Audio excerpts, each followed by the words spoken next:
Who's from Columbus, Ohio? Who is it? Okay. Hi, I'm Stuart. This is Tony Vaughn. Hi, I went to Ohio State. I grew up in Columbus. Hey, nice to meet you. Everybody go to And this is Dick. you went to Columbus? You're from Columbus too? Or, how do you say? Orinte?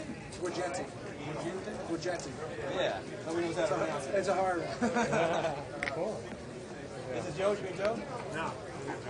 I'm a U of M grad, so I'm surrounded by OSU people. Are you of them? Oh, yes. You shouldn't tell anybody At that. least everybody's wearing Yeah, he's right colors. between. He's right between us. I like Michigan.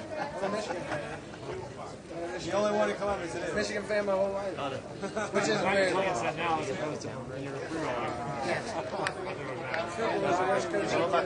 I said George Cooper was the worst coach that ever lived. John Cooper. Oh, he was great. What are you talking about? Cool. Well, welcome, What was his guys. final record against Michigan? What, like 1-8-1 or 1-8-2 or something? Ridiculous. 111 or something. It's like a big Ohio State candidacy out here, and a lot of friends. So I have a friend Mike in college. We used to sit around and watch the games, and they got to the point where we wouldn't watch it because they lost every time they watched. It was horrible. So Live at the Pike normally goes like 4 hours. So are we going to have the levels going to be about 3 hours long to make it 4 hours? Yeah, what we're going to do is we're going to start at 30 minutes, and then after about 3 or 4 levels, we're going to see what's going on, and we may adjust it. Okay, got it. I'm going to say somebody's out first level. 2 people are going to be out first level. So if you break them, Tony, I'm going to bust Tony, and then I'm going to bust well, Rob. then you're going to win it. I mean, that's not going to be fair. Take it easy. No, I'm going to use that. So tell me, is this kind of a fun thing for you guys? Are you excited to do this? I'm having a blast. I want to put something up between all 5 of us. Make sure you guys don't count your chips, please. Make sure they are 5,000. These are 25. These are 100. say They're not 500. pretty. Sorry. For 100, if nobody can do it, They're all being used. want to do 100? They were like not cutting loose with any of them. Okay, you guys bring your cards in. Everybody knows where they're sitting. You guys don't need these, do you? I don't have chips yet. I'm gonna go get them. You don't I have won't chips. forget about you, I promise. What are each chip worth? 125s. No, the other way around. Oh, How okay. come we only have one Greens deck? are what now? It's in here, though. 25s, and these are 50. 100. So you have 5,000 to start. Who's going to get the button? Should we draw for the button? Draw, make everything fair. We can start without them, right? You may draw because you could just draw the ace of spades in the meantime. We're drawing. Okay, the green are $25 chips. Yeah. Tony, can I get you to draw a card for the button? Can't redraw. We have to run back the cameras real quick. Go ahead, Tony. 4. Okay, I'm going to draw a 6. You're in the lead, sir. Oh, there's the winner. Rod got the button. That's not fair. The greens are thicker than the pinks. It's not as worn down. They're sticky, too. Yeah, well, that's the You got my parents to start cheering you every Yeah, time you walk do the it. hand. I'm not going to win any hands, right? You're going to cheer. You ain't going to be cheering. Guys, I'll probably repeat this again. We're going to go 4 levels in 30 minutes. And after the 4 levels, we're going to take a break. And then we're going to go 20 minutes per level. Okay? Did you just print that out? No, I just got this. Some of the rules that I just wanted to go over. Don't discuss the contents of your hand. Please play in turn. An oversized chip, which we will change the $500 chips. As we You got go the over. button, So, Rod. You got the button. if you throw You it weren't in, even here and you got it's the button. considered a call unless you bounce raise. You need a better button. And if you use the F word, you're going to get a 10-minute penalty. If you need the bathroom, just please go after 4 levels. We'll take a 10-minute break. Okay? Is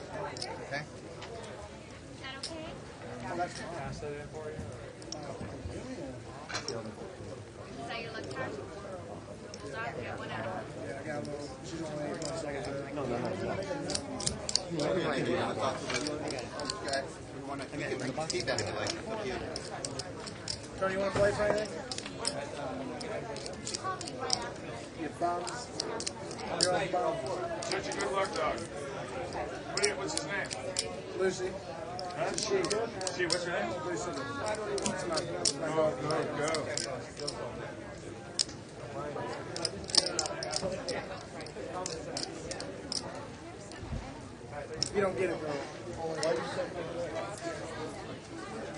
one coming. He's got one coming right now. No, he doesn't get one. No? He's too old. You know about it? Yes. You know about it? Surprised you want separate. She heard. There's nothing to know about me. Well. So no rabbit hunting, and yet we have this camera right here. Yep. It's for the viewers at home. That's right. Not for you guys.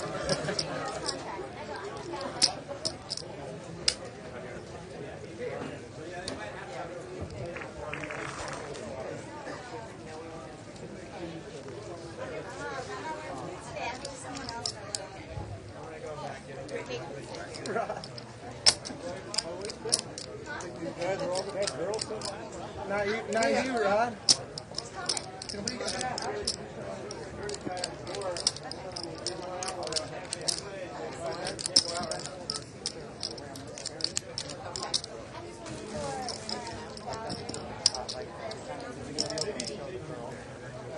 I get to be first to act. Joe, you got your hat? Joe, you got your hat? I'm checking dark. You need a hat? Now you have to You want to wear hats too?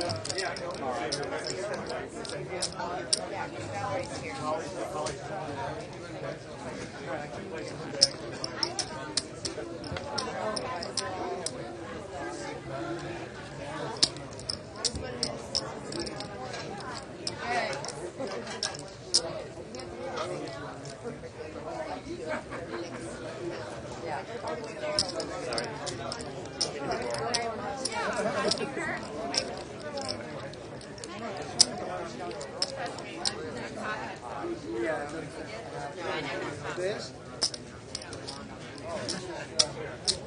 It's going to take quite a bit to mess up a really terrible game.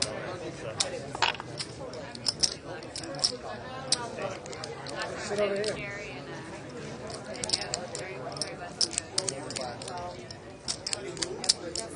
I need to read this line up. Murderer's Row.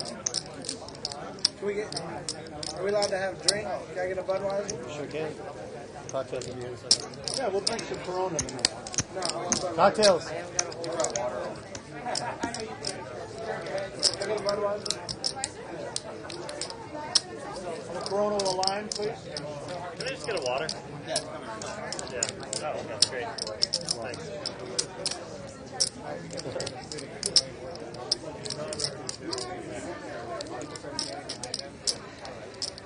Budweiser, huh? Are you old enough to drink Budweiser, sir? I'm gonna check my.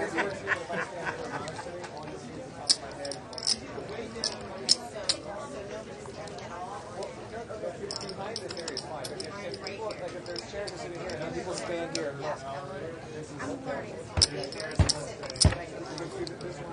It's like it's going to be later. Like again tonight. Alright. Alright, go home. Ready to go back? Yeah, I get it. So you ready to go back to the hotel? Where are you guys staying? Embassy Suites. Where's that? Where's the Embassy Suites? Firestone? Down on Firestone, Okay. down to the next busy signal, and then down about 2 miles. Got it. Okay. Stand over by the conference.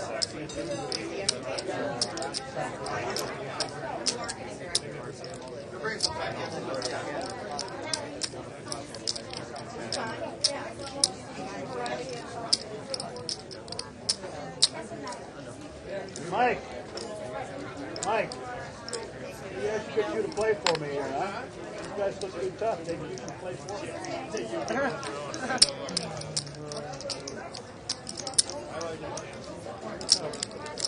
I never played home. A little bit too high right here. They're starting to pop up. The cards have been hitting them. Valerie? There you go. Both of them. That's neat.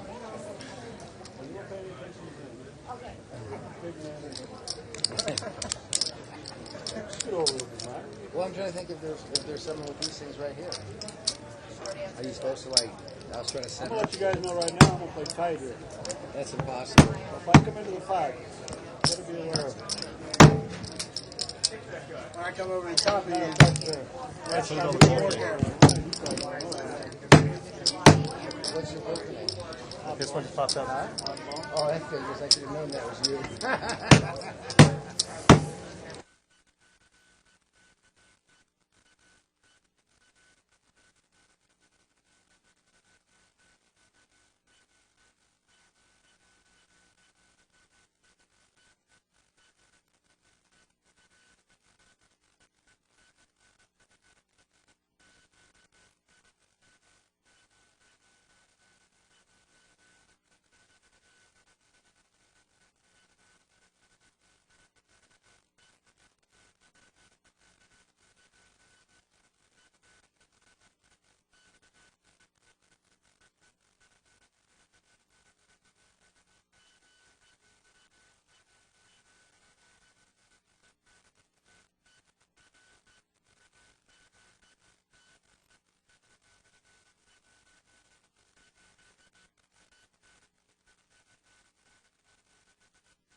the whole entire hand.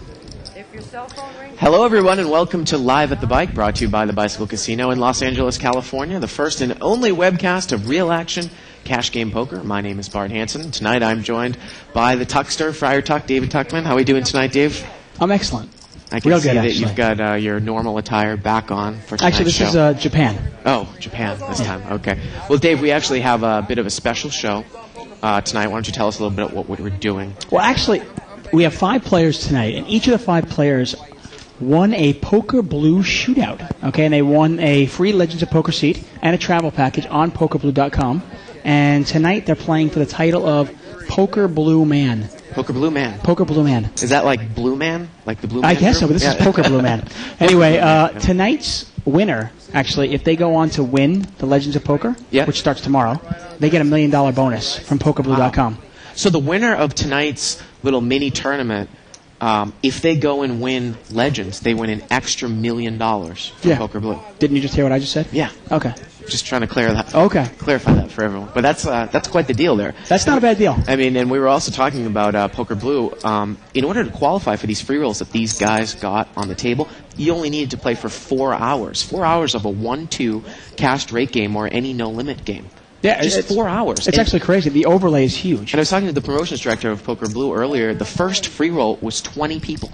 20 people for a Legends of Poker seat with travel expenses here to LA. I think it was a $7,100 package. Did you play? I didn't play. I didn't. I know. We're the Drop the ball. idiots. Well, without further ado, let's get to the table. And we're going to go around and introduce the table. Let's do that. Well, it's not really a round. We've only got 5 people that qualified for this, and 5 seats here. First seat, we've got Anthony Vaughn. And Anthony is from Columbus, Ohio. He's age 51 years old. And we'll tell you more about him later, but there he is. Each player starts with 5,000 chips, by the way. And seat 4, so around there's Rod Pete.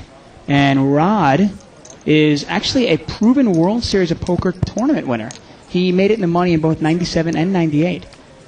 Wow, pretty good. And seat 5, we've got Brian Nadell. There he is. Brian's actually a big-time player. He plays 300, 600 games at the Bellagio. Plays a mixed game. He plays here also. Plays a lot of cash games. And there he is. And look at those familiar Poker Blue girls behind. There they are. And seat 7, we got Nick. You want to try that? Guanjetti. There you Some go. sort of Italian name. There you go. Well, there's Nick. And Nick is also from Columbus, Ohio. Yep. There he is. And seat 9, we've got Joe Navarrete. And Navarratil, sorry. And he's from Cleveland, Ohio. Wow, Ohio is really I was going to say, here. actually, Family Ties is real represented here. This is crazy. Columbus, Ohio. Wow, 3 guys from Ohio. Yeah. Amazing. And 2 guys from Columbus. Yeah. Right off the bat here, we got pocket aces there in seat 1. The greens are 25 and the pinks are 100, Dave. Each player started with 5,000 in chips. We're going on 30-minute levels. We're starting off at $25.50. And again, this is the right to play for $1 million when all these players go and play in Legends. And of course, all these players have won a seat from Poker Blue already to the main event. So Pretty we've got crazy. 25.50 blinds there. Now, Dave, after this tournament concludes, we are going to take a quick break and put on a live cash game, either 5, 10, 10, 20, 20, 40, no limit. The place is packed out there, David. It is crazy. I couldn't even get into a game. The 4,000, 8,000 game is going in the out in the background as well. I saw Twan Lee in that game, and Doyle Brunson and Chip Doyle's Reese. in there, Chip.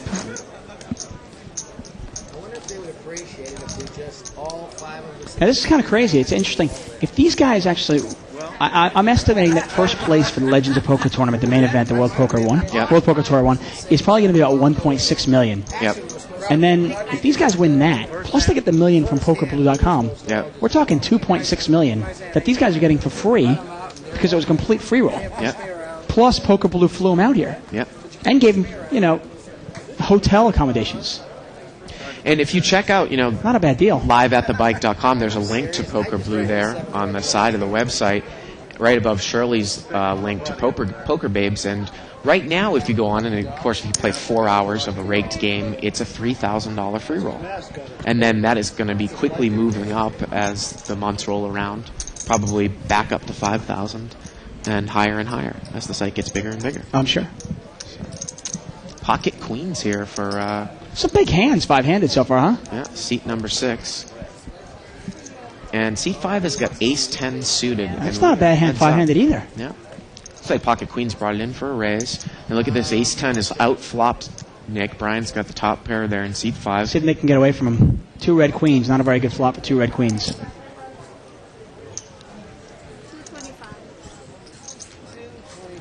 And it looked like ace 10, I think he checked from up front there, Dave. Trying to figure out where the button is.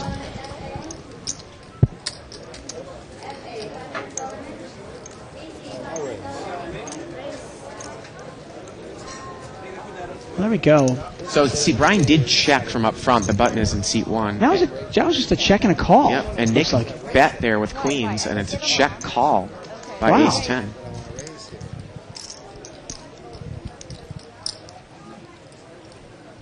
Oh, actually, Dave, he's going to raise. He is, okay. He announced raise. Verbal, yeah. verbal declaration, obviously. Yeah. There's a close-up of Nick there. Pocket queens quickly. You know, it's interesting, Dave. Sometimes we get confused because I see it more and more, and it's just happened within the last year or two.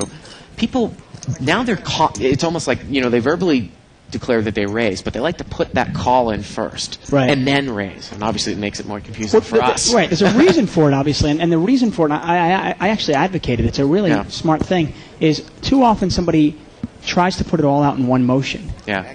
And then sometimes they realize when they're out there with their hand, they don't have enough chips in their hand, and they can't go back. Yeah. So the best thing to do really is say raise, put out the actual amount that was to call, and then think about it, how much you want to raise, and then you can either make a verbal declaration or put it all out there. Rod is raised here to 250 with ace queen offsuit, and the blind is going to call with an ace 4 of hearts. Well, they both catch a little bit. What a flop for Rod here. Queen deuce 4. Rod's got top pair with a nut flush draw, and he's going to bet 300. That's a big hand. I mean, that's almost big enough to slow play. That's a huge hand. And Rod is going to take it down there in seat 4. So Rod has experience. He's made it into the money both in 1997 and 98 in the World Series of Poker main event.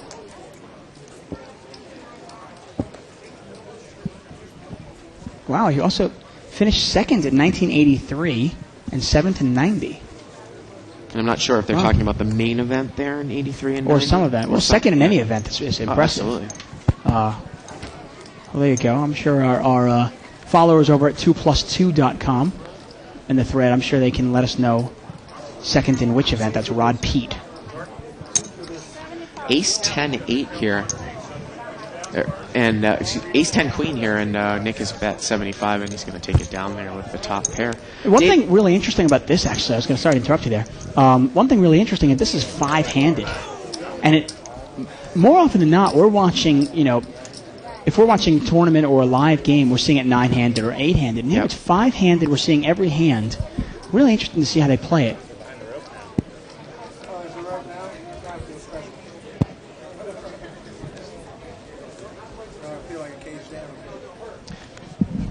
The other thing, pocket kings here. Boy, we've seen a lot of big hands to start off. Pocket kings in seat 1. And the small blind is going to raise out of seat 9 with ace 3 offsuit. Well, you figure in small blind, ace high is probably the best hand here. I'd love Anthony just do a nice smooth call here. Set a trap. Yeah, well, he's not going to. He's going to re-raise to 200 more. It was a $150 raise initially, and he raises to 200 more, and Joe makes the call there with the ace 3. 5-9-7 here on the flop. Joe's going to check it. This has got to be pretty much a check-fold thing. It's a pretty good flop for pocket kings, huh? About a $700 pot. And he's going to bet about half the size of the pot there, Dave. That's a nice bet. It's a nice value bet there. He kind of hopes for a call, and there's not much danger out there. Dave, if you also go to pokerblue.com, they're giving up to $600 matching 100% deposit bonus. Really? Yeah. $600? Yeah, $600. That's pretty good. So check it out. Again, you can click on the right-hand side of the screen. And how are the games on the site? I've heard that they were very soft. Really? Yeah. Wow. There you go. You have a lot of lingering professionals playing on the party gaming websites and PokerStars and stuff like that. But the new ones, usually you can find some Pretty easy soft. money there. Yeah. Yeah. Cool. Seat 5 is raised here. You can see he's got the 10 of spades. And Ace Jack in seat 9 is going to re-raise. Fall on your face. Yeah. He's got Ace 10 here, Dave. Well, he's dominated here. Yeah, Ace 10 against Ace Jack. Wow. King, Nice. Queen 10. Nice flop for Ace Jack, huh? Yeah. Joe's flopped the nut straight and he checks it. He's going to check it in position. 4 of hearts on the turn. That's short-handed. I don't mind the check there. You can't be automatically scared of the diamonds. And Brian checks, and now Joe's going to fire here. 200. And a quick call There there you by go. Ace 10. I think it's a little value call there. And he's drawn to a chop here. The river is a 3. Ace Jack's got the winning hand. Pot's about $700. Yeah, I think he's betting too much here. And he's betting about 600 here. Kind of hoping the guy has Ace Queen or Ace King, but it's pretty obvious the way it was played that he doesn't. I think you have to suspect. I think one of the other interesting things, Dave, is playing shorthanded in a tournament is if someone's raised in position and then they check the flop behind you, you have to suspect that they're trapping you, but they also could be just taking a free card. So it's a huge advantage to be in position. Right. No, without a doubt. Can't say enough about position in poker.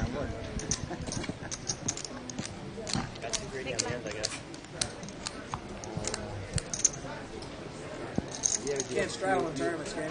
You were perfect. You can. You were perfect on the flop. Nobody else. Nobody else but me? Yeah. If an ace comes, well, or a 10 comes, then you might make some serious money. And everybody folds to the big blind here, and the big blind takes it in. I know how the oddball plays. I got a little lesson on the computer that one time. I put it in my I won one hand. So some other developments, actually. I've actually decided I really enjoyed actually writing the Under the Gun column while I was at the World Series, kind of my own little daily or weekly blog. I think I'm going to write some more. And you can go to liveatthebike.com. We actually have our own website now, and you can check it out if you want to kind of check out what's going on with me and myself. And there's going to be Friar Tuck, then you can check it out. Going to be a lot of new features coming on liveatthebike.com. Yeah, no, without a doubt. Commentator, profiles, probably some live game updates over the course of the next month. Yeah, no, it'll be really exciting. I'm really excited about where we're going with this. But, I'll write some funny things about how I gave Bart a bad beat here or something like that, or Dave, took his money there. Obviously, we've been also talking with a lot of media here, especially yesterday during the media event. And look for some articles coming out about Live at the Bike and publications like Card Player and some of the other poker magazines. Hopefully, yeah, that would be nice. Ace Queen offsuit there in seat number 1. He's under the gun and he makes it 200 to go. And the big blind's got an Ace 4 and he's going to call. The blinds are really small compared to their chip stack. I mean, they have a lot of room to play here. Ace Queen flops top pair. Okay. You know, when I play Ace Queen, it doesn't ever seem to flop a queen. Always a king or a jack. This time, every time somebody raises with Ace Queen, they've got it. Amazing. Anthony bets 200 there and he takes it down.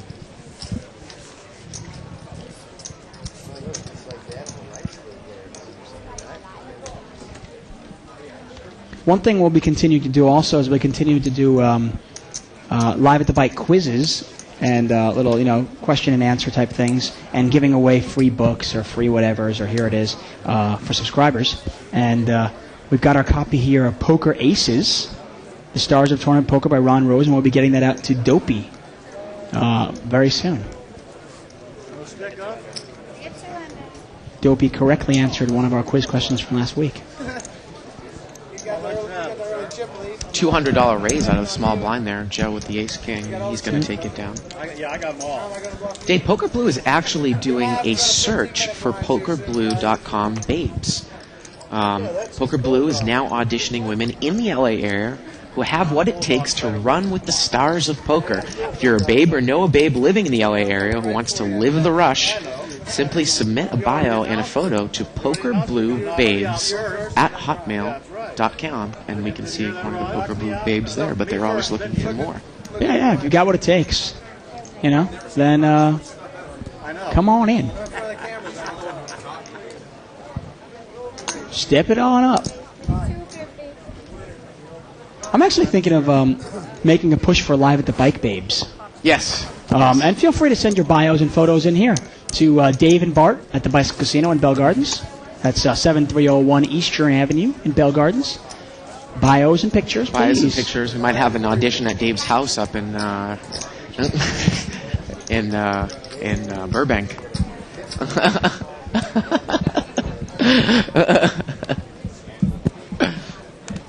No, I'm sure Dave's wife would not take to that well.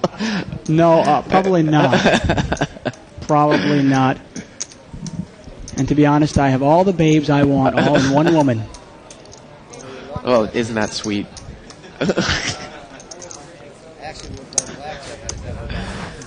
Seat 4 raised out of the small blind there, and he's going to take it. And obviously, it's funny here, we're watching a tournament, and I'm excited about watching tournaments because it's always interesting when you're watching the World Series of Poker on ESPN, or you're watching the World Poker Tour on Travel Channel.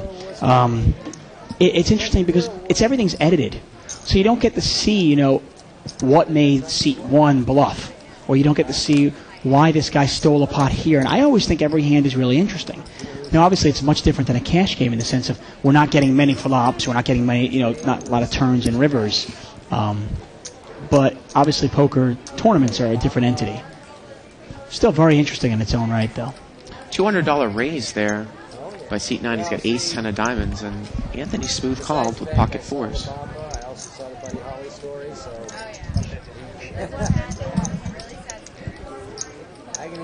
Queen 7-8. And Anthony's going to bet this year.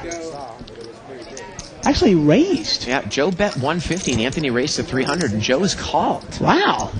The turn is a 9. Now Joe's got an open-ended straight draw. Yeah. Pot's about 800. He checks.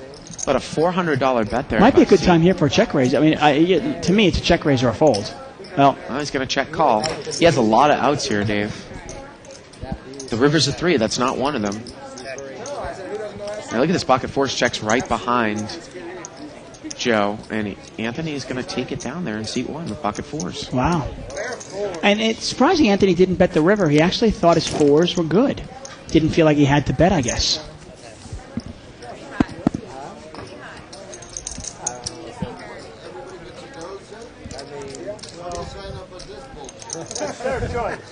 And, the nature of tournaments, generally speaking, since we're not edited, obviously, and you're seeing every hand, sometimes it's obviously a different, type of game to watch than our traditional cash game.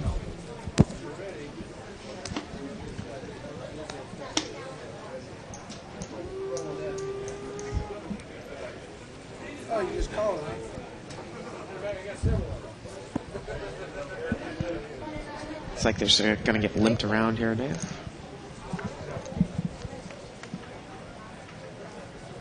King 9-3, couple of clubs. Joe swapped top 2. He's going to bet 100. What are you laughing? Oh, he scared me with a $100 bet.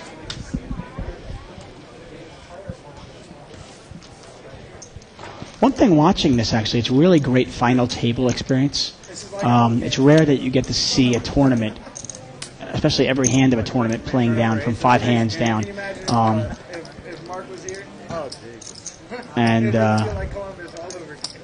obviously, if you can kind of see what players can steal with and what players can, raise with, and learn from people's mistakes and learn from people's good plays.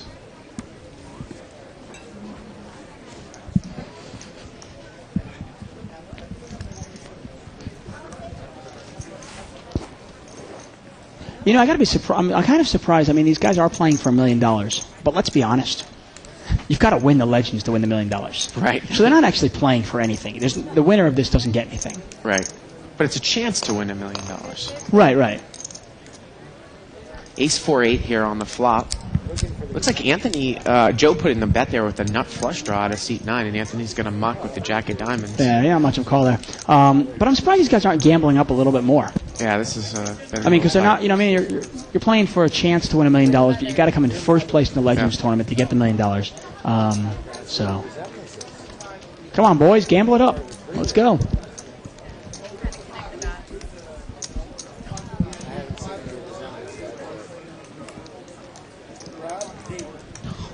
Oh, now I see the resemblance. There's a little right on the left, the cheekbone there. I mean, obviously, we have a 4-hour webcast, but there's no need to keep this going for 4 hours. We have plenty of cash games that we can put in here. But obviously, if it lasts 4 hours, it lasts 4 hours. But maybe it'll only last about an hour or so. That's just enough to make me call. Get a raise there by seat number 7.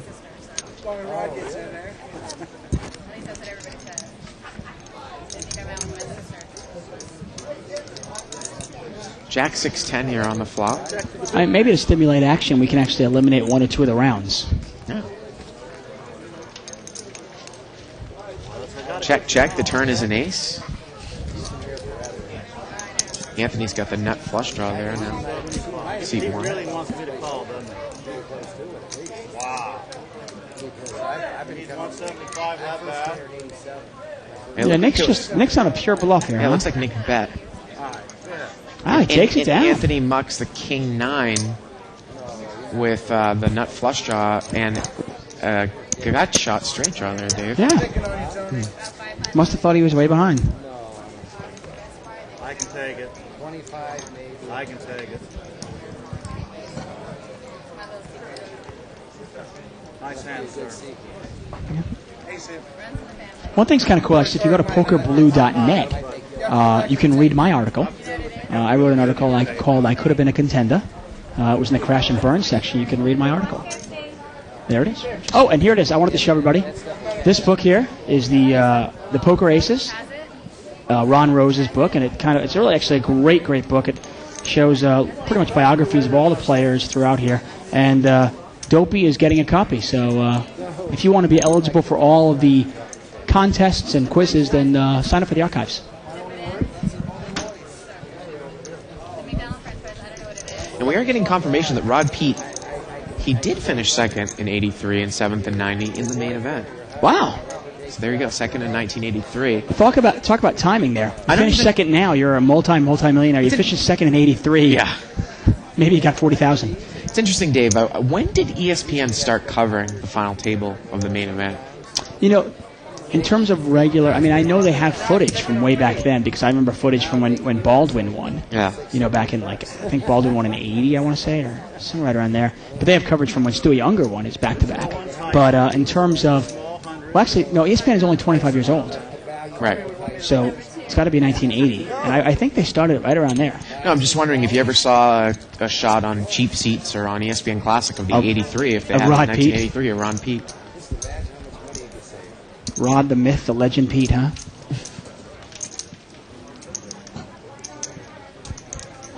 A little update about Nick Guantighetti, whatever, I can't say his last name. I'm sorry, Nick. He's from Columbus, Ohio. He's in his early 20s. He's been playing poker for a couple of years. Won most of his poker playing online. Went to college for a year, but he dropped out when he caught poker's fever. Well, Mom and Dad must be proud. But hey, if you're paying the bills another way, it's a difference, right? This pot looks like it was limped around here. And we're going to see a flop. 10, 9, 10. And Joe is going to bet here. He's going to bet 75. Looks like he's in position, Dave. Well, nobody's got anything here, so I'm assuming it's going to just go down. Yeah, it does. Funny, if the internet was really, and online poker was around when I was in college, I wonder if I would have made it through. I don't think I would have. Yeah, I was actually thinking the same thing. Now, I obviously escaped it closer to when it really became mainstream. I mean, I graduated in 2001, but still, even in 2000, it really wasn't not online, big deal. right? No. Internet was huge, but not online poker. No. Right. But nowadays, no, I know what you mean. Oh, man. Well, I mean, I used to play poker with my friends in school. Yeah. You know, but crazy. The other thing, too, is they were talking about the guy that won the limit event, the $1,500 limit event in the World Series this year, which was televised on ESPN on Tuesday. They said that he went to, I don't remember the school, but he was one class short, and I think it might have been an Ivy League school. One class short of graduating, and he moved to L.A. Did not graduate there you go. from college to play poker. One of my best friends actually has that. He went to Colgate University in upstate New York, and probably has about $100,000 in outstanding student loans, and graduated like 2 credits. Didn't graduate. He's two credits short of graduating. Because of poker? No, just because he's an idiot. Oh, I see. Anthony has raised here with ace-king. He's re-raised out of the big blind. I believe Nick brought it in with king-queen. Wow, Nick's going to move it down. He's going to fold. Nick lays it down. That's a great laydown. In position on the button to lay down king-queen. Wow. He was in really bad shape, and he kind of sensed it. Threw his hand away. Brian Nadell there. I believe he's in seat 7.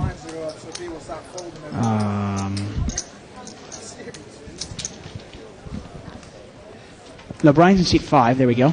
Brian is actually from L.A., but he lives in Vegas. He's 48 years old. He has no day job. He only recently began playing online, but playing serious poker for about 18 years. Consumed by poker, they say. And he pretty much plays 300, 600 mixed games, mostly at the Bellagio and Commerce. Dave, the button is raised here with ace-8, and the big blind is just smooth called with queens. Wow. So there you go. He's trying to play a little trap, and the flop comes king-10-4. And queens is going to bet and see where he's at here. $200 bet. Or it actually looked like it was a check call there. I think the button check call. Now it goes check, and the river is a jack. And now queens is going to bet. Well, Joe's got nothing. He throws it away. He mostly plays 300, 600 mixed at the Bellagio, at the Bike, Bicycle Casino down here in Bell Gardens. And he's married. He's got 3 daughters, aged 20, 16, and 12. There you go. Maybe one of his lovely daughters would want to be a PokerBlue.com babe. Maybe she would want to live the rush. Live the rush, exactly.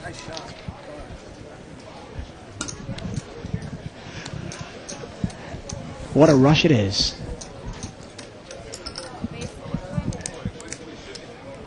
$200 raise here by seat 9 with ace-5 of spades.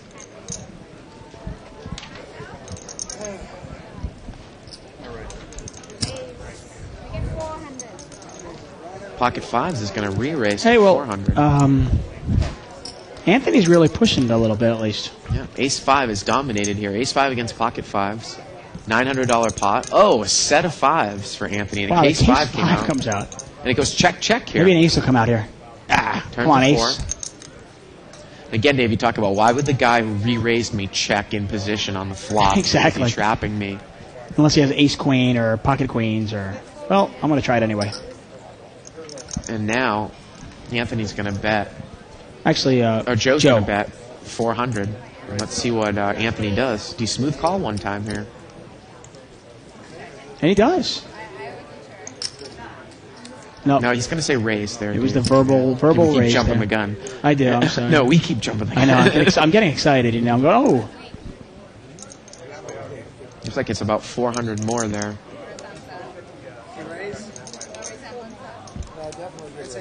And Joe lays it down. Check this out. Anthony in seat 1. He's a former professional opera singer. And he has performed at the Cleveland Opera. Really? Oh.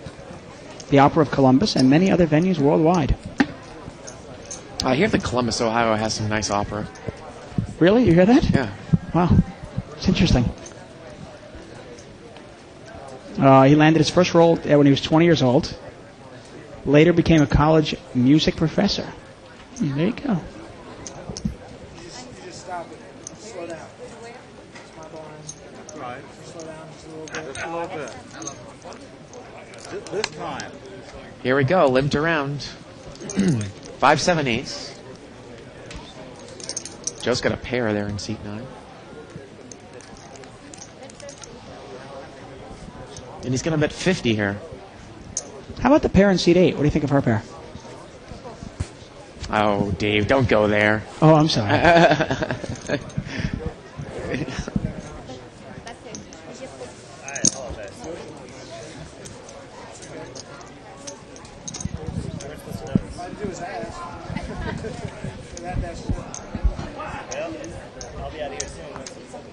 And Anthony back in seat 1 there. Right now he says that his life is all about golf, poker, and, well, he's kind of given up the opera, but obviously still likes it.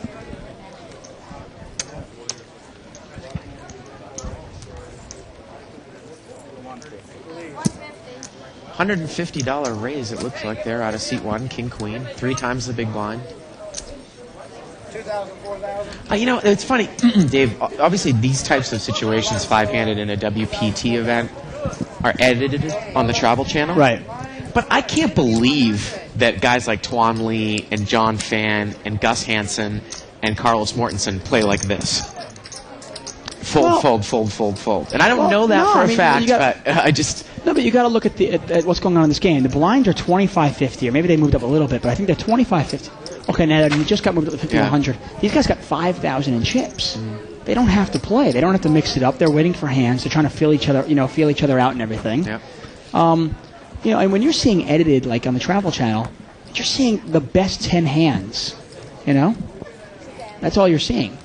When you see some guy move in or call a bluff with, Queen High, you're kind of going, oh, what an idiot. Why is he calling that? Well, you didn't see the last hour that kind of brought, that brought that about.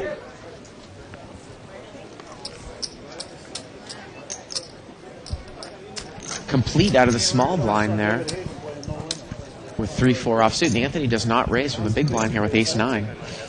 10-6-4. Joe flop bottom pair. He's going to bet 100.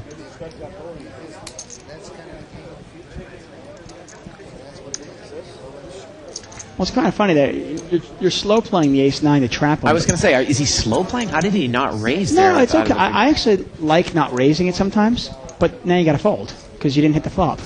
Turns a 6. The whole point of slow playing it is that if you happen to hit your ace, nobody's going to put you on the ace. Yep. Flop 10-6-4, and the guy bets into you. He takes it down. It's not really worth taking one off.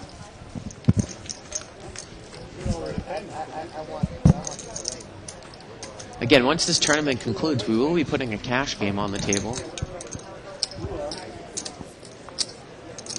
Actually, it's kind of funny, Rob. And the winner of this event will be crowned Poker Blue Man.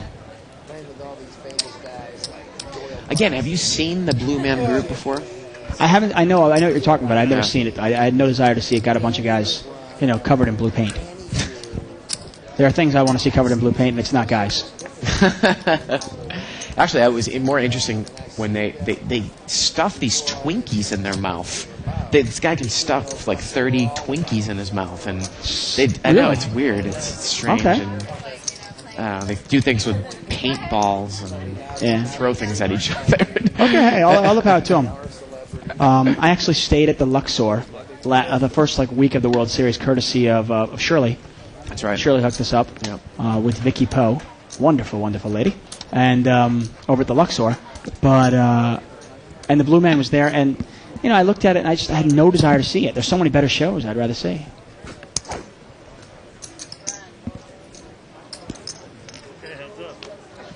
Here we go. We're heads up. Jack 8 against 10-8, limped around. Jack 4 Queen on the flop. Yep.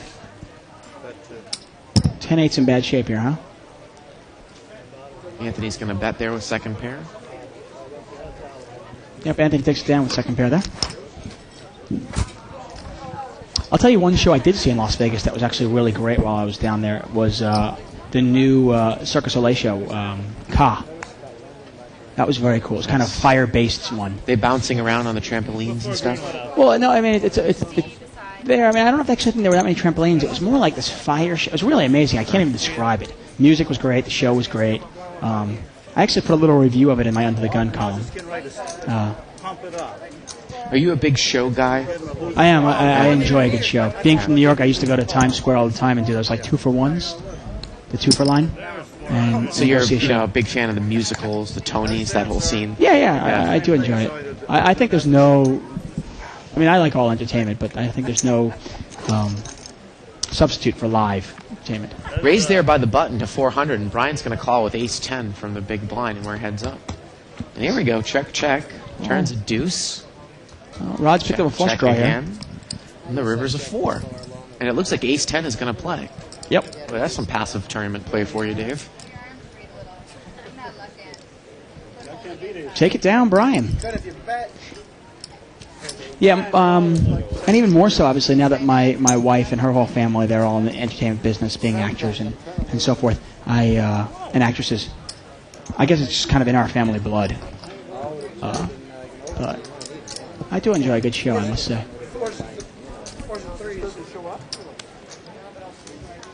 And one of my favorites, I must say. Have you ever seen O? The Cirque du Soleil show down at the Bellagio? I have not. Yeah, but you should really see O. I've actually seen it a couple times, and it's phenomenal. By far, it's the best Cirque du Soleil show. It's phenomenal. Really, really good show. Seat 5's going to raise here with ace-3 of hearts, and he's going to take it down. Take it down, Mr. Brown. Kev Math on 2+2 says Efro finished 1 credit short at the University of Virginia. Maybe it was his PE class. But University of Virginia, obviously a very, very good school. I mean, why wouldn't you take the one extra class to get your degree? But anyways, we all have our reasons, I guess. I'm gonna risk sounding like an idiot here, but I do that all the time. Who's Efro? What's that? Who's Efro? Efro was the gentleman that won the limit event, the 50. Oh, Eric Froelich. Okay, yeah, thank you. Yeah. Hey, if you're going to come in first place and win a World Series bracelet, hey, do whatever the hell you want to do. But until then, get your degree, you know? Why not? Especially if you're going to spend $60,000, $70,000 on it. Three-way action. Uh-oh, kicker problems here. King 4 juice. A couple people have hit top pair. A couple clubs out there. Limped around.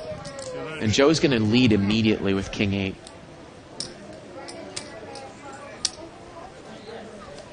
We've noticed Joe likes to bet when he makes something that he thinks might be the best hand. He bets right into it. Betting a call with King Jack. Brian's going to just smooth call with King Jack. Turns a 3.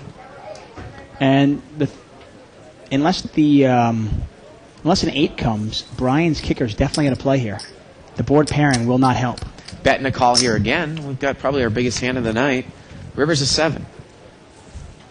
And that's kind of an action killer on both sides. No, he's going to bet it anyways. Oh, betting a call. That kind of prevents any raise there, though, for sure. It's funny, for some reason when you're playing Hold'em, if a guy bets and there's a 2 flush on the board and the other guy calls you, we almost always assume, oh, he's calling me with what must be the flush draw. For some reason, we always assume that. It can't possibly be, no, he's calling me with a top pair and a different kicker or second pair or, you know, something like that. In that case, obviously, he was just calling with a king.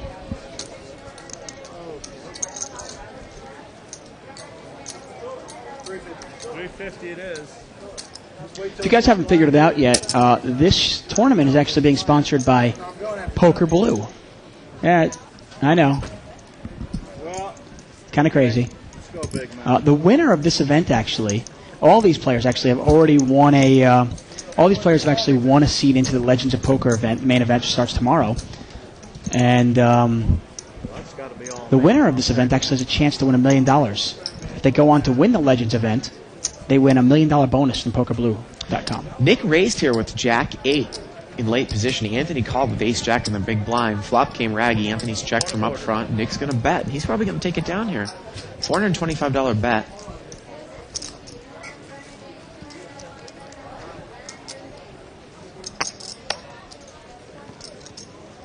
Well, I think the feeling out stage is kind of slowing down a little bit, and I think these guys might start mixing it up.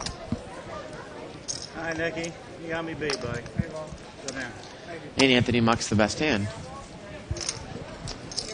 Wow, I didn't realize that. Pete actually finished second to Tom McAvoy. I should have known that from 83. 83 was Tom's first win, and that was actually pretty significant because it was the first time that a player won the World Series that got in through a satellite. And now, obviously, almost every player uses satellites to get into these big tournaments. There's actually a satellite going right on right now where we are awarding 36 seats, the top 36 finishers. get into the main event tomorrow. Here's a question. Do you know when they started doing satellites for the main event? I would assume in 83 or 80. I mean, assume right around there. I don't know You don't exactly think they when. did it any earlier than that, in No. the 70s? They might have started a little earlier. But as a prominent way to get in, obviously. I mean, Tom being the first one to win and get in through a satellite. Anthony raised there with 6-7 offsuit. Brian called with King 10. Anthony flopped a pair and he bets and he takes it down.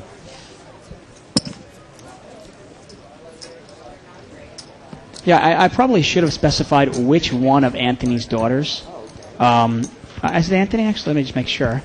No, it's Brian. Which one of Brian's daughters would be eligible for be a PokerBlue.com babe? And obviously it's the 20-year-old and not the 16 or the 12-year-old.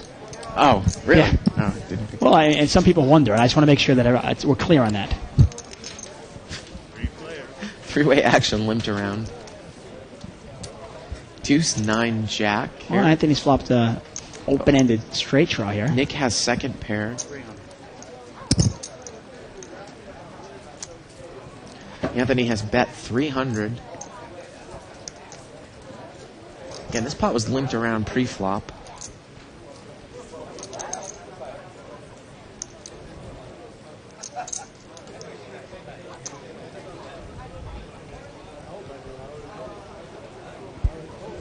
And Nick is going to muck the hand. Ah, nice semi-bluff there by Anthony.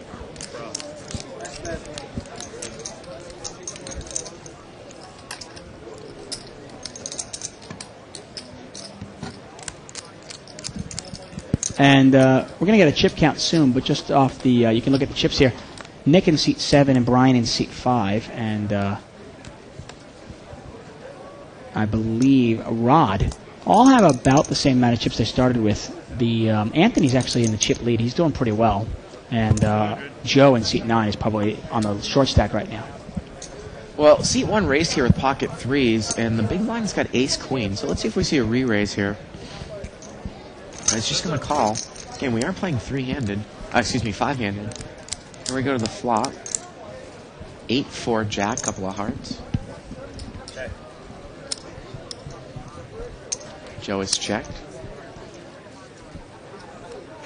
Anthony's really gotten the best of Joe in the heads-up matches, hasn't he? You're going to bet 200 here. Pocket 3s.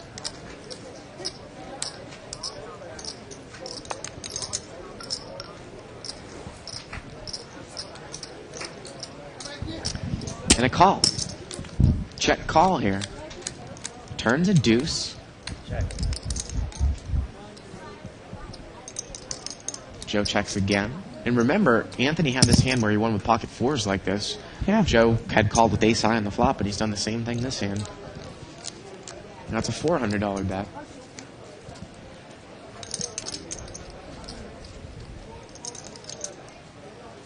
Raise. Ooh, and it's a check raise, Dave. Pot's been raised.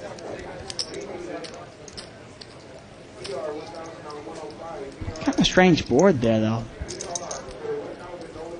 I wouldn't believe it. I got to be honest. You're looking at the board, going, okay, well, he raised pre-flop. You know, what does he have? Pocket jacks? Well, he just smooth called in the big blind pre-flop. Oh, he did. I thought Yeah. he raised maybe with ace queen. Okay. Because the way Joe's been playing, he pretty much bets when he makes top pair. I think it's a $1,000 raise there, Dave. I mean, I guess you figure he's representing a set there, and he gets Anthony to lay it down.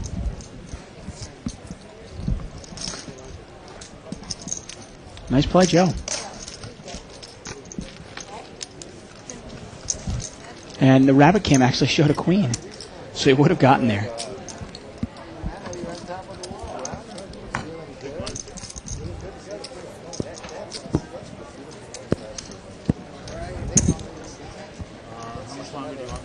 And lastly here, Joe in seat 9. Let's talk about him. He's from Cleveland, Ohio. Now lives in Campbell, California, near San Jose.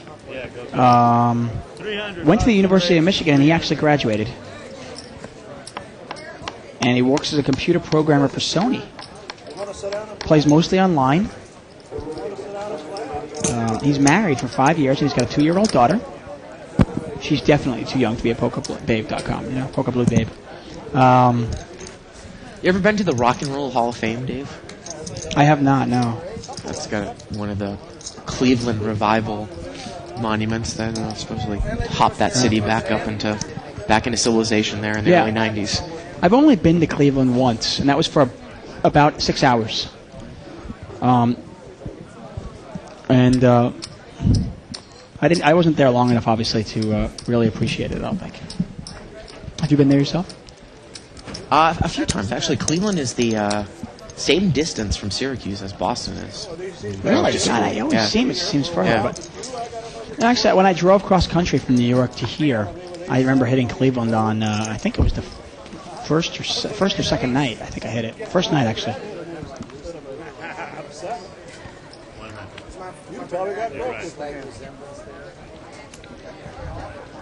Can you leave the pretty girl alone for the 100? No, I was just saying, doesn't she look like Lucy Liu a little bit? Lucy Liu, she does. No, you're the blind. Wow. Fold. There you go, Tony. It looks like the big blind was trying to fold there out of turn, Dave. Well, sometimes people get tricky with that. Yeah.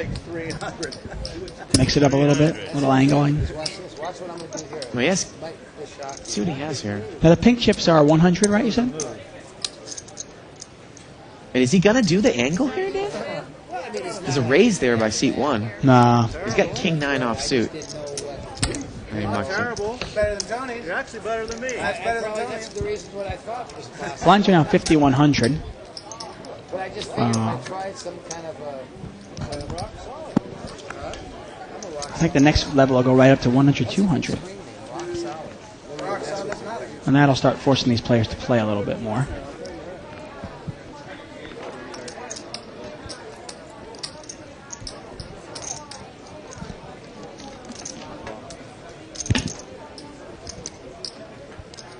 Ace-5 suited there in seat 1. He chooses just to limp, Dave. And we're going to see a pot. 4-way action. Couple of pretty decent hands for 5-handed. Yeah. Ace deuce 6. Ooh, Nick's got bottom 2 pair. Wow, there, and Anthony's 7. got a pair, ace here. Top pair. Could see some fireworks here. And Nick bets right out. Bets 3 1/4. It's an unraised pot here. Let's see how Anthony plays it here. And again, Anthony might think he's trapping because he didn't raise pre-flop, which usually you would see someone with an ace do. But he just smooth calls there. So our heads up deuce 6 against ace 5. Turn is a 4. Oh. Anthony's picked up some other outs here. He's got a gut shot straight draw here now. 1,200. Nick's going to bet 1,200. He's going to push really hard. I gotta believe you, buddy. I want that flush draw chase. Wow. And Anthony mucks. Yeah, throws away the ace with no problem. Nick shows the deuce 6. Well, there's a reason why these guys all won their seat through a satellite. I guess. I mean, I don't necessarily know if they would have a lot of success in larger tournaments, like 400 or 500 people, where you need to accumulate chips. Well, it's there on the internet. I mean, one thing I've noticed about playing poker tournaments on the internet is, there's not that much bluffing. Yeah. It's pretty much you play straightforward and let some idiot, bluff into you. Yeah. And then you calm down when you have the nuts. And you accumulate chips that way. But you still do have to accumulate chips in the first few rounds. I mean, you can sit there, and that's why it's always been frustrating for me. I mean, I placed pretty high in a Pardon Poker event last year. And, I got the cards in the beginning, but you can sit there and you just pretty much get blinded off. I got to be honest, though. I disagree with you in the sense of accumulating chips early on. I don't think you really need to. Especially when you're playing with the guys that are going to make mistakes. No limit hold'em, especially tournaments, a game of mistakes. Well, this is a pretty inconsequential hand. So I'll just go on. And to me, if you sit there and you're patient, you're disciplined, especially on the internet, you're getting enough hands, you're seeing enough hands, that eventually you'll pick up something. You'll pick up 2 pair, you'll pick up a set, you'll pick up, a big pair. Somebody will make a mistake into you, and you'll be able to double up through them. And then suddenly you can start playing. Well, maybe I've just been unlucky recently. Okay. Well, I mean, I know you finished in 2nd or 3rd in a big tournament last year. So obviously you're good at that. And it's just in my own experience in terms of online internet poker, and these guys are playing that way. They're playing it pretty tight and pretty, close to the vest, and you can see why that style would work on the internet. Obviously, in a land-based tournament or in a casino like here, you're not getting quite enough hands to play it super, super tight. Especially at 5-handed, I'm kind of surprised these guys haven't really mixed it up a little more.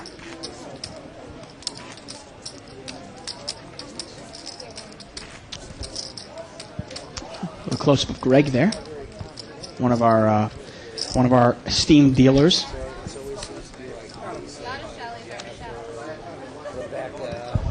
Once again, we are live at the bike. I am David Tuckman. I'm here with Bart Hansen, and we are watching a No Limit Hold'em tournament here, sponsored by PokerBlue.com. And the winner of this tournament will be crowned Poker Blue Man. Just sounds funny every time you say it. Yeah, there it is.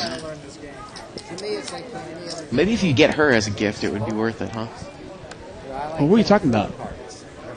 Talking about the Asian girl behind the guy with the mustache? Oh, okay. I wasn't sure. I was like looking. I'm going, okay. It's an interesting close-up we were getting there by Fred.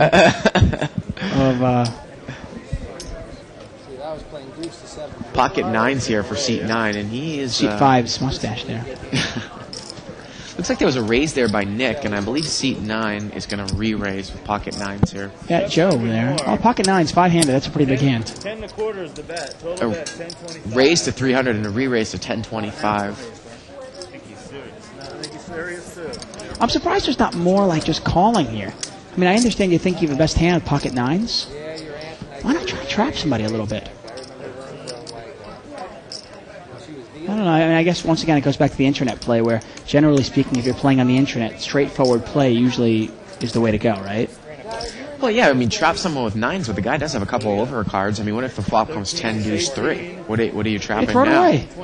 You throw it away anytime one over card comes on the flop. No, but you have to count on your ability to read a player, and obviously on the internet, that goes out the door. You can't obviously see your opponent, but in this game, you've got to put your weight into that. Well, he calls. No, he didn't. No, he folded.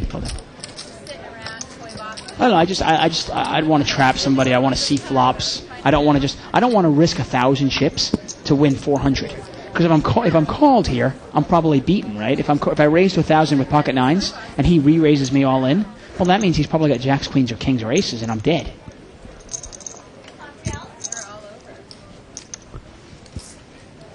I don't know. Obviously, I play a lot more live poker, live tournaments, and live cash games where I have to rely on my ability to read players. Flop got limped around here. King, Jack, 4 limped around. Turns a 6.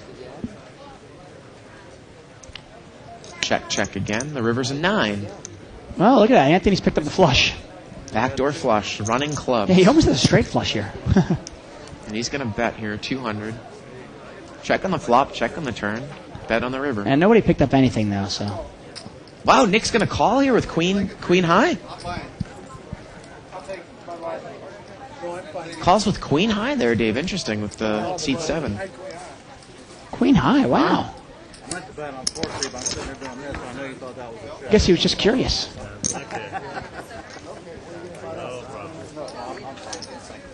And Kev Math has posted up that Rod Pete actually has won a World Series of bracelet in 1995 for $1,500 stud 8 or better. He won $127,000. Well, there you go. PokerBlue.com was giving the bios of all these guys, and they didn't even tell us he's a World Series bracelet winner. But we can count on our own Kev Math from 2+2 to tell us. Thank you, Kev. Appreciate it. You look a little red. I'm blushing now. Pot's been raised.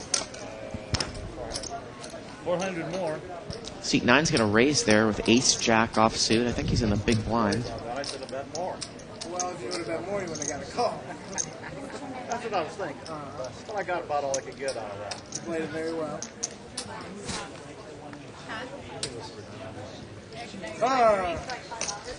And he's going to take it down. Not.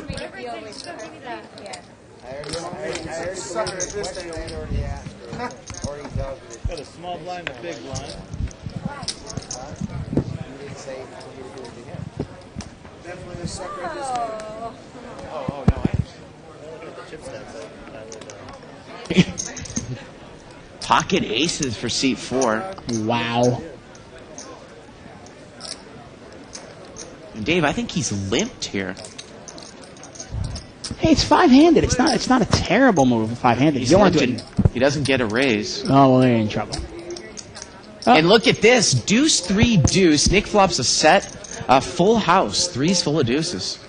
Seat 7. And everyone checks. Rod doesn't even put a feeler bet out there. Oh, wow. Turn to king. Maybe Rod, I mean, hey, if Rod subscribes to them, I'm going to limp in, see if I can get a re-raise out of it. If I can't, I'm going to throw it away. He's going to bet 200. And a smooth call there by the full house.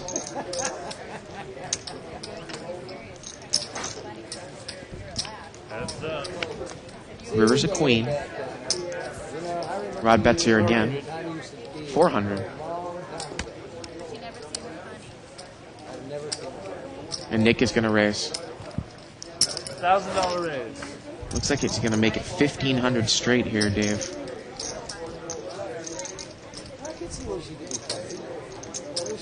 So this could be the biggest hand of the night if he calls. Yeah. Funny thing is, if Rod had brought this hand in for a raise, he would have been broke, most likely. I don't know. Nick's been laying down king, queen, queen. I mean, he's been laying down. I don't know if he would have called. With pocket 3s? I would call. You would call, but I'm not sure. And Rod lays the aces down. Wow. Well, hey, if you're going to limp in, that's a great lay down there. If you're going to limp in with aces, and obviously hoping for a raise, re-raise, you know, they all play, and it doesn't get the raise, and you see it 4-handed, you don't want to go broke on that hand. And he correctly laid it down. Nice play. Is that good? 3's full? Wow. Respect. Wow. You put me on 2 kings. Yeah. Or two twos. That's respect. That was a nice flop. So I know Shirley's going to play in the main event. Are you going to play in the main event as well or no? No, I have live at the bike contractual conflicts. Obligations. Yeah. Actually, there's not much of a conflict if you play on Sunday, day 2 of the event. The second day is Monday, the third day is Tuesday. Raise and a call here, ace king and pocket 7s. Flop comes 5, 6, 8. Rod's got an open-ended straight draw and a pair in seat 4. Looks like he checked. And he's going to check raise, it looks like. Pocket 7s. Wow. So a check raise there with pocket 7s. What? 26.75. How much? 26.75. 26.75.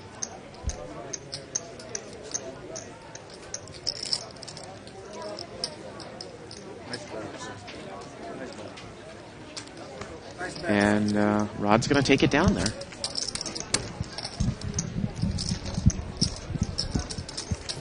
May have had the best hand, but nice bet. I wasn't sure about that. Live the rush, poker blue. Big blind.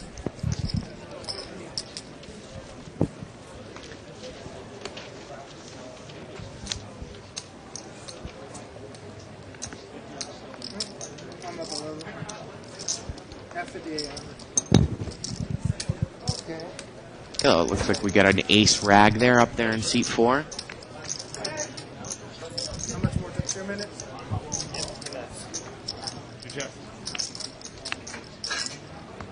King, queen, 10. Turns a 7. And the river's a 6. And ace high looks good here. And it is. And Rod takes it down. We could have almost made a wheel together. The deuce would have come between my cards and had a wheel. You know what a wheel is? A wheel? Poker? And we got like...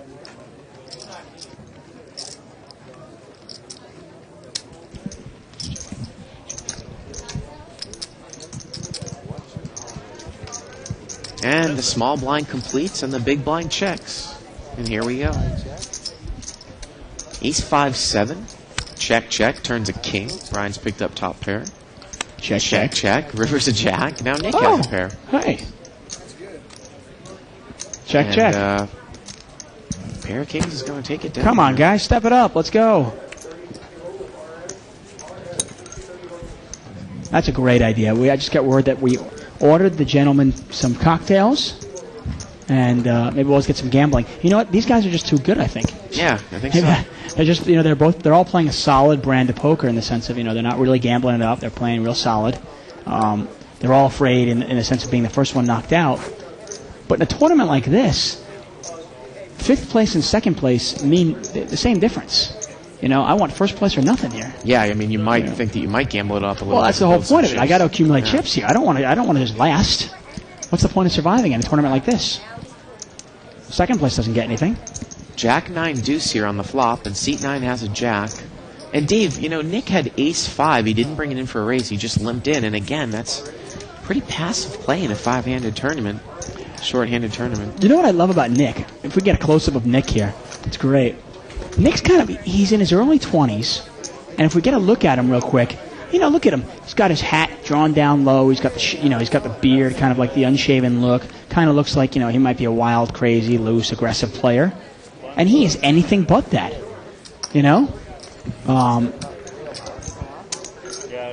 And that image, I mean, you always want to say, if you're sitting down at a poker table, you don't want to judge a book by its cover, but he can use that to his advantage,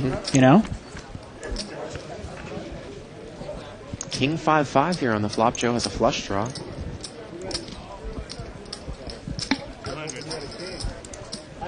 And again, he leads usually with a stronger hand. Now 100, 200. Oh, Dave, and the level goes up. Yeah, I think we're 100, 200 with a $25 ante or no ante? No ante No yet. ante yet.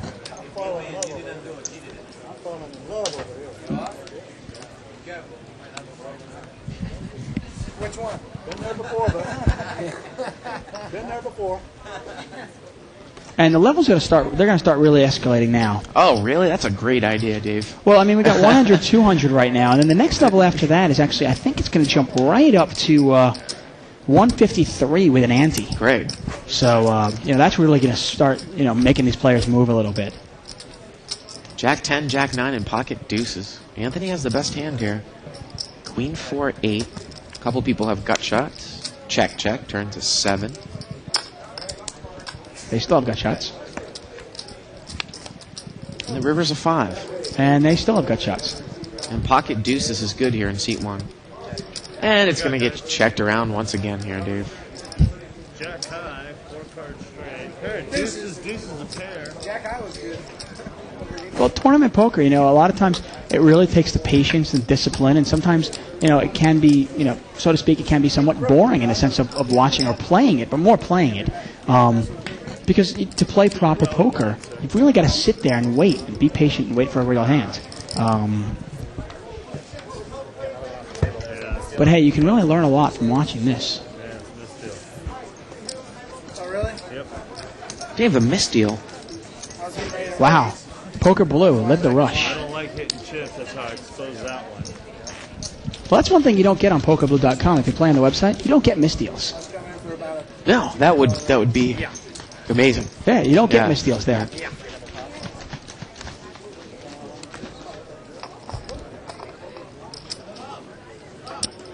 There's your raise, 500. And look at that, we got pocket 8s. Nick is going to raise it up there with pocket 8s. He's going to take it down. There you go. Take it down with the pocket 8s. I mean, it's just one of those. I'm not a big fan. I'm not a big fan of raising too much in these early rounds because I want to play flops. I want to play as many flops as I can. I want to play as many hands as I can. The blinds just aren't worth going after. When the blinds are 50, 100, or in this case even 100, 200, they're just starting to get to the point. But when I really want to start picking up the antes is when the antes are in there. Antes and the blinds, and the pots are like $500, $600 of dead money. Anthony has raised here with ace jack of hearts, and Brian has called with ace 7 of spades. Anthony's got him dominated here. Flop comes 6-9-4, a couple of clubs. Anthony's going to bet. And Brian calls. Turns a 5. Brian's picked up an open-ended straight draw. 2 clubs, check, check here. And the river's a queen. Now let's see if Brian can bluff him off the pot. Nope, ace-jack's going to be good here, Dave. And you can't really blame Brian because sometimes you're looking at it going, well, if the guy doesn't have a pair, there's a good chance my ace high is good. He might think he doesn't need to bet it. Except in that case where the guy had a higher ace. Exactly. And I think he was looking at it going, well, this guy's probably going to call me with any pair, so maybe my ace high is good.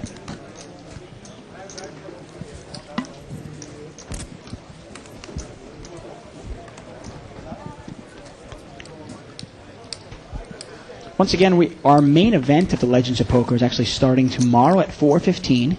For just $5,000, you can get a chance to win probably what I'm thinking is about $1.5 million. And the championship day, the final day, is going to be on Wednesday, August 31st. So if you want to come down to the Bicycle Casino, you can watch it, the filming. And that is, again, on Wednesday night. Wednesday night, exactly. And if anyone, sometimes, David, is a little difficult to get in on Wednesday night. You actually need to get here early, and what they do is they put a holding line in the tournament room, give you a number. Filming starts, I believe, around 6. You really should be here by 2. Really? Filming starts at 5. You really should be here by 2 to get your number in the tournament room. Now, if you get your number, do you have to wait in line?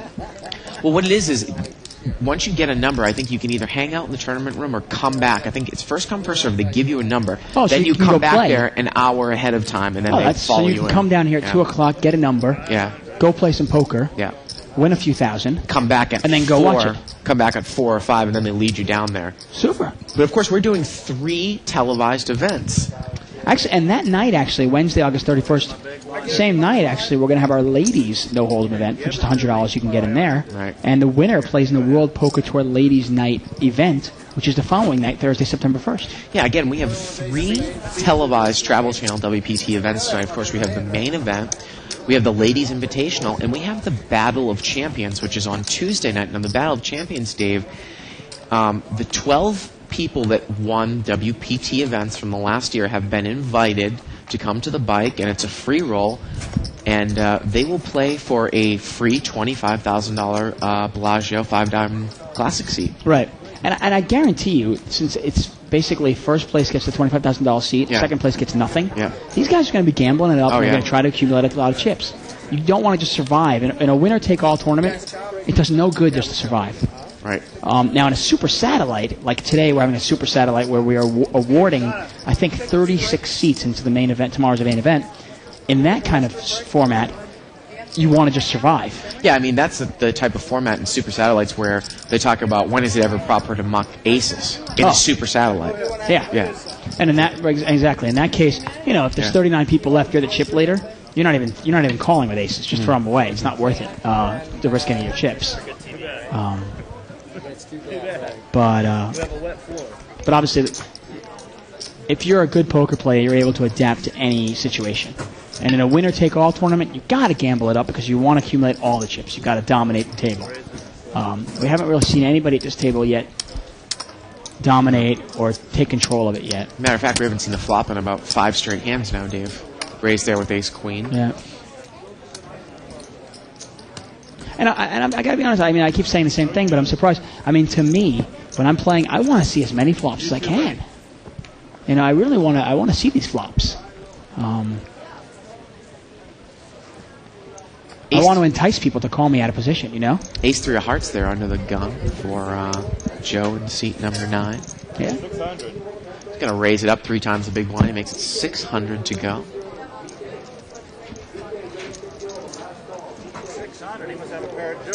I can't imagine anybody calling here.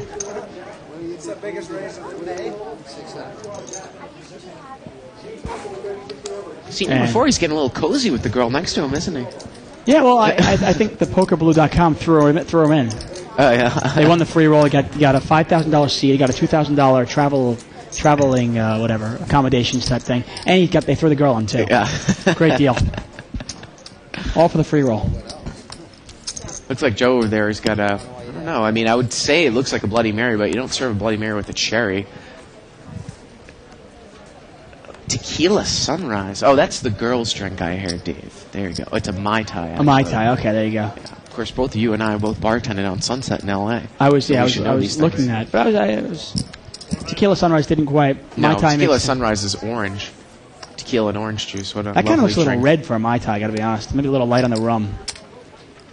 Look at this. Ace-king over there for seat 1. He raised, Ooh. and Nick's got pocket jacks. Wow, fireworks. Let's go. He's going to re-raise. Come on, push it, guys. Push it. And actually, Anthony's in the big blind there in seat 1, so action was Nick brought it in for 700 with pocket jacks. He said all in. And Anthony's moved all in here, Dave, over the top. Wow. Move me a stack out there. Nick's got to think about it here. Yeah. Say, this is one of those cases I got to be honest with you. Since 4th place, 5th place pays the same as 2nd place. Yeah. I'm going. You're going because you know that you can. If you win his stack, you really can run over this table the way these guys have been playing, right? I don't want to just survive. Yeah. And I think that's what Anthony's thinking here. And I give Anthony a lot of credit here. You can't call an all-in bet with Ace-King, but you're certainly putting the pressure on the other guy. It's like about 5,500. Probably has Nick almost covered. Yeah, he's got Nick covered by just a little bit here.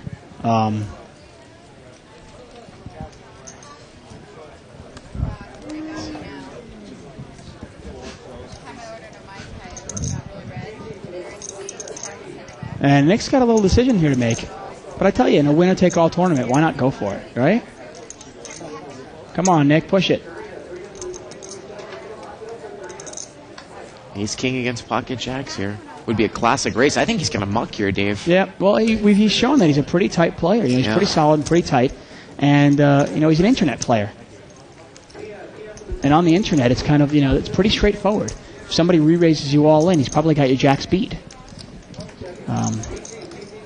He gave Anthony credit for a big hand, and he lays it down. And Anthony's up over, actually well over 6,000 now, you can tell. Each one of those stacks is probably about 2,000. So he's definitely the chip leader right now. Again, I think you hit the nail on the head when you said you don't mind gambling up in this, especially with this table, Dave. I mean, once you get chips against these guys, I really think you could really push them around. Yeah, why not? Exactly. Yeah. Well, it was interesting. Like yesterday's media invitational that I played in, it was pretty much a winner-take-all type thing. First and second place were the really big money. And, once I had won the last longer bet with you and Shirley, and I had $200 in my pocket, I didn't mind gambling.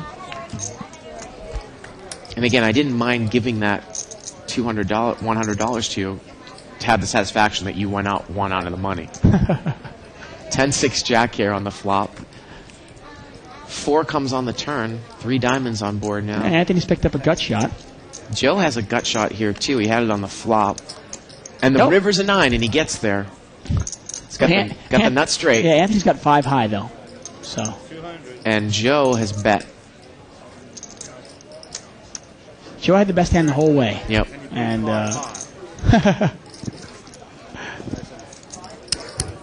Anthony can barely beat the board. And Joe, I thought Joe was going to show the straight there. And again, I was bothered by the fact that I didn't make it far. I mean, I started at 2,000 and never looked up. But if I were you and was just kind of there and knew that there was a lot of possibility of winning a seat, I would be a little bit upset. I don't mean to rub it in a little bit. To be honest with you, I'm always upset when I get knocked out of a tournament, whether I get knocked out in the first 5 minutes of a tournament or even if I get knocked out in second place. I'm here to win, I'm very competitive and I'm there to win a tournament. And obviously I was disappointed to get knocked out 11th and won out, right in the bubble there yesterday. Nick's got pocket 8s here. He's going to double the big blind and he's going to take it down. In retrospect, I take satisfaction that I was able to outlast you and Shirley. I think I had you. And actually, the interesting thing is obviously you didn't get many hands and you were out pretty quick. But when I moved to Shirley's table, Shirley actually had more chips than me. And I was able to accumulate more chips than her and watch her get knocked out. I was actually kind of hoping that me and her would finish up 1-2. Me being 1. Me being 2, but hey, it didn't work out that way. I actually made a mistake. I'm quick to criticize other players, and I'll equally criticize myself. And I overplayed pocket 9s yesterday. A player raised in middle position, and I smooth called with 9s in the small blind. And I probably should have laid it down. It was a pretty tight player, and I shouldn't have got myself involved in a hand with the 9s. And the flop came out 7 high, 7-5-3, and I ended up losing about half my chips to the guy, and he had pocket 10s. But I definitely think I overplayed the 9s. He was waiting for somebody to try to steal his blind.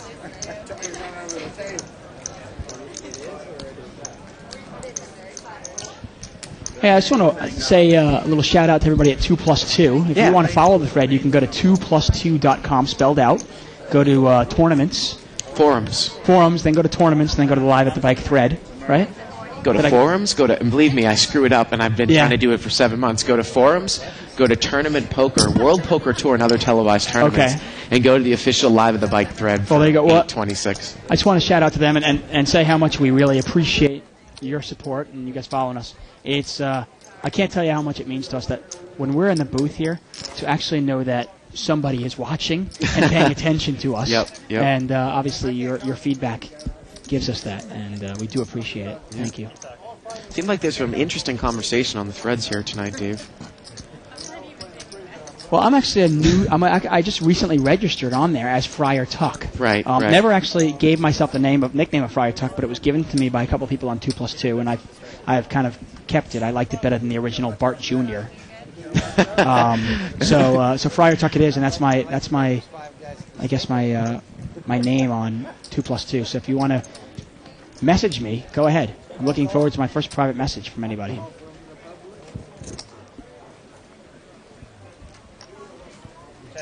It's like a bunch of callers here, Dave. King 10 suited, 9-10 suited, Ace Deuce offsuit. Queen Jack 3. Look at the flop for King 10 and diamonds. Yeah, that's open-ended. Wow, but now Joe's got the bottom end of the open-ended straight draw. Rod is bet 400 here. And maybe if like an 8 of diamonds comes out, we'll get some fireworks. Who knows?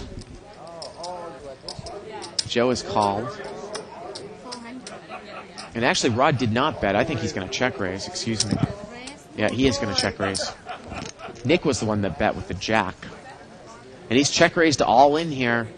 And, Joe can't call here at the bottom end. Joe's just in bad shape here. And Rod's hand is good enough probably to check raise all in. Oh, that hand is good enough to check raise all in a cash game. Yeah. I don't care where you're at. He's got a straight flush draw with an overcard. He takes it down. And I'll tell you, I'm waiting for one of these players. I mean, this table is obviously pretty tight, pretty solid play.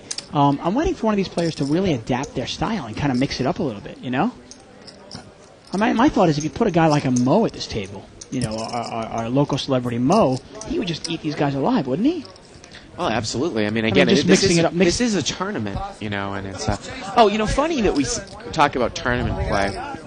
There was a discussion last night, Dave, that Shirley and I had, and I think that Shirley might have misinterpreted me a little bit, but she kind of seemed a little bent out of shape. And you and Shirley are like half married. A lot of the people agreed with me on 2+2, which I guess is a rarity compared with these days, especially with one particular poster. But all I said, Dave, was, I know you have your 2 cents on this, was just because you're a good tournament player does not mean that you're a good poker player. And that just sent her flying, and just this ongoing discussion about. Well, see, I'm not gonna go pout or anything like that. To be honest with you, but I actually disagree with you. I think if you are a good tournament player, then you are a good poker player.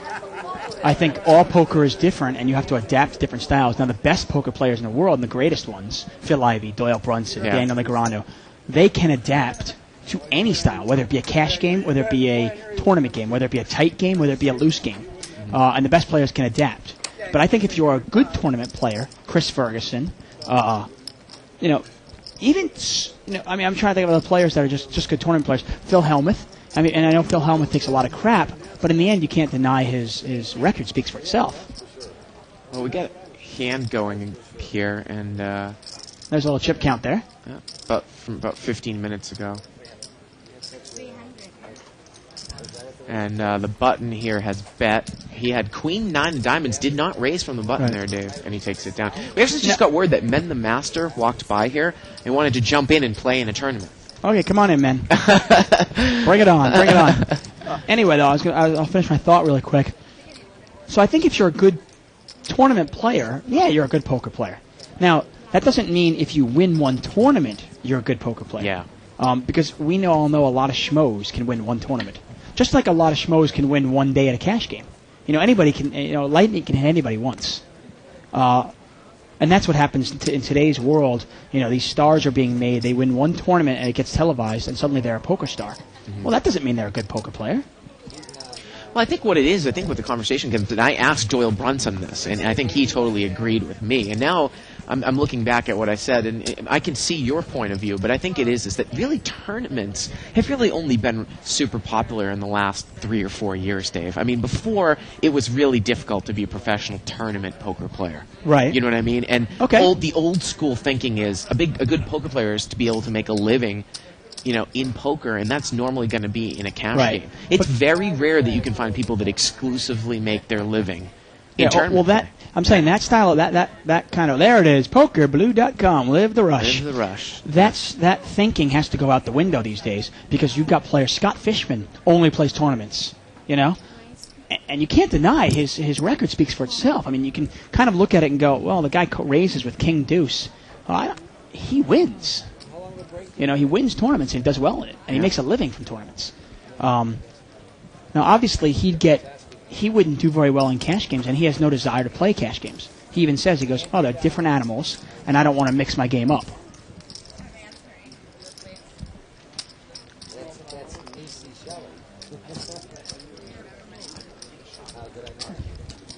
I mean, to me, in the end, the best players, the greatest players in the world, can adapt their style of poker and their play to any game, to any level, whether it's a tournament, cash game, no matter what it is. I mean, on the contrary, I'll throw something at you. There are a lot of good cash players, right, who can't play tournaments. Yeah, because their style is a little too tight. Right. Well, actually, I was just reading Roy Cook's article in Card Player this month, and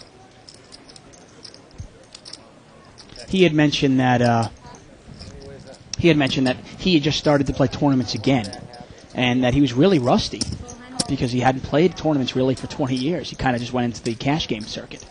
And he said if he didn't adjust his style, he'd just be dead money. So he had to adjust and adapt.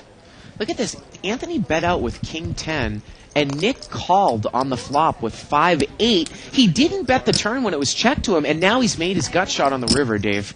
Boy, I think they really missed a bet there on the turn. Nick, he called the flop with 5-8.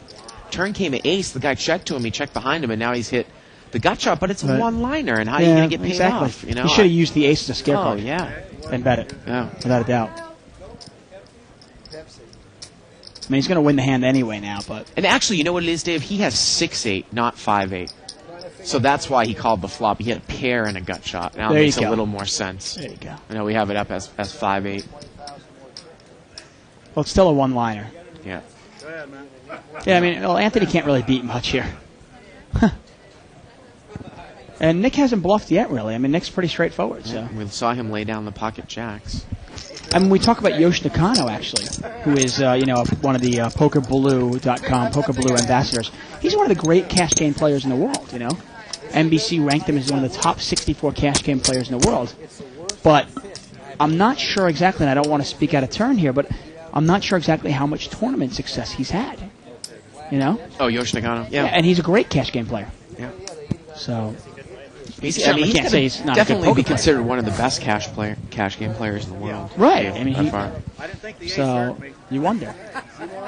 But there are a few, elite few like Barry Greenstein, Doyle Brunson, Phil Ivey, who were just phenomenal both ways. Yeah. I had a nice kicker with my friend. You're right.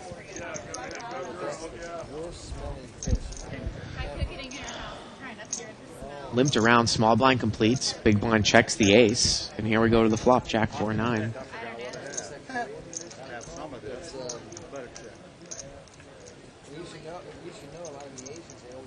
Turns a 5.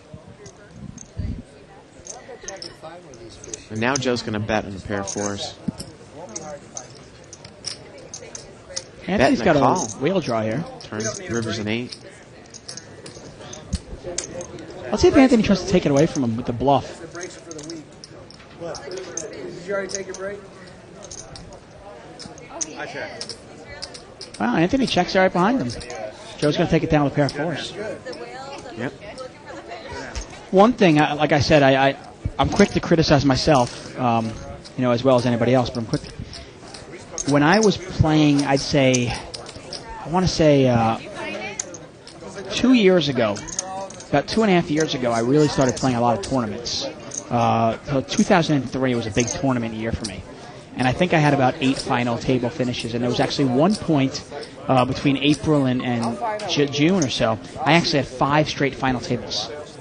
And I was playing tons of tournaments. And I was really in that tournament mode. And I noticed that while I was playing the tournaments, my cash game play really suffered. And then vice versa, I'll throw this at you. Now that I'm playing predominantly cash games, and I'm beating the cash games, I'll say that my tournament game has suffered a little bit as well. Yeah. I'm not quite at that level where I'm able to adapt my game. And hopefully I can get to that level soon. But just want to throw that out at you.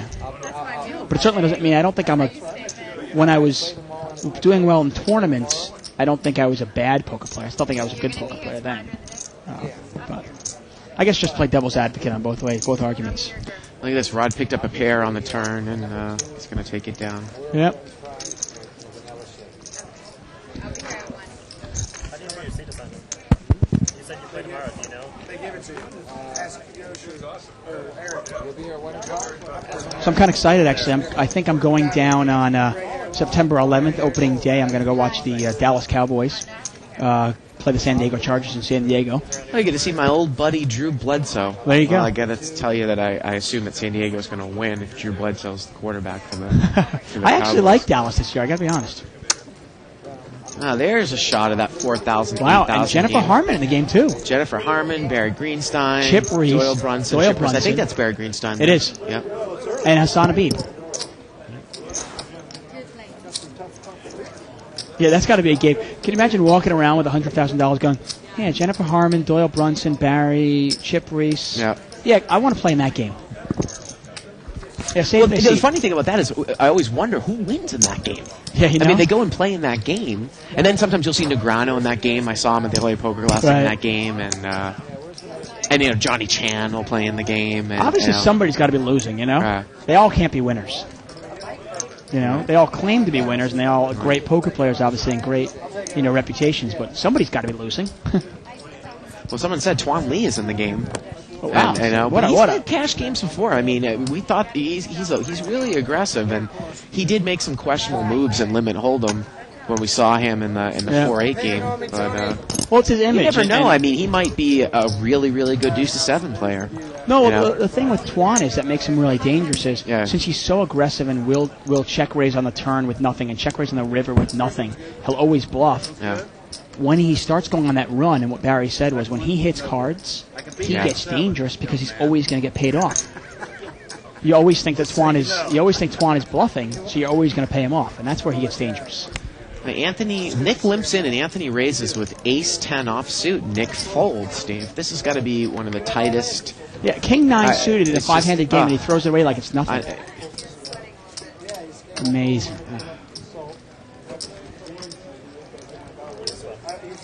And it's funny, I actually feel announcing this game, if anyone's ever watched, and I know Isaac can help me out with this when I mention it, if anyone's ever watched the Tour de France, the announcers for that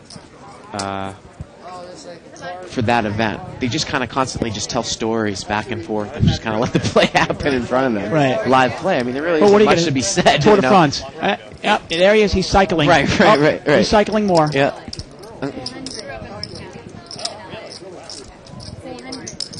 And it's amazing the job they do here at the Bicycle Casino. There are guys that really go, underappreciated. Guys like Rick Cloward. It's really amazing the job they do. Rick Cloward, of course, is the poker room operations manager. Without a doubt, you can't spell kiss ass without David Tuckman. Ace 5-8 here on the flop. Brian's got a top pair.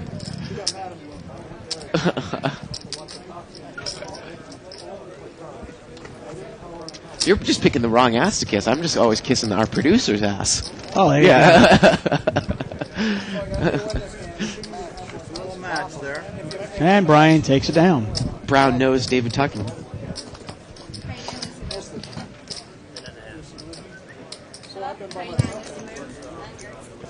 I told Britt, I'm like, Lucy was at the table. She goes, really? I'm like, oh, no. And just a little mention of 2+2. Russ, please don't encourage them.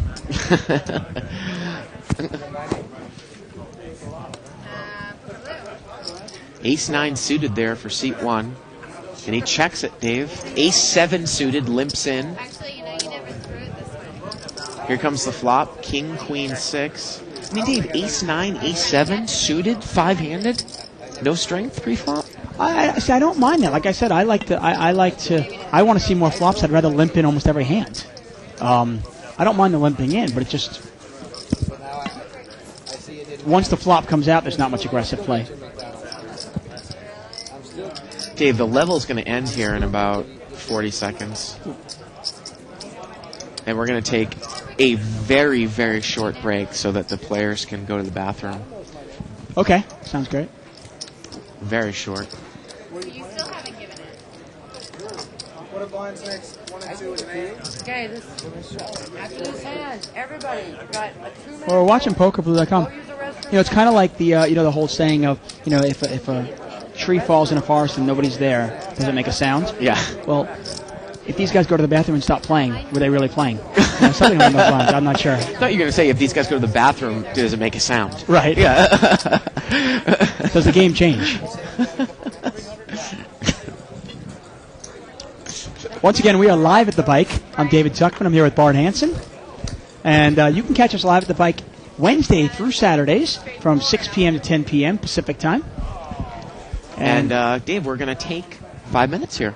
Oh, are we as well? Yeah, we are. Wow. So we will be back in 5. We'll see you then.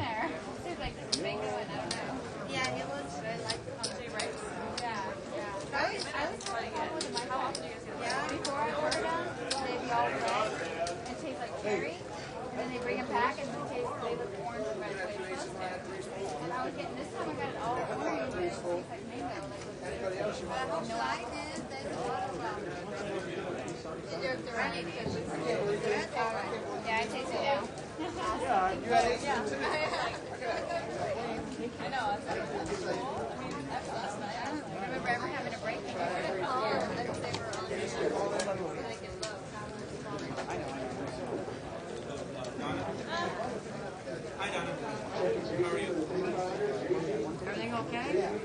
If you're here, you're already fine.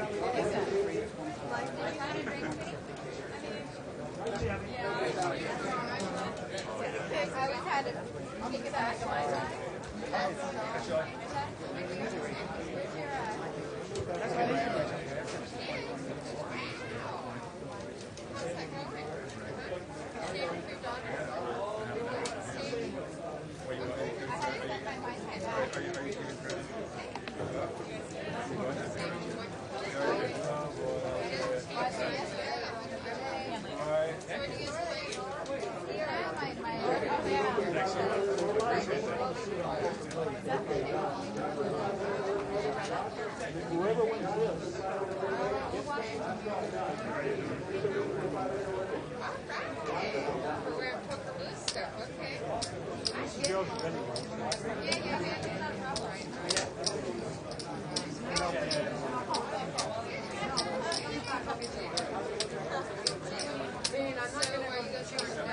Yeah, they're on break, and I'm not leaving. If I leave her now, then I'll never have a shot. Go after you, bud. That's right, Rick. All right. Go in, yes, said hi. Too sweet.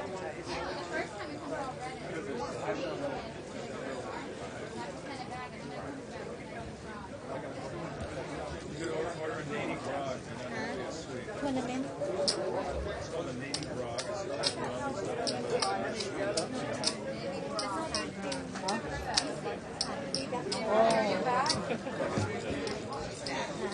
Now, let me ask you a question. If I said to you, I want a Shivers Rob Roy, very dry.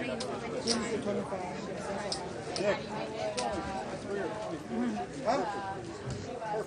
What are you talking about? No. Yeah. That's why I gotta say. You see, it's really. I already have it. And whatever scotch you order, just hit the driver with it. See, there got several ways to make Rob Roy's. One is a perfect Rob Roy, one is a sweet Rob Roy, one is a dry Rob Roy. In tournaments, when you say dry, it has to be that you do 11 plus 8 readers. And now I've got it where I say, I want a Chivas martini, very dry with a twist. So you would understand that as a bartender. You just make it like you make a vodka martini or a martini, very dry, swirl it.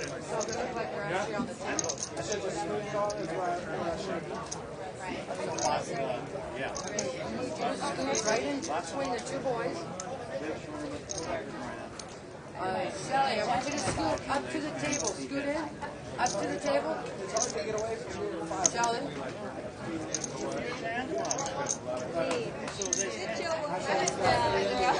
What is it? Eat the table. Is it food on the table? Table. Donna? Donna. Who's the table? Donna. I did have 8-6. I figured you did. I wasn't letting you push me around that way. I wasn't letting you push me around that way. I knew I started with the best hand, but I thought about throwing a bunch of them in there, but You can't give me some currency chips where you got all the chips. You're not gonna give me any. You took all his. well, you got a lot back. You got a lot back one too. I got 4,500. So Donna? You got 6,500. I said the same thing. He's got 5,300. I was up to 75. I love that. I was like, Donna. You guys get dealt in?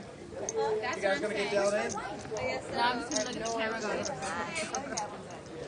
Hi, wifey. Hi, girlfriend. You know what they're saying by this, Nick? That I was close enough. We're not very good looking. They gotta spice it up a little bit. Exactly what they're doing.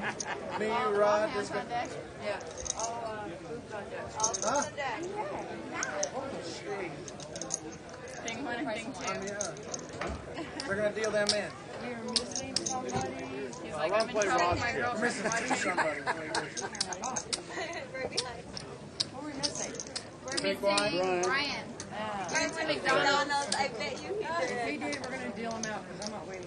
Oh. You said 2 minutes. He's coming right there. No, he's not either. Sorry. Saw a poker blue hat. That That was the wasn't guy him. who didn't go to McDonald's on my. Oh my god. I get filled out. I'm gonna be in trouble.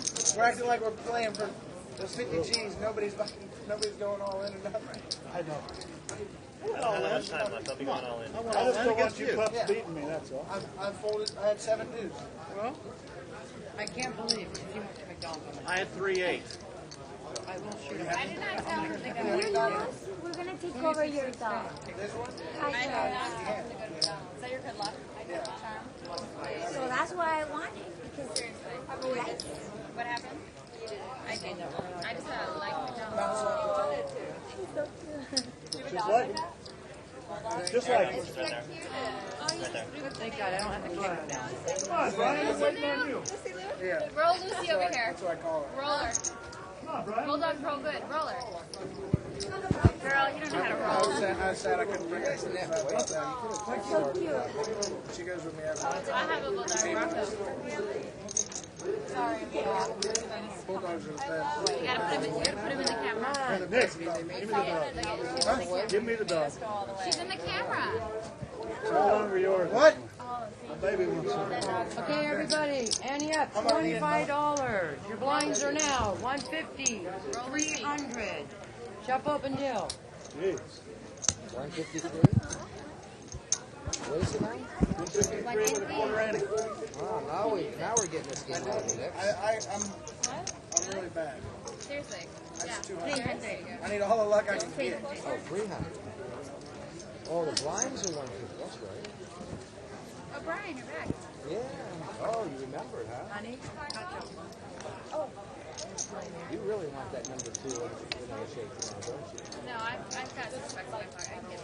Huh? Here, Brian. Brian, take it. Oh, thank you, sir. Wow, I was seated too. You can do what? I can get that myself. Well, that's okay. I told you I was going to get it for you. I'm bringing the number 2 and a vanilla shake tomorrow. Making us hungry. Smell it? Your lungs are out. I don't remember no eating in the contract.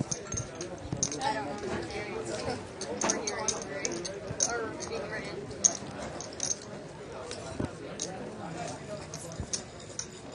All hands on deck.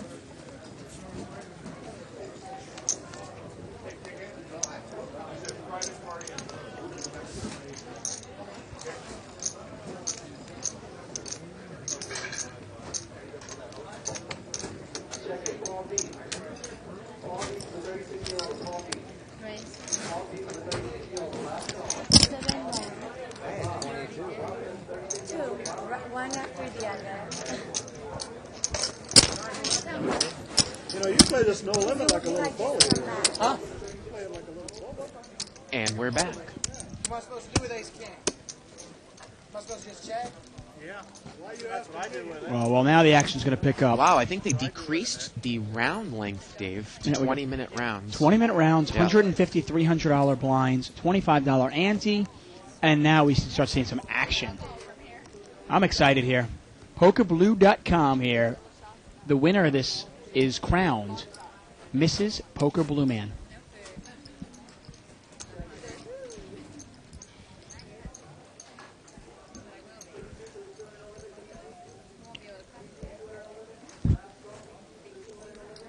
And again, we do not see a flop.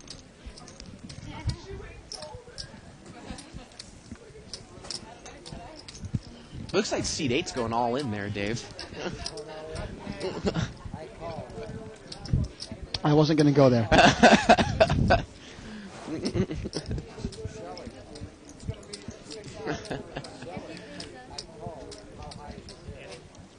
We're actually considering having a strict poker segment here. Wondering what our viewers over at 2+2 and all over the world would think about that. Obviously, not with this lineup, with a much better looking lineup, I hope. A better looking lineup, yeah. Yeah, not that these guys aren't good looking guys, but, I mean, well. Enough said. Pocket 6 is there in seat 5. He's raised to $700. Again, the blinds are $300 now, so 2.5 times the blind. You played 3 hands, John. Aces, aces, and aces. Yeah. Don't forget you played 2 queens, too. And he's going to take it down. Well, now we've got $575 in dead money. Yep. And that's enough to try to start stealing, you know? Yep. I mean, each player only started with 5,000 in chips, so 575, we're talking more than 10% of your stack you can try to steal in a round. That's not bad.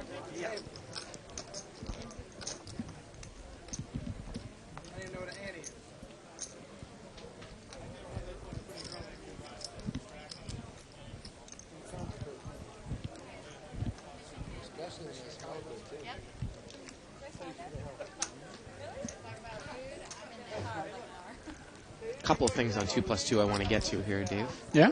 After this hand.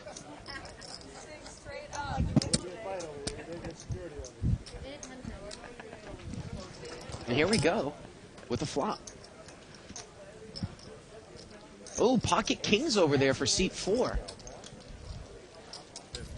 And it looked like he limped, Dave, and seat 7 raised with ace 9. So this guy limped with aces before, and now he's going to get to pull the limp re-raise. Mm-hmm.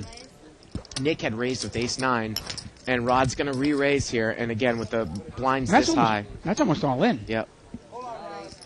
Now, Nick laid down jacks before. I can't imagine him calling with ace 9. And he's going to look at the menu while he decides to call.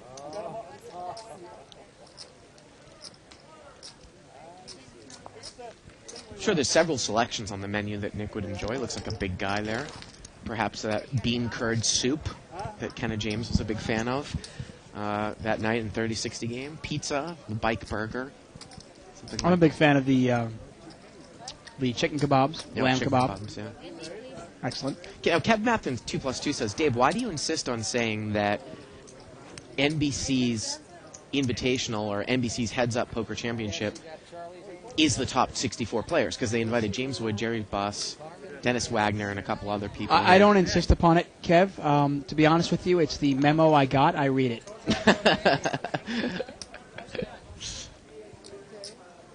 I hope that explains it. You know, if you're the actor, it's like, why do you say that? Well, that's what was in the script.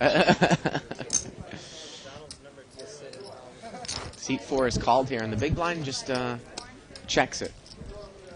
Queen Jack for the small blind. Big blind's got 9-10. Check, check here. Turns a queen. Now small blind has trip queens, and he's going to bet. And he's going to take it down there, Dave. Another interesting thing here. Poker Joker. Looks like a unique post here. I think they call that a different term in internet forum land, when the ghost post or something like that. But he said, I'm a big fan of Bart, the Bob Costas of poker. In the midst of this thrilling action, vote on your favorite Bart claymation. Chock full of action. Oh my goodness. Oh wow. Look at that. What was he thinking? Absolutely incredible. Unbelievable. And your name here makes the call. What's your favorite there, Dave? I just find it interesting. Out of all the posts, you read the one post questioning my thing, and then you read the second post that starts out, I'm a big fan of Bart. Any coincidence? I don't know. Looks like seat 9's going to move all in here, ace queen. But my personal favorite is we've got quite a pot brewing here. Yeah. Definitely. And he's going to take it down here. There's another one. He's going to take it down. Boy, I've seen that one a lot. I've heard that one a lot. Well, we've seen a lot of poker, over 1,000 hours of poker over the last 8 months. And, hey, poker kind of repeats itself. As long as I don't get up to the level that Jim Nance is at in terms of romanticizing whatever sport I'm commentating on, I think I'm going to be fine. Yeah. Have you ever seen him with the golf? Boy, that guy goes, he he goes real far. Hey, you know what? He's a passionate guy. Yeah. You got to take passion into whatever you do. Yeah.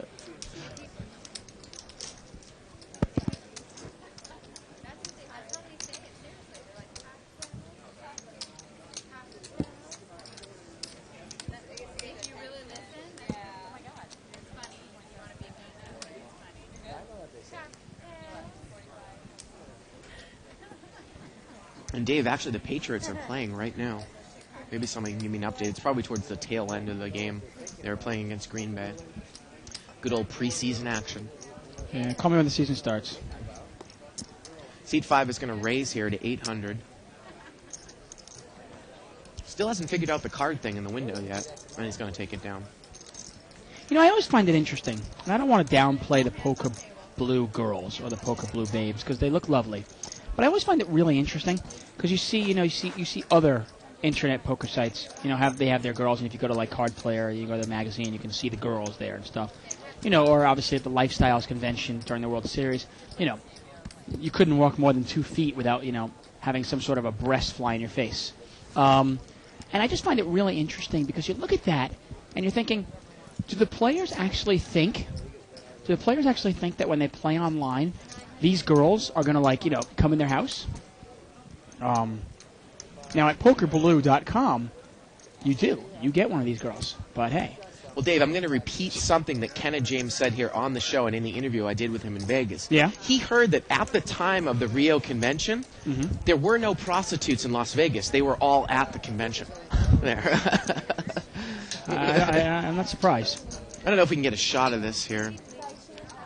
But looks like, actually, I think this is courtesy of Paradise Poker.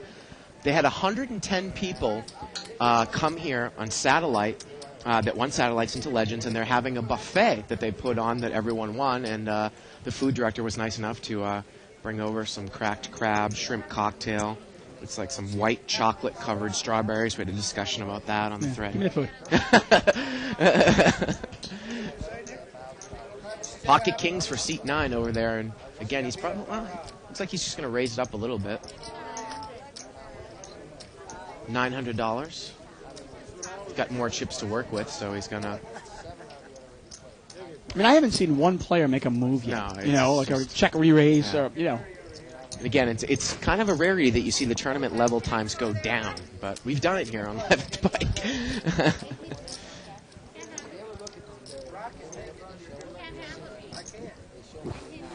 So 110 people there from Paradise Poker, Dave. Pretty amazing. And once again, we are sponsored here by PokerBlue.com. And right now we've got the Poker Blue tournament going on. The winner has a chance to win $1 million.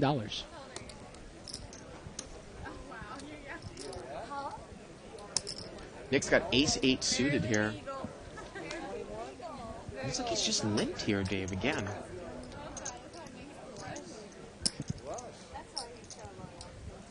Small blind completes out at seat 4.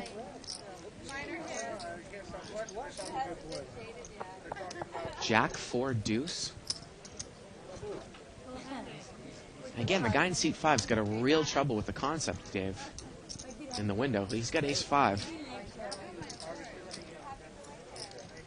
Again, Jack 4 deuce.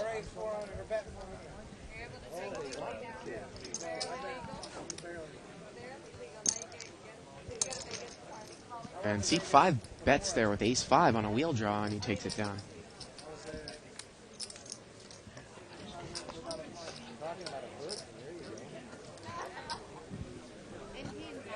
Now everybody's picking up. We can have a nice little 21-year-old.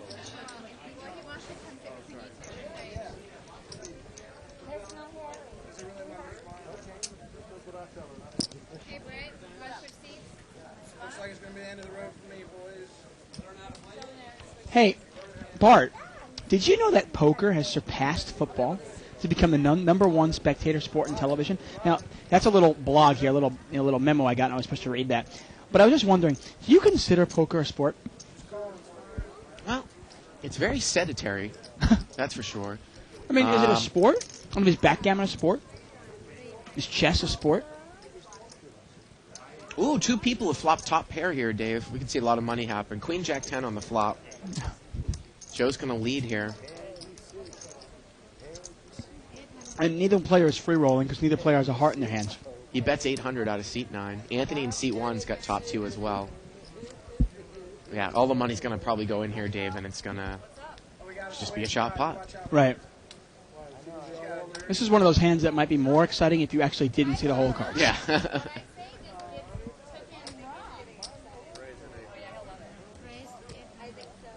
And seat 1 is going to raise. And Joe's going to move all in here, and I'm sure that Anthony's going to call.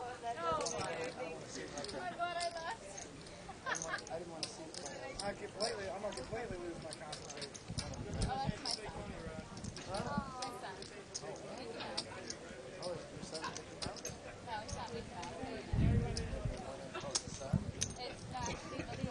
And Anthony's asking how much Joe has, and he looks like he's got maybe 2,000 there.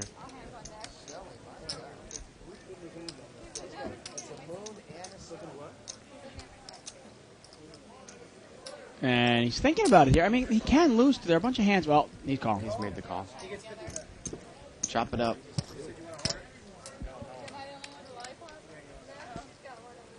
Oh, and she brought all the money in the middle. She could have saved herself a lot of time there. Yeah. Look at this. Both players have full house.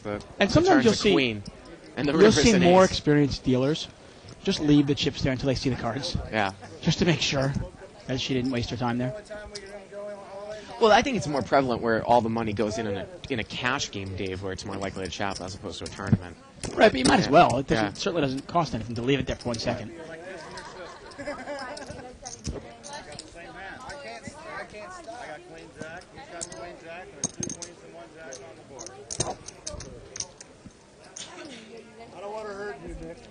Yeah, there's another great discussion on the thread last night. Dave, Shirley, and I were discussing that white chocolate isn't chocolate either, as we have these strawberries. White chocolate's not chocolate. Yeah, looking Okay. at. What is it? Gazingly, lovingly looking at. Right It's here. not white chocolate. What is it? It's confection. Really? There's no There you cocoa go. in it.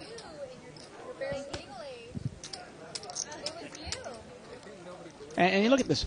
Our on-floor assistant, Donna, got the Poker Blue babes all lollipops. She's continually trying to bring this show into the dirt, even though we're steadfastly trying to make it a family show. You know. There's a shot. Isn't it supposed to be a circular lollipop, though? Aren't lollipops usually circular? I've never seen a square one like that before. You've never seen a square lollipop? Well, you know. And I gotta be honest. I mean,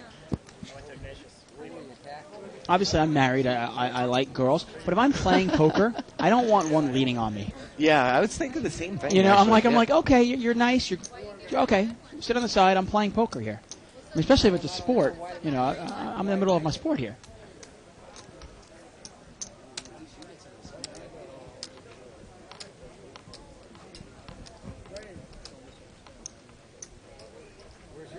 Well, Nick has raised here. He's got King 9 in the small Hey, blind. you see the, And look at that, in the Ace 5 mucks there, Joe. You see the billboard of Shirley in the background there. I just clicked off it real quick, but we saw the billboard of Shirley there, and I know that was on the back of Card Player. Right. The play for free live at the bike. Right. Shirley, and then it was like also commentating Bart, Dave, and a couple of people obviously, and it was kind of funny. I'm like looking at this thing. I remember somebody saying, "Hey, you're on the back of it," and I'm looking at it going, "Where am I?" I was like, "Okay, no problem." Well, I gotta say, I was one of the most surprised people to walk in here one day and see Shirley on the back of her Card Player. Yeah. Well, yeah.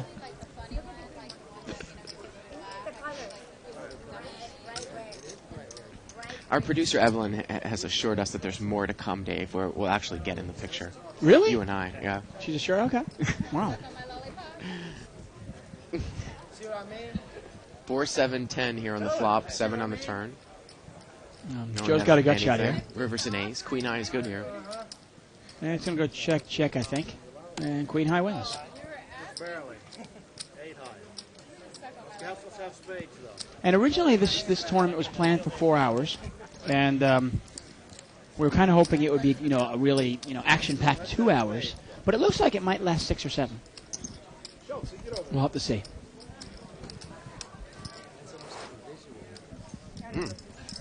All right. There you go. I like that. Caught me with crab in my mouth. Caught you with crab in your mouth. There you go. I tell you. Poker Blue, live the rush. It's exciting in here. It's really wild and crazy. We are just over the edge. Then you're going to get busted. All right? King Queen suited here for seat 1. Ace 9 in seat 5 They here. just get limped around here again, Dave. And it's not like the blinds are small now in comparison to the stacks. No, I mean, not at all. At this point now, it's $500. There's $575 of dead money and chips in there. I would say. Ace 10-3 here, so Brian has the best hand. Let's raise it up. Anthony's got a gut shot here. Maybe he takes one off.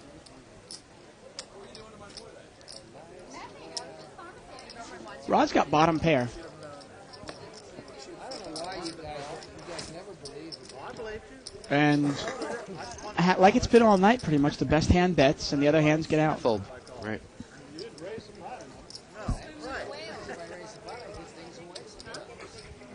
You know what it's kind of like? Remember at the end of Rocky 3? Did you see Rocky 3?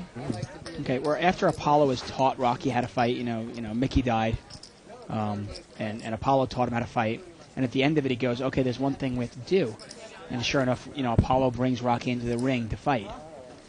And they kind of, at the very end of the film, they kind of dance around each other for about 5 minutes.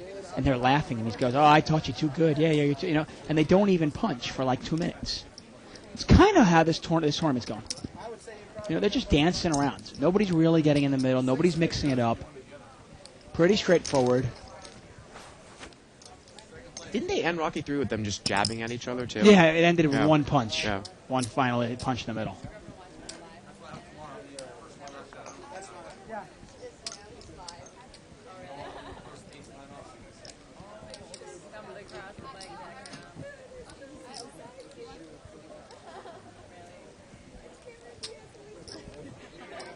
Once again, we are live at the bike.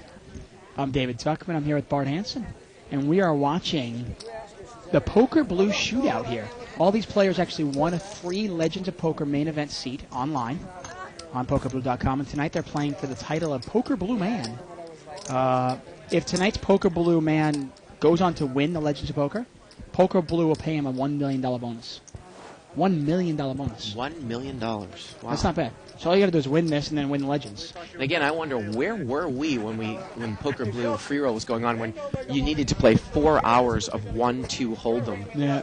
I actually know. And then in a free roll, there's 20 people in there for terrible. a free Yeah, Yosh actually called me up on the way back. I was driving back from Vegas after the World Series.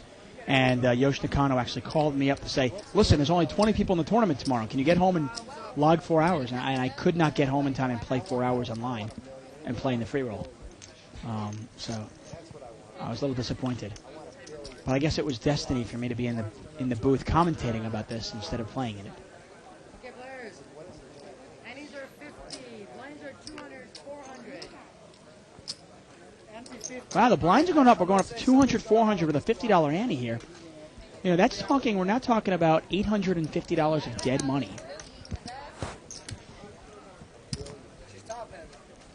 You know, it finally gets to the point where if you've only got a couple thousand or 3,000 in chips, it costs you $850 to play around now.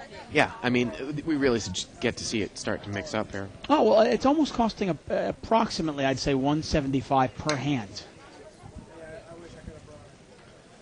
And you wonder if they've caught on, Dave. If the blind structure change. They all fold. It seems like they're tightening up as the blinds continue to increase.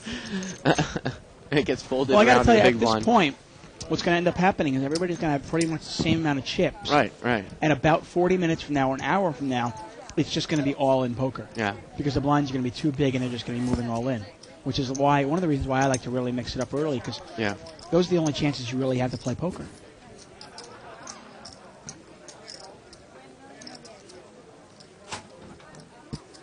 Ah, someone's posted the score up.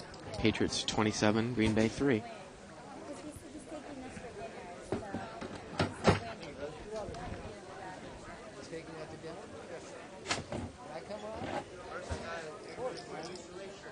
Nine 7 off suit for seat 9 here. I mean, I haven't even seen somebody try to steal on the button yet. They've limped in with ace 5, ace 7 suited. No, but I mean, it's not like, like Joe's on the button yet here at 9-7. Let's see if he raises it up. He did. He raised raises the it 900. up. There you go. Okay. Finally, the blinds are worth something here. Let's see if anybody calls here. Rod's got a king 4 suited. No. Finally, Joe kind of gets it. He's going, wait a second. I can steal $850 in chips here. And he's kind of short stacked, so he needs to steal a little bit.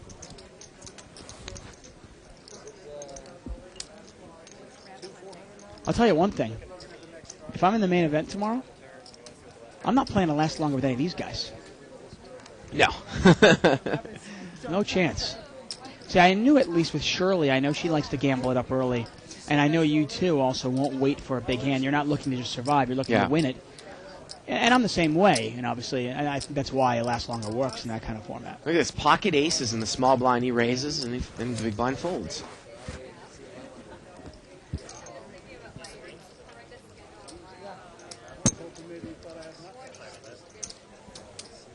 Dave, hopefully this game, like I said, now with the escalating levels and short levels, we're going to get a cash game in there for at least an hour here tonight. I'm pretty sure. I want to tell people. Yeah, I mean, the action should really increase here. Yeah, I mean, it could get crazy here. Could get wild. 2-4 blinds, $50 antes. The next level actually goes up to 3-6 with a 75 ante. So, I mean, at that point, I believe it might even go up to 4-8. I think maybe we're skipping the 3-6. We'll have to find out. Look at this. It gets folded around again, Dave, and we haven't even seen a flop at this level yet. Or we haven't even seen anybody contest any of the. Yeah, I'm getting word that the next level actually was going to be 400, 800, or the 100 ante.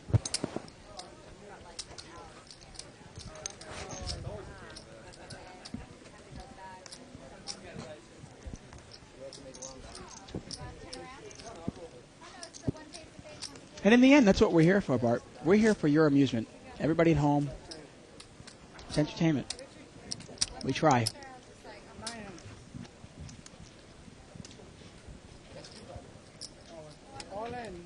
Ooh, an all-in here. We can see one king, and I see someone else has ace-queen. Seat 7, we can see he's got the king of diamonds in wow, his and Rod's hand. got ace. Ace-queen, yep. Pocket kings, Dave. Oh. And Rod's got ace-queen. Oh, Nick was a little short stacked there, huh?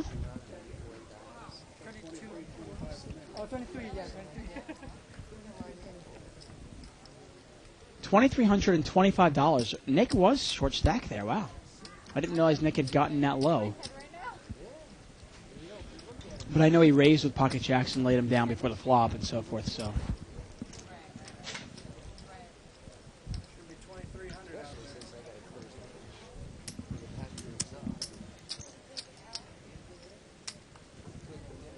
And look at this, Dave. Is he going to lay it down?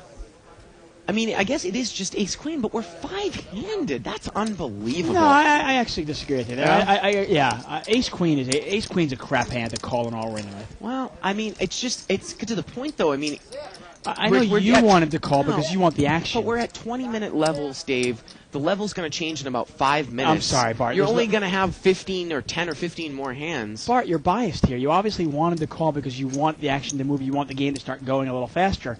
But there's no way you call an all-in for 2,300 more chips with ace-queen offsuit. It's a garbage hand. I don't even like moving in with it. I mean, you can move in with anything, but you certainly call. I don't even want to call with ace-king. Ace-queen, what can ace-queen beat? We're 5-handed, like I said. It's going to be the best hand that he sees. Probably for the rest of the tournament. Yeah, but you got to pick your spots better. What can ace-queen beat? Nick just moved all in. Nick is one of the tightest players at the table, right? I mean, he's been laying down hands and so forth. Look at this. We see more people lay down hands. Yeah, I just don't see what ace-queen can beat. What do you think? Nick's making the move with ace-10? Oh. Yeah.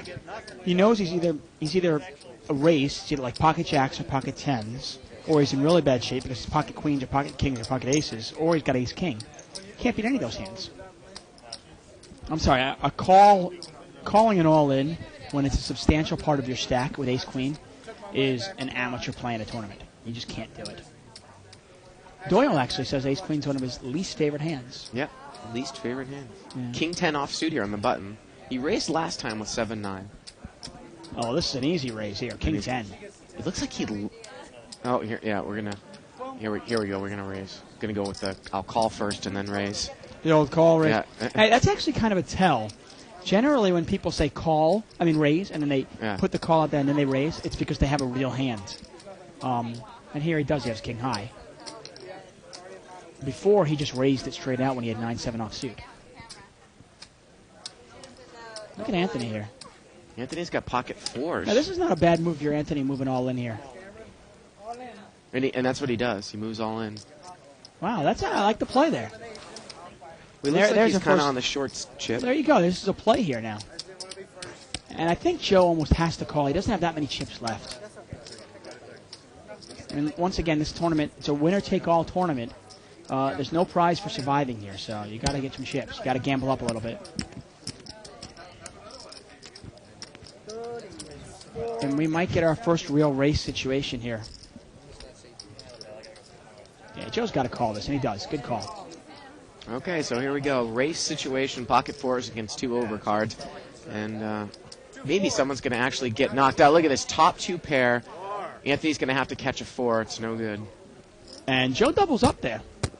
And that's what you got to do in a tournament like this where you get no prize for second place. Go for it. And again, everyone's still at the table here, Dave. Not only hits, he hits flies. That's pretty good.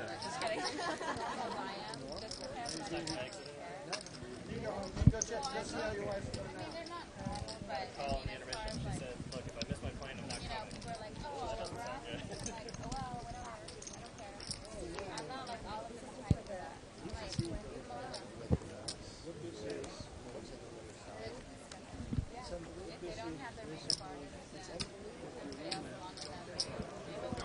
Looks like I can see 1 ace over there in seat 5. Wow, we got 6s and 7s out there. Anthony's got... Wow, pocket 6s, pocket 7s. And seat 5 mucked the ace, and it looks like seat 4 is going to move all in. Yeah, we got an here. all-in and all-in here. Yep. And pocket 7s against pocket 6s. Anthony's short stacked here, but he's in good shape. Wow. That was and a really there's the board. flop there. Fast flop, yep. Yep.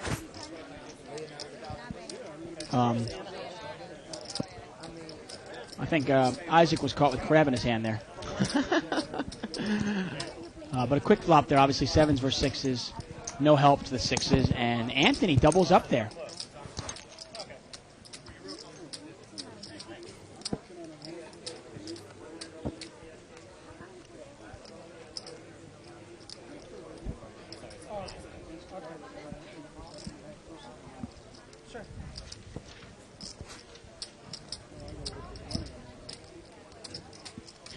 Hey, one thing that's kind of cool is the Poker Blue babes here. PokerBlue.com is actually auditioning women in the LA area who have what it takes to run with the stars of poker. if you're a babe or you know a babe living in the LA area who wants to live the rush, submit a photo and a bio to pokerbluebabes@hotmail.com. Look at this. Both the blinds have ace-6, and they both check. And they both flop the same gut shot. Yep. Brian's got a backdoor diamond draw. Check, check. Turns a 9. Brian's- Now Brian's got a flush draw. Come on, Brian. And he's going to bet it. And Nick is going to call. Perhaps he thinks the ace high is good. He's got the draw. The river's a jack. And chop, chop. And it just gets check, check here, Dave. Again, very passive play. And chop it up. And the question now becomes, are we ever going to lose one player here in this Well, we tournament? had 2 chances to lose players, and Yeah. both times, obviously, the short stack won the hand.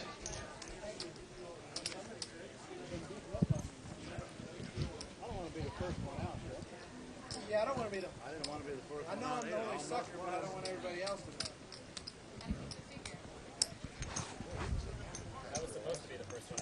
And I'll say one thing, Bart. You always maintain that cash games are better. It's funny, actually. All TV poker is pretty much tournament poker. Yep. And you've been maintaining, and so have we, that cash games, which is obviously our predominant show, is much better for TV. It's much better poker to watch. Well, and it shows again it's tonight. An unedited format. Cash games are much more exciting to watch, as has kind of been exampled by tonight. It's a little difficult to put a tournament on that's unedited, Dave. Especially when you've got to play a bunch of players like this. No, without a doubt. But I still maintain, nobody else, we are the first and only webcast that shows live cash games. And I still maintain that cash games is really where it's at. It's more exciting to me. It's just the rush of it all, the real money. When somebody, moves all in for $6,000. It's not 6,000 chips. Yeah. It's $6,000.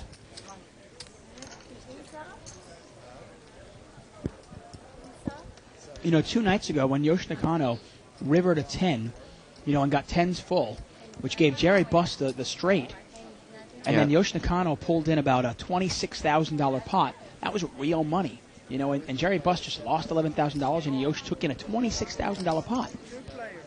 That was a great night. We played 400, 800 limit hold'em 2 nights ago. Tuan Lee was in the game, Tim Fan, Jerry Buss. It was really fabulous. Ace, queen, 4 here on the flop. The turn's a 9. No one has anything. Check, check again. And the river is a 7.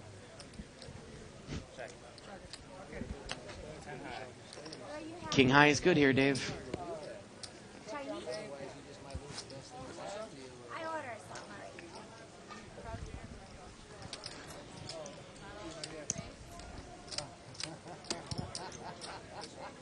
Now, if you didn't get a chance to see that show, actually, the 400, 800 limit hold'em event, cash game, 400, 800. Cash game with those players. We also had Barry Greenstein and Doyle Brunson in the booth. Bart conducted a great interview with both of them. You can get them at the archives. Click on Live at the Bike, click on the on-demand banner, and for just $14.95, you can get that show and every show we've ever had. And I think we have, over 1,000 hours? Over 1,000 hours of poker, Dave. Yeah, it's a great learning tool, really entertaining. And you also get access to the Howard Lederer video. And on top of that, we've been having some zany quiz questions and little contests where we give away, books or videos or so forth. Massages, and only subscribers are eligible. Look at that. Joe raised with 4-5 offsuit, and he's going to take it down. Well, Joe's mixing it up a little. He's getting chips here. Look at, he's now got over 6,000 in chips, and he's starting to accumulate chips. He's taking control of the table. So far, Dopey on 2+2 actually won a Poker Aces book, The Stars of Tournament Poker by Ron Rose, which is a great book. And I know Russ Fox actually won a 30-minute massage. Has he taken that yet? He hasn't taken it yet, but whenever he wants it, it's his. Like it said, your luck that someone had to win that from around here. Hey, we put the contest out there for somebody to win. So, and I'm going to give Joe some credit here. Joe has kind of spent the first 2 hours of this game kind of reading the players at the table, and I think he's got a pretty good feel for the game, and he's adapting his style. He's adapting his style now, and he's starting to take control, and he's probably got 7,000 in chips now. Look at this. Nick has raised here with Ace King, and it looks like pocket fours over there for seat 4. Or it might be Ace 4. Yeah, this is an all-in here. Yeah, here we go with the flop. Deuce 8, Queen through. And it is Ace 4 against Ace King. And Ace King is going to win it. And Rod is gone. Rod is gone. Rod is gone. There's Wow. the first person out. Congratulations, Rod. Rod is gone. Yeah, and we're going to get the dealer actually to slow down the flop a little bit for us on these all-in hands, just so we can get a good, we can actually call it. Yeah. But there we go. We're down to four-handed. Now let's see if that really makes him going here. There are 25,000 chips in play, so each player should have about, say, 6,250. If you have more than 6,250, you are above average. Ooh, seat 9 raises, and seat 5 is going to move all in here with Ace Queens. Pocket Wow, Ace against now Ace they're Queen. now they're just flying here. And we're probably going to see another race here again, Dave. Yeah.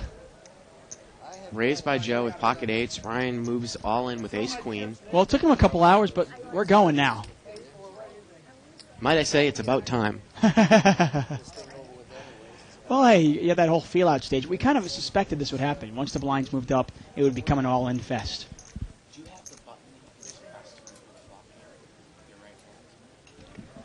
And sometimes it happens with a lot of no-limit tournaments where players are kind of scared to play a lot of hands. They don't want to play flops. They don't want to play turns. They're more comfortable just moving all in.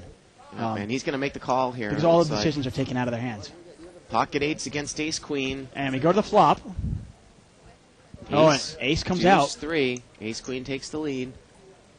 Oh, turns gonna need another an 8. ace. Joe's drawing live. He gets an 8. He makes a full house. And the river's a 5. Brian's going to double up here. And that's going to put Joe in real bad shape. He might actually be knocked out here, Dave. I mean, to me, the thing that I don't understand, I think Joe has about 1,000 chips more, to be honest. But the thing I don't understand is, okay, you sit here for 2 hours, you play really tight, you play this, you play this, and then it just comes down to the fact that you're just going to gamble all your chips on pocket 8s. Why didn't you do this 2 hours ago then?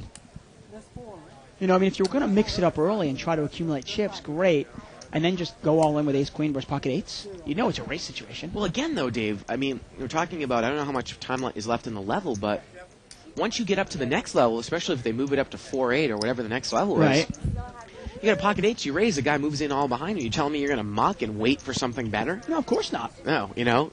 But that's what happens at this, by not mixing it up early. Right. No, I see what you You mean. put yeah. yourself in a spot where Yeah. you're basically just Well, I think that down happens to with race a lot situation. of tournament players. They play so tight, and then if you realize it and really look and kind of move backwards in the tournament, just like you move backwards in a hand, you're going to sit there and be really, really tight. It's just going to be a crapshoot anyways in the 4th and the 5th and the 6th level when you get Right. short chipped. Exactly. You know? You're gonna put your ace king up Yeah. against somebody's pocket 9s and hope you get your ace or your king. And you know what? If you're gonna do that, why not just go blood blackjack? Take your $500 entry fee, put it on black, and hope it hits. Hope it comes up. So it's again, you're not blaming them for making that move now, but it's just that the lack of them mixing it up in the early rounds has forced them to do it Yeah. now, right? Yeah, without You a know? doubt, exactly. Yeah. I mean, I want to accumulate some chips early on, so later on I can pick my spots. I don't have to, if I'm going to race with somebody, I'm going to have more chips than them, and I can kind of, pick my spots when I want to race. I mean, what do you think if let's say that this was a 6-handed tournament and John Huang was on the table? Do you think that this would have played out a little bit differently? I would imagine so. I mean, any player that has the ability to really mix it up and be aggressive, I think might have, put these players on their heels. Yeah. But maybe these players would have adapted. I'm not sure. They didn't have to adapt because nobody really was Right. pushing the issue. Brian's got a Queen Jack suited here, and he takes it down here pre-flop. And he is by far the chip leader now. He's probably got close to, I'd say, about 13,000 chips. And again, he's by far the chip leader just because he won that one hand, ace queen against pocket ace. Exactly. That's it. And if Joe had won it, he'd be the chip leader. And and again, when we started to escalate the levels, everyone was pretty much even going into the 4th level because no one had played yet. Right. And now, Well, of course, you're doubt. just gambling. And you pretty look much. at it, I mean, Joe had King 10 versus Anthony's pocket 4s, and he won that race. And it's just a matter of, we've had 2 or 3 races, and who was going to win the races. And seat 9's going to move all in here. It looks like he's got... Let's see if Anthony calls here with an ace high. Joe has got, I think it's 9-10 offsuit. I know we have it as 8-10, but I believe it's 9-10. Now, do you call here with ace rag? Well, Brian's got king 10 suited. Yeah. Of course, the suits and the, obviously at this point, Joe's actually got a 9-10 over there. The suits and all that, it doesn't matter at this point, Dave. Ace rag beats king 10. Right. This is one of these It's just a matter of you got to look at it and go, Yeah. okay, well, I'm not that big a favorite over anything with ace rag. Should I Right. go for it? Now, Anthony actually was about a 61% to 39% favorite. Look at this. Brian's going to call it with king 10, and he's got him dominated. Yeah, Brian, that's the hand you want calling if you have Yeah. king 10. Yeah. Yeah, I'm surprised Anthony didn't call, to be honest with you. He's short stacked there. Ace high is probably the best Look at this. hand. Queen 9-6, 9-10 out flops king 10, and 9-10 still in the lead here, Dave, and the river is a 3. Yep. Wow. Joe takes it down. Brian takes it down. Joe takes it down. Joe takes it down, yeah. Actually, no, Brian takes it down. The hands are a little opposite there. No, Joe, I'm sorry.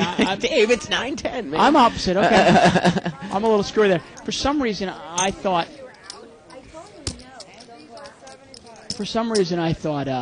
Brian had called him. I got mixed up there. He did call. With king 10. With king 10, yeah. Oh, okay. Yeah. So he moved. I thought the mover in was with king 10. No, I got mover a in little was with confused. 9-10. Once Yeah. again, we are live, so once in a while we do get mixed up here. Live, unedited, unscripted. Unrehearsed. Yeah, check out this ball here. Kind of cool. They gave away this ball last night. There was a $3,000 invitational, the Frank Mariani Jerry Buss Invitational, and they gave away a real NBA basketball to each person.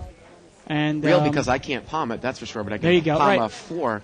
And then they're autographed, actually. This one's autographed by Frank Mariani, but some are autographed by Jerry Buss or Kurt Rambis.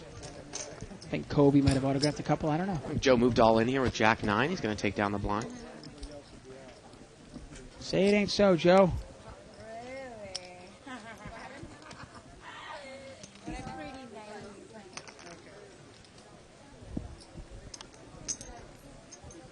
And Anthony there in seat 1, I'm really surprised he didn't call that ace high. I'm not sure what he's waiting for. He's only got about 2,200 in chips. In a tournament, once again, where it's winner take all, survival means nothing. The blinds are at 3-6 now. About to go to 4-8. Right, so, I mean, you're talking about you want to have any ace or any pair, pretty much. Sometimes even any king. You got to gamble up here at this point. Yeah. You got no chips. And Nick takes it down there. Nick's got some chips. Nick's probably got about 6,000 in chips. Joe's probably got about 5,000 in chips. Anthony in seat 1's got about 2,500, and Brian has the most chips. Brian's probably got about 12,000 in chips, 11,000 in chips. There he is, and he's the chip leader. Now he's also the most experienced player, I believe. Well, actually, no, Rod was, but Rod's gone. But Brian is he plays the big games over at the Bike, and he plays at Bellagio. And he, based on that experience, you'd imagine that he'd be able to use his big stack and take control of the game. We haven't seen him really do it yet. What? Come on, Joe. Queen high, you got to make the move there. Yeah, I mean, against the short, well. I mean, queen high is better than average. You can't just give that away. It's 850 in chips, you know? I mean, I certainly don't want him to call, but a raise or a fold is fine. But Well, you want him to call there with Jack 8, which he might have been forced to do with the pot size, exactly. you know? And queen high is a favorite over Jack 8, you know? When the blinds start going up, you know, you can take the small edges. It's early in the tournament that you don't really want to. You might not want to push those small edges as much. Well, here we go. Joe's got ace 9. That's a pretty good hand to move. Oh, that's a all in no-brainer here. Yeah. You kind of gave Anthony a free pass there by folding to him, though. What are you doing? But I did have a deuce. Get in there. And this is starting to move a little faster here, so might come to a conclusion at some point in the next half hour. 10 deuce.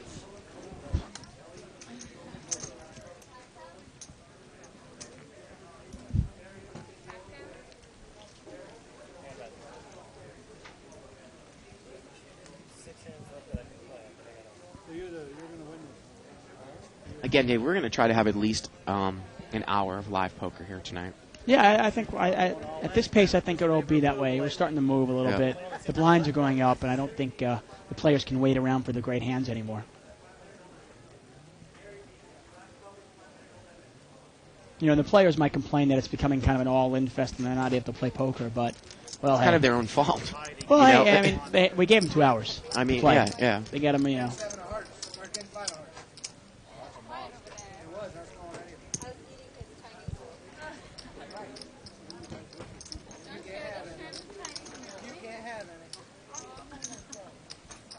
And again, I don't think the players really are going to complain because, again, it is playing for $1 million if you win Legends. Right, It's it's not an like opportunity it's to for win $1 million, $1 right? You know, it's an opportunity to Right. win $1 million, which is a big deal, obviously. And let's be honest, if you win the Legends of Poker tournament and you win $1.6 million, Yeah. I'm not going to say another million's not Yeah. a bonus. That's great, but hey, I'm happy with the first million. And give it to these poker blue babes here. They really look interested, sincerely look interested in this game. $2,000 raise with ace-6 offsuit there for Brian. He's going to take it down. Well, Dave, that might have been because some of the lovely bike staff has been feeding them a lot of cocktails. A lot of cocktails, Yeah, there you go. yeah. Couple of drinks. Where's our cocktails? I got to talk to our executive producer. I think she's worried if we started drinking, what would happen? Well, there you go, Dave. Seat 1 on the big blind. He's got ace-3 suited. He's on the short stack, I'm sure. Well, I don't think I bet you it's fold. Joe's got jack-8. And he's going to call, and now at this point, you got to move, right? Oh, with it's ace-3. easy. You just gave him more chips. He folds queen high, but then he calls it jack high. I mean, Yeah. you got to understand the values in a short-handed game. It's not necessarily the connecting values. It's the Right. high card is more. And that's the only thing that you can think of that he thought jack-8 was more valuable because it was more connecting. But that has Exactly. nothing to do with it heads up there. With not top really. five The odds of flopping a straight Right. or a Right. flush here are so small. Right. People don't realize that in a short-handed game, especially when it's an all-in, King Deuce is better than 7-8 suited. You know, when there's no opportunity to bluff anybody out because your card's going to be turned over and you're all in. I'd rather have King Deuce. You can have 7-8 suited. Yeah. Because you have to catch something. I can win with King High. All in. All in here. And the only thing I can quote here, it's kind of interesting. You ever seen the movie Vanilla Sky? With Tom Cruise? Yeah, Tom Cruise. Yeah, I think so. And it's an interesting little thing. They're driving in the car, and this is before the accident and all that. It's pretty early in the movie. And, Tom Cruise is like the golden boy. He's got money. He's good looking. Yeah. He's got the girls. And his friend, his counterpart, his best friend, he says, without the sour, the sweet's not so sweet. Yeah. And Tom goes, no, I just take the sweet. And he goes, no, without the sour, the sweet's not so sweet. And I'll remind you of that when you watch this episode. We're going to move all in here on the button here with ace-5. And seat 7, Nicky's got ace-8 suited. Oh, we're going all in here. We've got to muck ace-8 in this spot. Oh.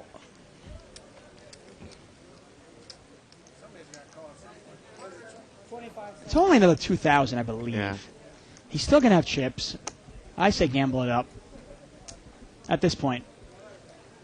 Earlier on, you didn't have to gamble it as much. That's how many chips. It's about 2,500 in chips. That would leave him with about 4,500, 4,600. But at this point, with a player out, you want to accumulate chips. Brian's got about 12,000 here, and he's going to call. And here we go. Nick's going to like what he sees here. They turn it over here. Oh. 10-4-4, which means that it's less of a chance for a chop there for Nick. No, actually, there we it's go. more with a pair out there. The turn is a 6, and the river is a 5. Oh, 5! Oh, wow. Wow. And Anthony wins spikes it the there. river. Well, it was a great turn card for him. It was a great turn card for him. It wasn't even a bad flop because the paired board actually gave him a better chance to chop it up. That's right, you're right. And then when the 6 came, it gave him the flush draw as well. And then obviously he rivers the 5. But that's a pretty bad beat. I mean, Ace-8 versus Ace-5, off the top of my head, I believe, it's pretty much going to go like Ace-8's going to win it like, I want to say 40% of the time. It's going to be chopped maybe 30% of the time or something. Actually, I want to say like 50-30, and then maybe Ace-5 only wins it like 20% of the time. But that's off the top of my head. So right, the paired sue board me. there, and he picks up a flush draw on the turn. Right. This one gets folded. I mean, he around picked the up big more blind. outs there for the draw. If another 10 Right. comes out there, or a couple of high cards come out. Right. No, you took so long. At first, I didn't think you had an ace. That's why.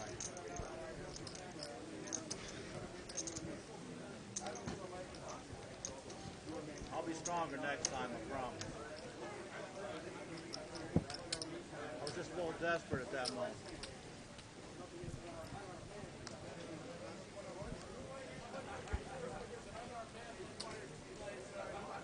So it's over to the small blind here. He's got deuce 3 offsuit and he mucks, Dave.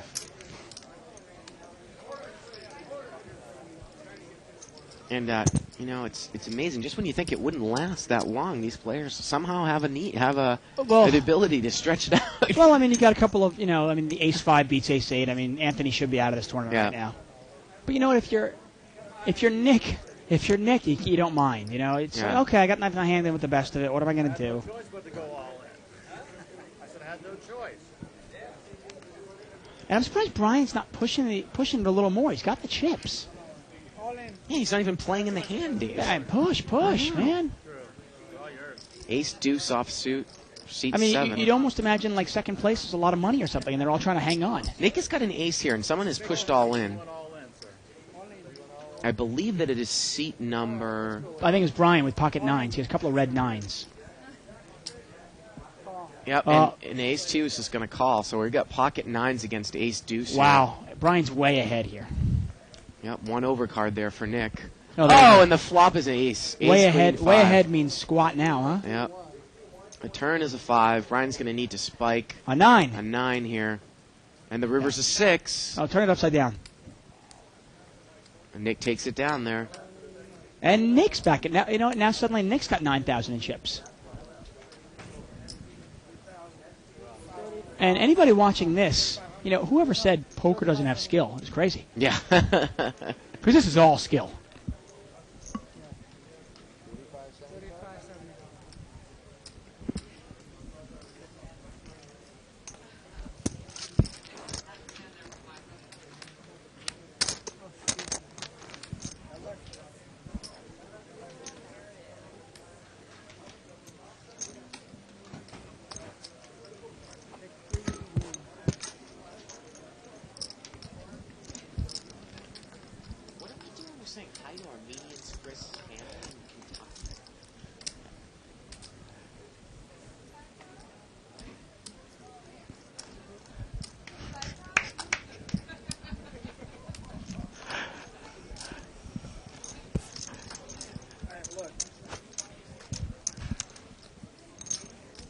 Pot was folded around.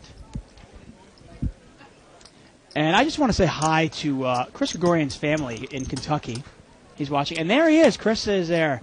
He's one of our high-limit cash game players in... yeah. Chris, camera's in front of you there, buddy. It's okay. Yeah. Chris is actually... He's Armenian Chris. And if you ever heard about him, he plays... you could probably would have listened to him or followed him during the World Series. Plays a lot of events, a lot of tournaments. And his trademark signature when he wins a hand is ship it to Armenia. Right, ship exactly. It to Ship Armenia. it to Armenia. Yeah. And instead of American Airlines, it's Armenian Airlines. Well, there you go.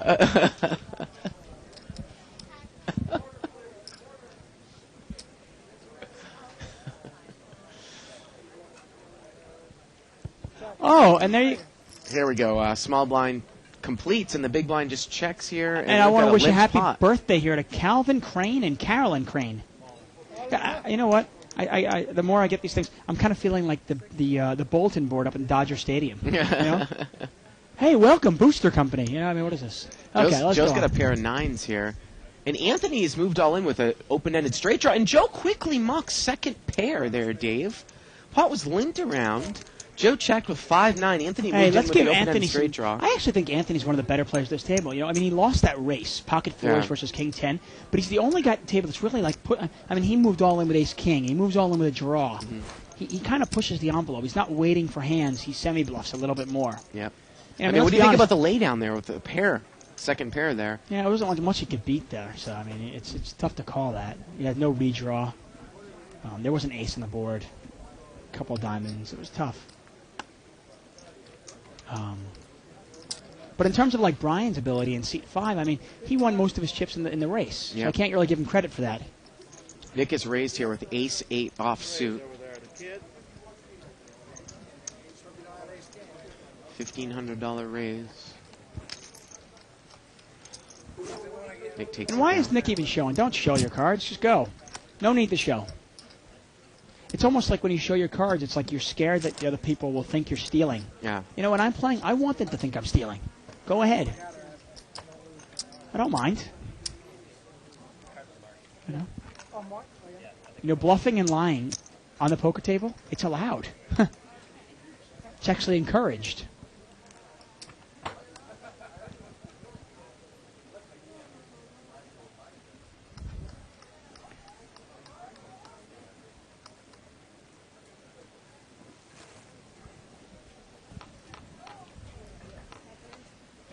And sometimes Chris, he'll wear the hat that says Armenian Express on it too. Yeah, well, that's just Chris Armenian Express Gregorian. Yeah, yeah. And what I was trying to say, and I garbled terribly, was if you were following the World Series of Poker on Card Player, and Yeah. their constant log updates, they followed Chris Gregorian off in the Armenian Express. Ship it to Armenia.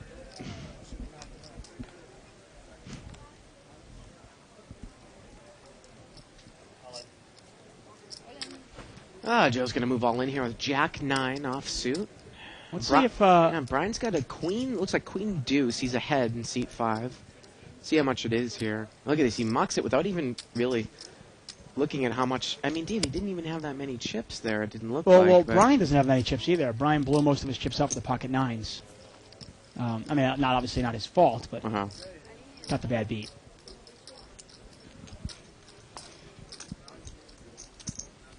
And this is exciting tournament poker here. Live the Rush, PokerBlue.com. The winner of this will be named Poker Blue Man, and will have a chance to win $1 million if they can win the Legends of Poker, which obviously is no small feat. We're expecting over 700 people in the tournament. Prize pool will well exceed $3.5 million. I'm hearing we might even get 1,000 people. Who knows? We'll see.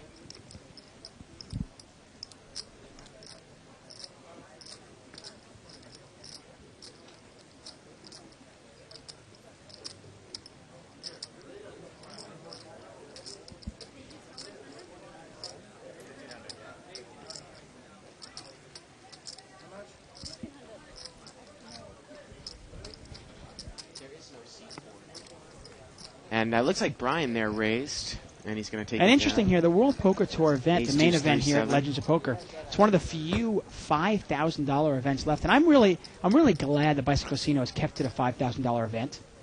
I know there's some talk about making the World Series main event, making it up to $25,000 to limit the field or something, but I'm glad. I mean, to me, it gives the everyman poker player a chance at $1 million, and to me, that's just fabulous. You know. What's wrong with a field of 1,000 people or 800 people? Well, I think the issue is logistically, specifically with the World Series main event, Dave. I think there is something logistically wrong with the field of 10,000 people. Even when they moved it over to the Rio, that's why they might have to ump the buy-in a little bit. I suppose. Like the main event. I suppose. To be honest with you, I think $10,000. You time it by 10,000 people. You add a third first day. You know what I mean? And everybody always says, I've heard a couple of arguments which seem the lame. You mean a fourth first day? A fourth first day. Yeah. I'm sorry. To me, and you can even add a second day if you have to. You know, because you have to limit it even more. To me, the crazy thing is that some people are complaining that, this could be a 2-week event. Well, let's be honest. It's only a 2-week event if you're lasting way into the money. Oh, yeah, only if you're the top 1% of players, Right. right? I mean, You know? for the majority of the people in the tournament, Yeah. the majority of people in the tournament, we're talking about you're gone the first day, which is one of the first 3 or 4 days. Right. And if you make it to the second day, then you're gone in 5 or 6 days. Right. Okay, if you make it to the actual third day of the tournament and you're there for a week, okay, you know what? If you don't want to be there, you go back to work. Yeah, I'll take your spot. Right. You can leave. You know what I mean? You got a chance to win $10 million next year, probably.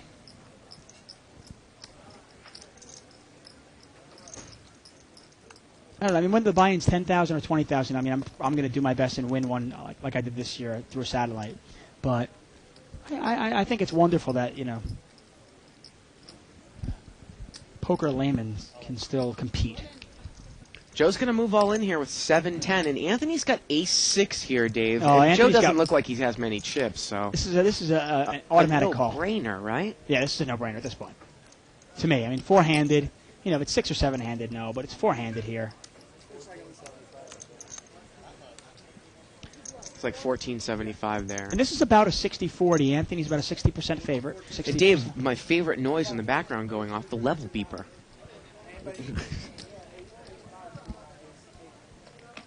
You know, I'm not quite sure how you feel about these tournaments here.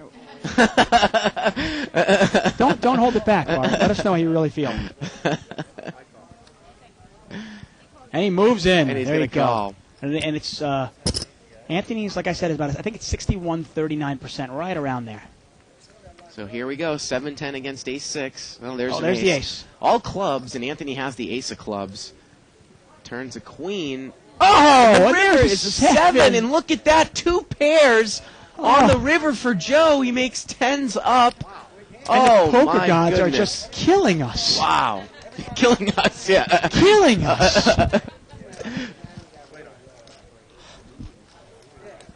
And this is just a cruel, cruel punishment. I mean, it's almost like I had the ace there, and it was like the 7 just nailed me. God! Oh! Man!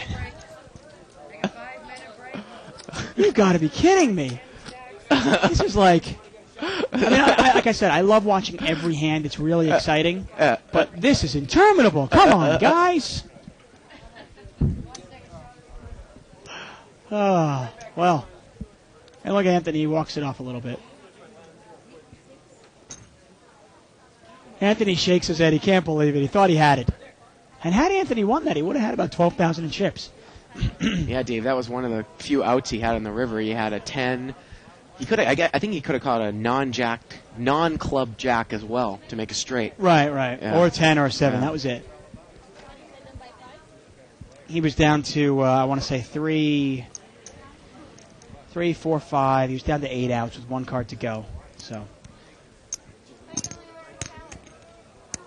Dave, we're going to take a quick little break as they race off the chips. We'll be back in 5 minutes.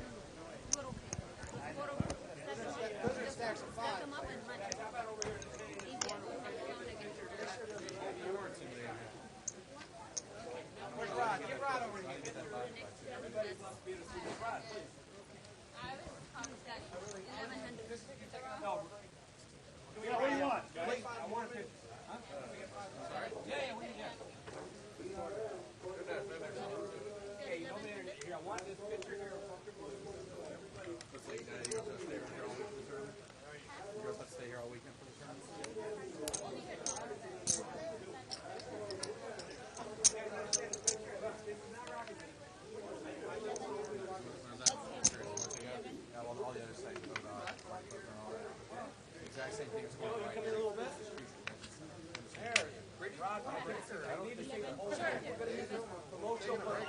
Cover of card player.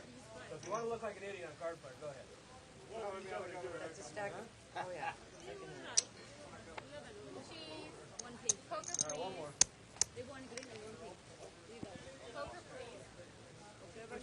And the last one. Come in here a little bit more, but still don't block the sign. There you go. Thanks. Grab a stupid brown one.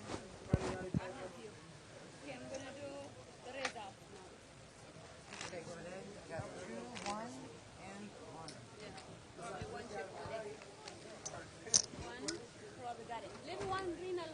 right, we get 5 more minutes, right? You got it. I don't have to do anything. Give me the chips. Give him 1 green.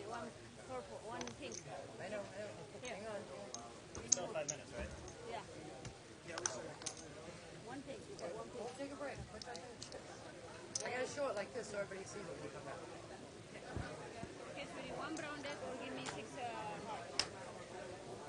whatever your choice.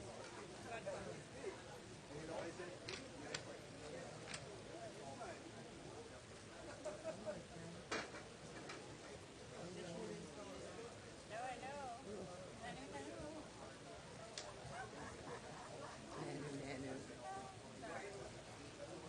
Is that you in the picture? No. That No way. doesn't look like her. Hello. Something. Just a small shot. I just went and like that. Is that her? It's the blonde hair. Probably. The eye? I know, the nose. I said looks more like her than me. That's her aunt, right? Yep, .com. And on the necklace.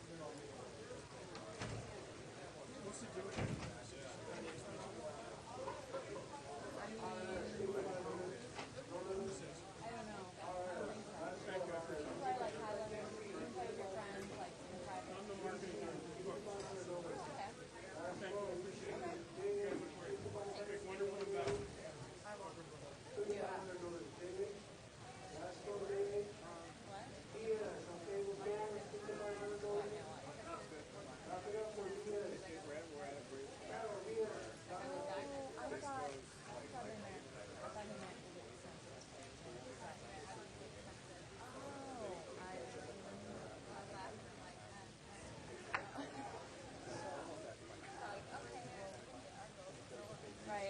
Right.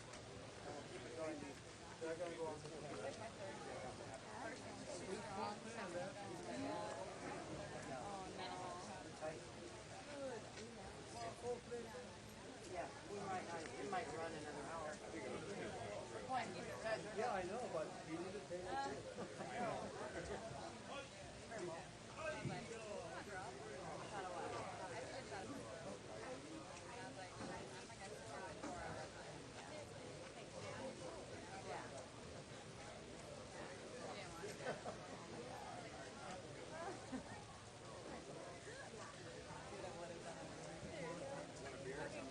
And then the time here.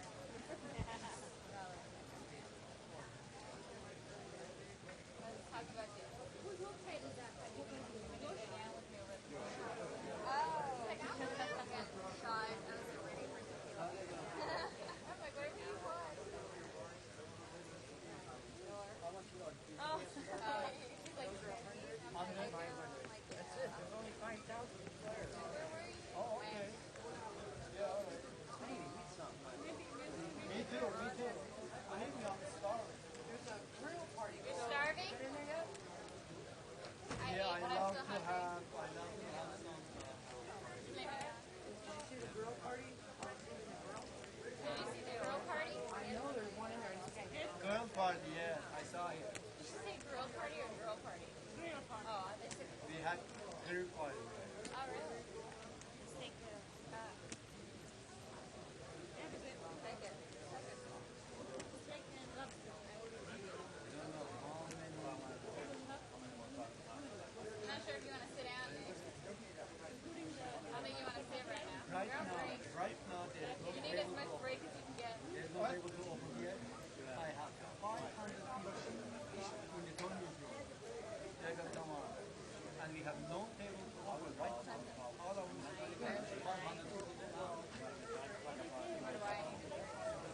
Everyone is coming up. Yeah, for the game. Yeah, for the game. And 1 hour in front of here, and I'm full of tomorrow, 11 o'clock. And he will take them to pavilion. You need to do it. Or use over there. Use the tournament room. Yeah, but they can send me there. Go and lose the business.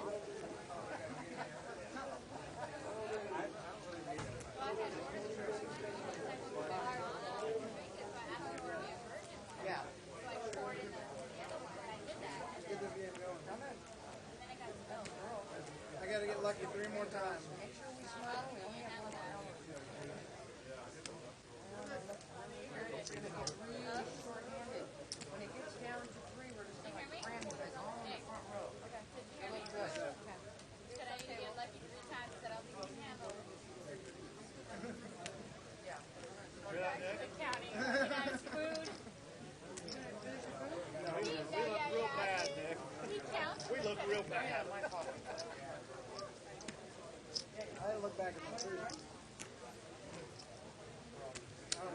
No, I don't want it. I said anybody.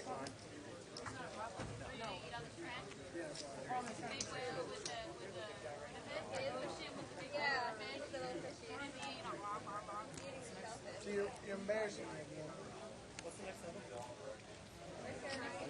Ever since you moved over there, I got good luck.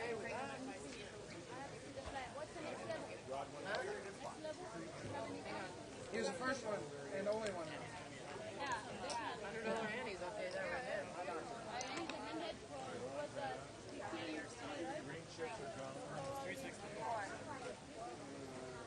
Kid, look at the kid. Yeah. Look at the kid. Yeah, I got lucky.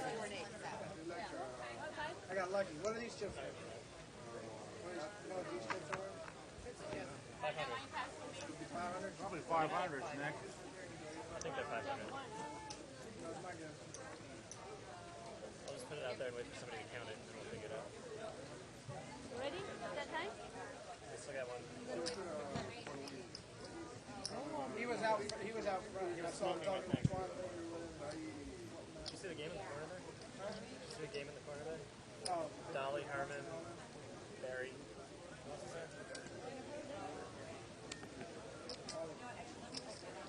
What are they playing? They played 4-8 last 2,000, 4,000. Play boards. Mixed games.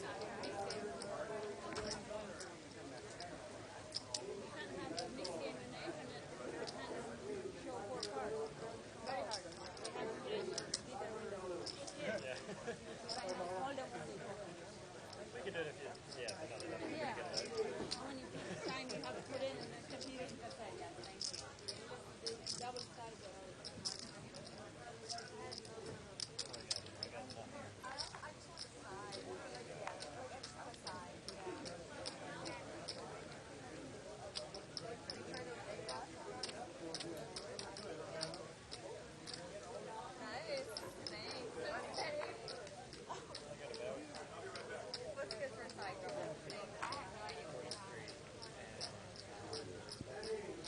One of the girls can play for him. Absolutely. What's its rattle at 1,600? All in. They got nice buffalo wings. Yeah. Vietnamese egg roll. I'm looking. I'm right in front of my camera. Oh, wait, you have no hands on deck? Yeah. You didn't see that? Yeah. My ass bossy. My hands on deck. Are you guys getting paid in an hour? Acting right now for Poker Blue? Yes, thanks. Oh my god, I'm so excited. Made it all work. Oh man. They have milkshakes. Yeah, you want one? She kept on blabbing about it. All right, I waited about a month. Okay. Dealers, step up and deal. Blinds. Antes are 100. Blinds are 400, 800. Just go ahead and deal them in. Thank you. Trying to steal the blind.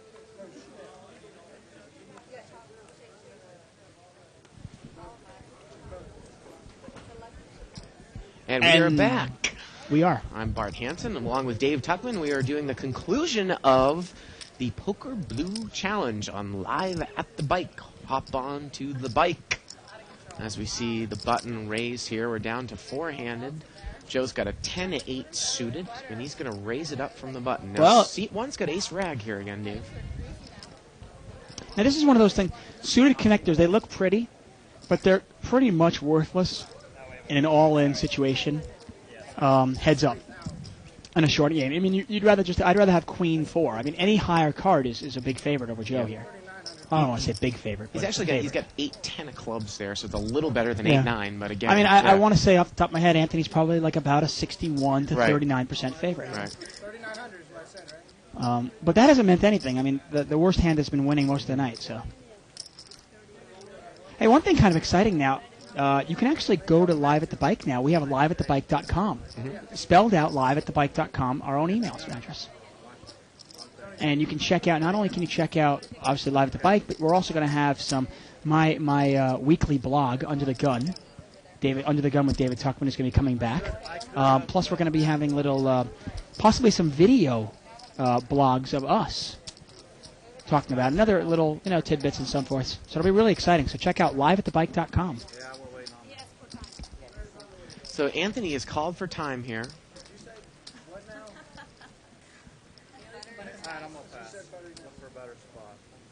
Are you kidding me?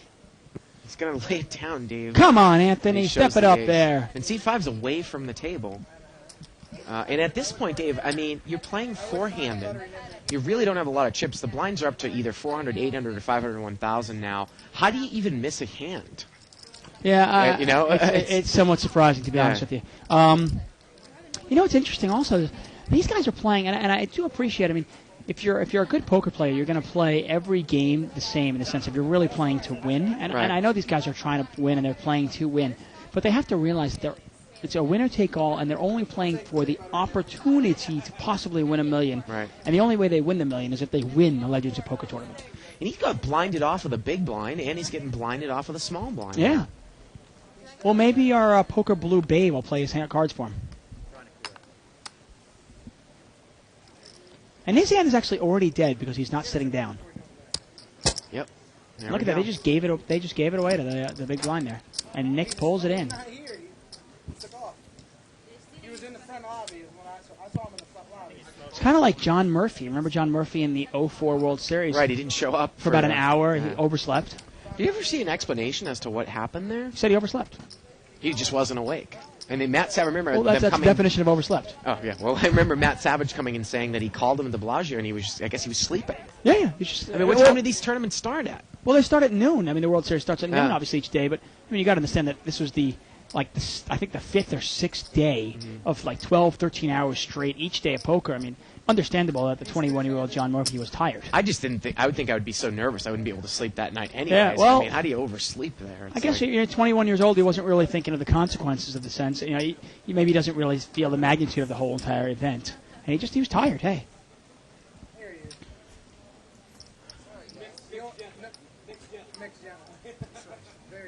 And Brian's back. Well, I don't know. I was holding my breath, you. So 4 and 8 blinds here. 4-8 blinds with a $100 ante, $100 so ante. it's $1,600 a round. It's literally $400 a hand. Yeah. If you do it that way, and that's the way to really do it. Small blind's got King Deuce suited. That looks like the best hand here, Dave. And if you're in the small blind, like you said, you move here if it gets folded to you. Well, King High is probably the best hand here. Yeah. But he's gonna call, Dave. He calls. He limps. Yeah. And the big blind checks. And now what do you do out of position if you don't flop or king? I just don't get it. We still have to flush draw. But Anthony has a pair. Yeah. And the money might go in here, actually. Yeah. And if Joe loses this pot, he has really nobody to blame but himself for letting Anthony even be in there.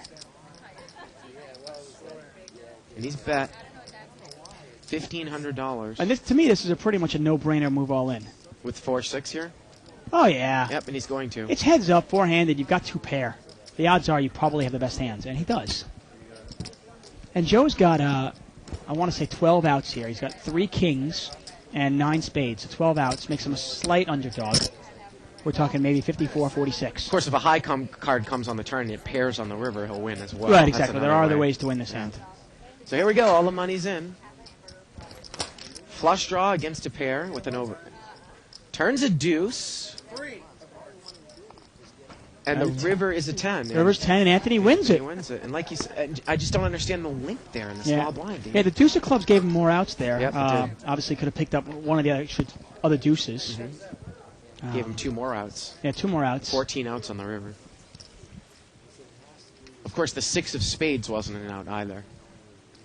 Right, exactly. Yeah, Thank you. yeah. So I said 12 outs. It was actually Yeah. 11 outs, which made Yeah. him probably more like a 44%, I want to say, Yeah. 43% to 57%. But still, though, you let 6-4 offsuit in there, and suddenly you've lost most of your chips to Anthony now. And now Joe is he's on life support. He's probably got about 1,200 in chips. Can't believe you guys are knitting it up. But Joe is proven to have about 9 lives. Let's see if he's got any more left.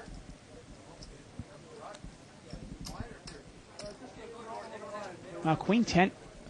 No, you can't tell me Nick just laid down Queen 10. Yeah, he did. He laid down Queen 10? In a four-handed game, yep.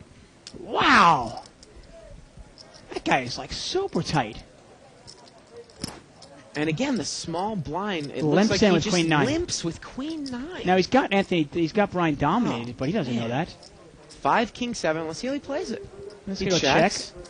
And if Brian bets here, he could pick it up. No, he checks behind him, turns an 8. They both pick up the same draw. Yeah, both players have got shot.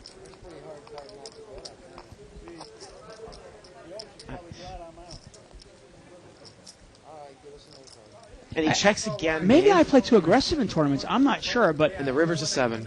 to me, I don't understand how you don't raise it up with Queen 10 in the cutoff seat in a four-handed game. And how do you limp in with Queen 9? Yeah, I mean, in a well, small blind. I'm surprised. And I'm surprised Brian didn't try to take it away from him either. He let Anthony away with it, though, and Anthony takes the pot down. Surprising. Real passive play. Very tight, very passive.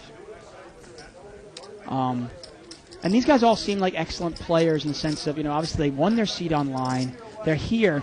But if they want to win the Legends tournament, they're going to have to step it up aggressively because their passive play, the tight patience play is great. But they're going to have to be a little more aggressive.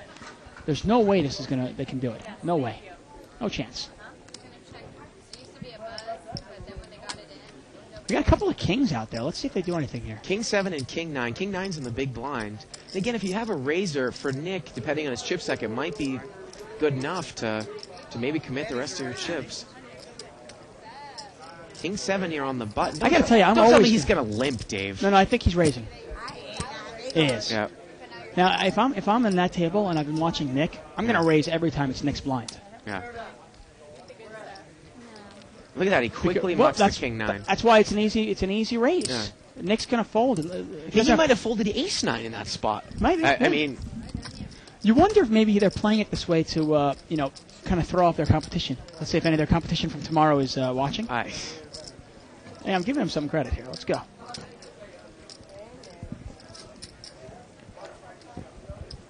I mean, this is just amazing.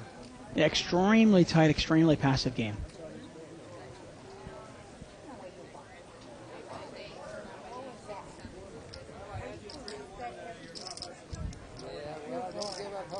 This is the kind of game where I might even just keep raising blind. Why not? Because I'm going to win probably 3 out of 4 hands. Yeah. By raising. And it gets folded around to the big blind. See, and he only had 1,000 chips.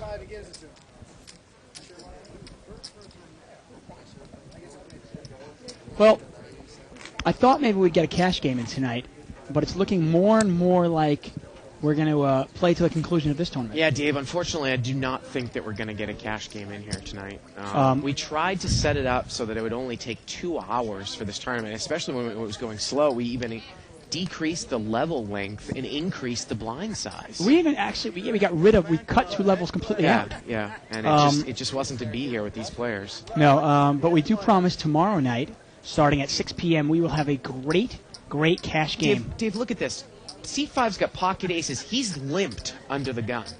Four-handed. He's limped in with pocket aces. And he might get what he wants because Joe might move all in here with king. I think Joe is. Yeah. Especially short stack. Joe's got no other choice.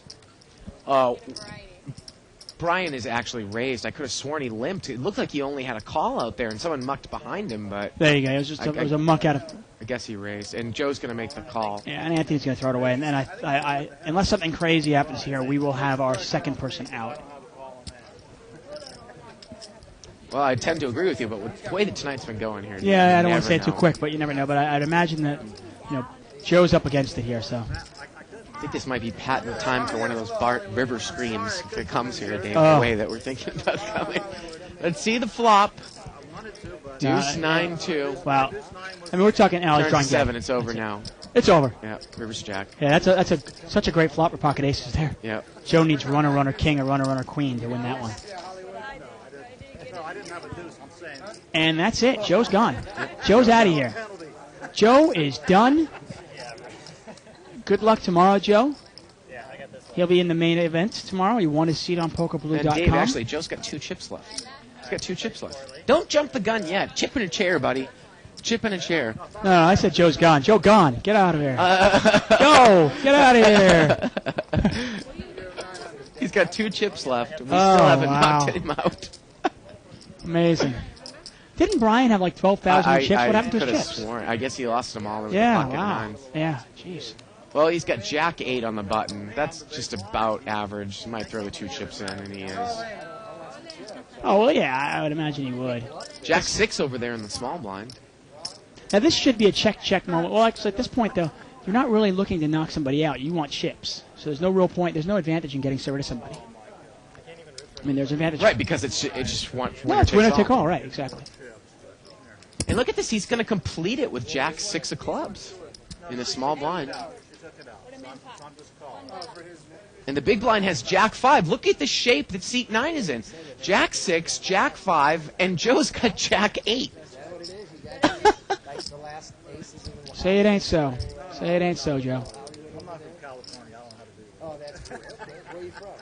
And there's another question for you. Shoeless Joe Jackson.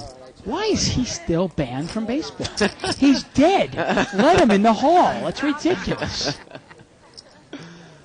Well, there's clubs. Anthony's in good shape. Let's see if Anthony Yeah, can get a Anthony's club. got a club draw. No one has a pair yet. Turns a deuce. Jack 8 is still in the lead here, and it goes check, check here again. Oh. And the river's an 8, and Joe's going to take it down. Joe wins it. In yet another stunning and exciting moment brought to us by Poker Blue. Myself, David Tuckman, and Bart Hansen, we are watching live at the bike. And Joe Joe more than triples up there. Right? Yeah, more than triples up with the antes.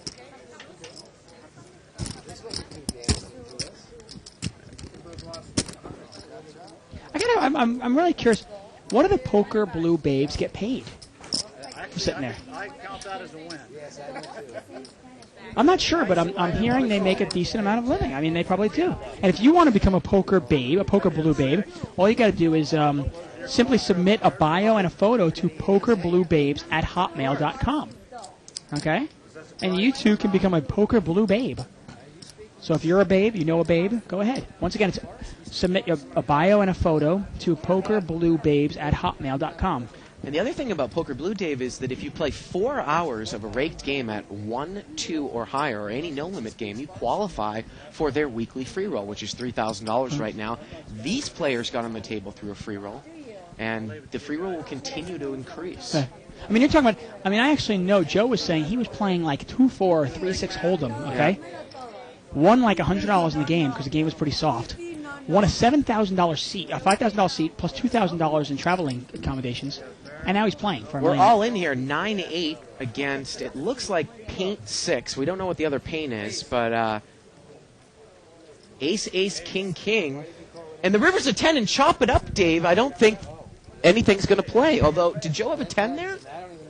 The queen, actually. Rick's got I think Nick's got a queen. Oh, okay, it's a queen. We So it's couldn't quite actually see aces it. and kings with a queen. So He actually had the nut no pair. Yeah, nut no pair. Couldn't quite see what he had there, and now Joe's going to leave. He's gone. How about a hand for Joe, Dave? Yeah, there's a hand for Joe. Actually, the funny thing is that Joe is actually the aggressor of the table. Was actually raising with hands and picking up some pots. He's crazy. He's a nut. Yeah. I mean, the wildest person on the table by far is Nick over there in seat 7. Give me a break. Yeah. I was going to say, honestly, if I'm Dave, Nick... Dave, wait a minute. I don't mean to interrupt you. Did Nick just ask if they could chop it up so that the person that won would only get $333,000? Come on, Nick. Give me a break. Been here for 3.5 hours. Chop it up. Chop what up? I guess chop up the $1 million. If one person wins, the other two get $333,000. Yeah, you think PokerBlue.com is going to go for that? Yeah. Now PokerBlue.com has 3 chances to possibly have to pay $1 million. There's no way. Yeah. Come on. Yeah. Although I hope they don't take it personally, but the way these guys are playing tonight, if they play it like this tomorrow night, none of these guys have a chance to win. Yeah. You can't play it this passively and expect to win a tournament. Because if they're playing at a table with Scotty Wynn or, Men the Master or Han Lee or, any of these tournament pros, Phil Ivey, they're going to get eaten alive. Unless they get dealt pocket aces and pocket kings about 7 or 8 times each. Well, Dave, luckily for us, we're going to have a 10-20 no-limit game on here tomorrow, or possibly even high. Really, possibly even higher. Maybe 2020-40 with all the people here in town. Right. The only thing I will throw a little caution to the wind.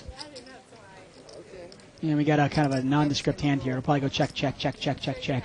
I can read your mind. I know what you're going to say. Just a guess. I know what you're going to say. Do you? What am I going to say? You're going to say that the tournament starts at 4:15, and our show starts at 6. So it might have a lot of players in the tournament. So it might be a little bit difficult to start a cash game. But of course, the tournament's going for 2 days, though. It's 2 day. It's a 2-day first. Right. Day No, event. it is without a doubt, and we will get a big game, obviously. But I just want to throw caution to the wind in the sense of, if people are expecting some of the big name players to play in this no limit game tomorrow night, they might very well be in the tournament. Right. And since the main event has 90-minute rounds, and you get 10,000 chips and starting chips, not many of the players will be out in the first hour. No, we won't do that. No, but there'll be a few, but not many. But again, though, there's going to be a big clump of players that will just be here tonight hanging out because the second day starts on Sunday. The bike is crazy right now. The Bicycle Casino, we're in Los Angeles, well, actually 10 miles south of Los Angeles in Bell Gardens, and the action is here. It is crazy. It is nutty. I mean, you name the game you want to play, and it's here right now. Dave, I think I heard my favorite sound there. It was the level buzzer again. And Wow. Seat 1's got ace-jack on the button, and we can only imagine that Anthony raised, and he did raise. 1,600. Well, he's got a real hand here. He only doubles the size of the big blind. It's 4 and 8 blinds. And Nick is one to throw it away. And once again, I would raise every time it was Nick's blind. I don't care what I have. Nick's got king 4 suited, 3-handed. I tell you, if Nick uses his image, I mean, he's a squeaky tight player, but he doesn't look like he would be that. He can really take advantage of some players. They say, that's what the Romans said, Nick, today is a good day to die. And I hear word that we're actually going to switch the rounds to make them 5 minutes apiece. 5 minutes apiece now? Okay, maybe 15 minutes.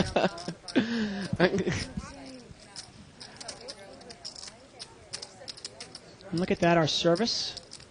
Lovely waiters here. They bring food for you right at the table.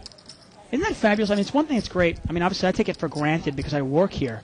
But it's fabulous that you can play poker and get a gourmet meal wheeled up to you. Look at this. Nick calls. It was just a double-size raise, Dave, to 1,600. Nick calls. Queen 9-8. Please don't tell me it's just going to go check here. Ace-Jack's got a gut shot. Oh, check, Dave. Ace-Jack does not have a gut shot. I'm sorry. Oh, yeah, they do. I have a 10. I apologize. King on the turn. You're and right. now Nick has picked up top pair. And it gets checked once again in the rivers of 7. How do you not bet ace-jack on that flop? Yeah. He checks behind it. Nick picks up top pair. And queen 9. And he makes the call there with ace high. I mean, the one thing great about no limit hold'em is you don't necessarily need to get hands to win pots, which is how it differs from limit hold'em, where you really need to get the hands to win the pots. But these guys are showing that you need to get hands, you need to get them. Are they all having chocolate malts? Looks like it. Are they all having shakes or malts or what? No, but queen 9-8. Obviously, it is a gut shot. You've got. No, obviously. I For some reason, I was looking at you've got an overcard, and it's like he only raised to double the size of the big blind, almost giving him odds to call with a hand like king 4. If he'd have made it 3,000 instead of 1,600, he wouldn't have called. I mean, you look at how he was. Really thinking about calling the $1,600 raise with king 4 suited. Yeah, Nick without a in the big doubt. blind. I mean, And then he checked him and let him get there, and then Yeah. he paid him off anyway. Yeah. I mean, let's be honest, the way Anthony played it, he raised, checked when he had the best hand, checked when he had the best hand, and then he paid him off when he got caught.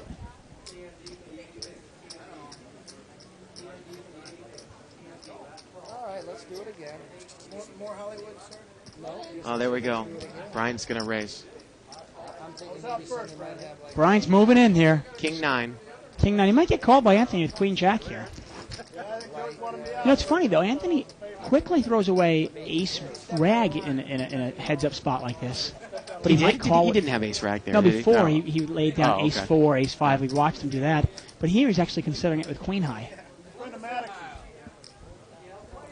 Oh, I thought you were talking about Nick in between. I missed No, what he had. no, He no, no. mucked it and saying, he mucked ace rag. And this is three-handed here. Yeah. We are playing for the rights to be the Poker Blue Man of 2005.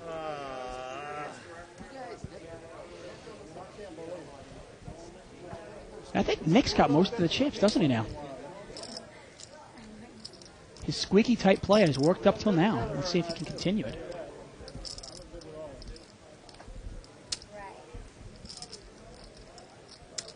You must not have duty-free offsuit because you wouldn't be thinking that. No, I don't like the hand that well, I'll be honest with you, but the blinds are coming around. Yeah, they're coming around. You're probably thinking, is the queen as good as this queen? That's exactly what I'm thinking.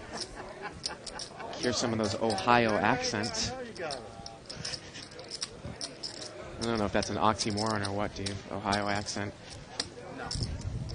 You probably made a good decision just with that card alone. For that card alone. It's great the information we have here. We actually have all these guys' phone numbers, so if any of you ladies at home really like these guys, I have their numbers. And he does not call. Lays it down. Yep, Anthony, Columbus, Ohio. I would have called learn a different part of Yeah, we've got a Los Angeles guy here. We've got a Columbus, Ohio, and 2 Columbus, Ohios are still in there. Like I said, and I gave it away in the beginning of the show, Family Ties is well represented. It could have been a good quiz question, what sitcom took place in Columbus, Ohio. That would have been a great one. Yeah. Good job there, Bart. Yeah, sorry. I love Family I Ties. wonder if people would have picked that up. I mean, Did you have that's a crush rare on Mallory? one. Mallory. I had such a crush on Yeah. Mallory when I was a kid. How about this? What time and what night was it on? What time and what night? I don't know. I've seen so many. I know it was NBC, right? NBC. Yeah. I honestly have no idea. Tuesday at 8 o'clock. Oh, close. Close. What was it? I believe it was Tuesday at 8:30. See, I don't know that stuff. Who's I the know Boss was on at 8. Wow. There are some things you don't want to advertise, Bart. Say something to him, make him blush again. Nick is raised here with Ace 5 offsuit. Alyssa Milano. How far has she come? I tell you, we're more than a poker show. We're informative. Now, Nick is raised with Ace 5, and Anthony, again, he's thinking about it, Dave. He's got Ace Rag. And look at he mucks Ace Rag. He mucks the Ace 7. And that might be the most unbelievable play we've seen all night. No, we've seen more. Come on. Oh, yeah? That's what's great about this show in the sense of, I mean, if you watch it for the poker, you can watch it for the entertainment, you can watch it as a learning tool, and we give you oodles and oodles of useless information that you can pass on to your friends and family. I know I had an ace. You probably got an ace. Well, I'd like to see Nick, okay, now Nick's got probably half the chips in play, okay? Let's see if he really pushes it now. Come on. He's really played it tight till now. Let's see if he adapts his play and pushes it. Anthony's got ace high, and he's moving all in.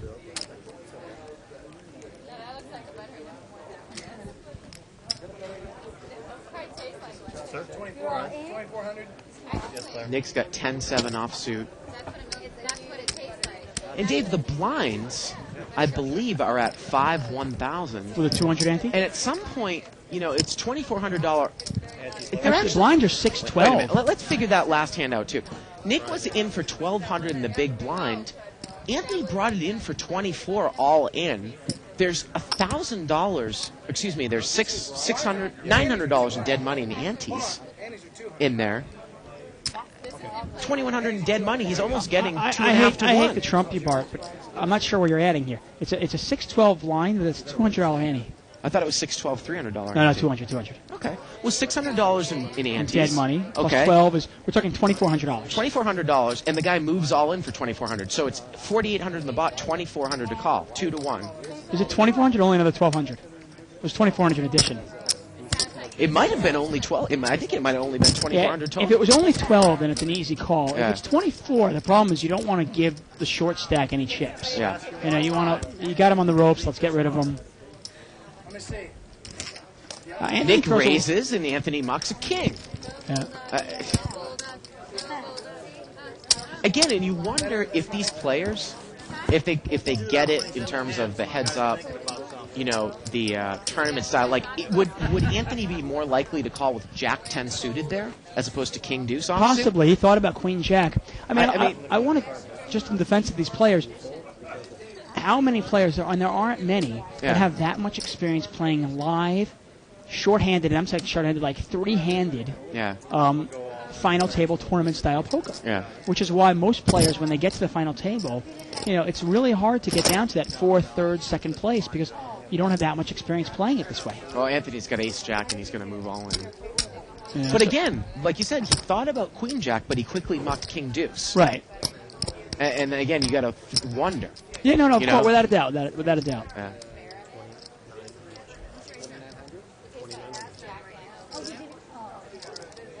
But it's not easy. I don't want to make it out like it's easy to play three-handed. It's not. Not that many people. It's really hard to get that experience. Queen was no good that time. And what's great about it is these guys are getting final table experience, and if you're watching this at home, or for us, we're learning how to play a final table. How do you play it when the blinds start moving up?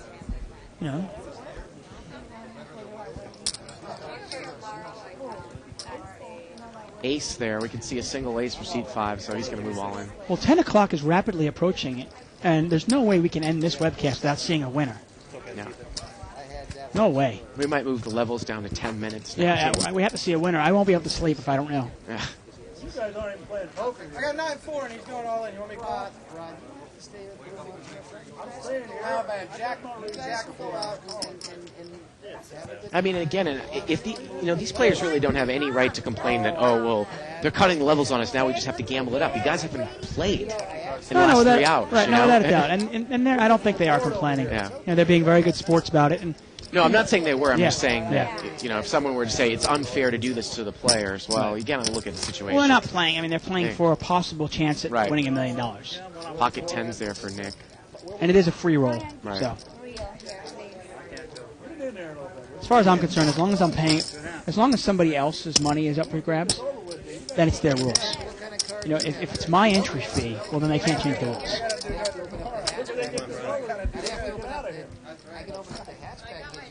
What? I want to thank Ron Rose, actually, for autographing and giving us a couple of books of the Poker Aces, the Stars of Tournament Poker. He was the winner of the first World Poker Tour Battle of the Champions, Ron Rose. And this is a great, great book that he's given us. It's a color book, really well done. And it kind of gives a little profile and biography of looks like well over 100 different players. Nick has moved all in here with Queen Jack offsuit from the button. And actually in the book is Simon Ace's Trumper. And you remember him from yesterday's media event, from the Media Invitational. If you have the book, if you have the Stars of Tournament Poker Aces, here's Simon Ace's Trumper. Again, there was Jim McManus is on the final table yesterday, as well as Simon Ace's Trumper. A little thing about Simon Ace's Trumper that I can see, he was actually on our media event, which we did not air. We filmed it yesterday and haven't aired it yet. You'll see it sometime in the next couple of weeks, hopefully. He was born in Kensington, England in 1963, father of 4. There's Kenna James on page 88. Kenna James in here, too. Yeah, it's really a fabulous, fabulous book. And hopefully we'll be giving out a few more copies over the next few weeks. And all you have to do is answer our little contest questions correctly and be a subscriber. And this book is probably about a $30 book, so you get your $14.95 back in one easy swoop. Look at this, Dave. Three-handed, the pot is limped. 3 ace 10. Nick picks up a pair of 10s and he bets and he takes it down. He takes it down. Take it down, Nick here. Well, Nick's starting to step it up a little bit. What page are you on, Bart? I'm looking at Alan Cunningham, and he had a lot of hair in these pictures. I don't know if he shaves his head now. No, he doesn't shave. No. It's amazing, too. He was born in Riverside, California in 1977. Really? And I'm not sure if poker did it to him or maybe Melissa Hayden did it to him. Because I'm not sure, you're a few years older than he is, right? I'm a couple of years older than him, and I've got significantly more hair. Yeah. Thank God. Brian has moved all in. Not that there's anything wrong with going bald. Anthony looks at deuce 7 offsuit. Oh, you got the deuce. Wow, I haven't got deuce 7 once. One of us is needing. But hey, you know what? I might have more hair than him, but he's got more money than me. Hey, on a funny note, is it the funniest thing? The night we were doing that 400-800 game, the limit game 2 nights ago, Johnny Chan and Barry Greenstein won the jackpot about 2 hours after our webcast went off. Yeah. They won the jackpot, and we have a bad beat jackpot where if ace is full of tens or better, loses to 4 of a kind or better. The bad beat jackpot. And Barry Greenstein and Johnny Chan split about $35,000. Right, and of course, the jackpot, the total prize pool was $40,000, so the big end is 20, the smaller end is 10, and then the rest of the table I mean, shares how 10. laughable that those guys get $20 and $10,000. It's like pocket change for them. And like I was saying, I was quick to point out, Johnny Chan actually only netted about $12,000 because he lost $8,000 in the hand. Right. Yeah. Oh, and Barry didn't even... Actually, I think Barry was upset about it because he had to pay taxes. Oh, look at this. Anthony didn't get patient here. He moved all in with deuce 5, and Brian is called with ace 4. We can make a wheel together there. Oh, my Lord. And here we go, ace 4 against deuce 5. Flop comes 9-6-6, turn is an 8. Ace high is still good, and the river's a king. And it looks like Brian is going to take it down. Let me tackle this big guy on here. And Anthony, I believe, has been knocked out. No, small, big lines on the button. Big lines on the button. Big lines. Well, Bart, I'm actually going to take a quick break. As riveting as this tournament has been, I'm just going to take a 2-second break here and leave you with a special guest. Okay? She's far better looking than me, I assure you. Okay?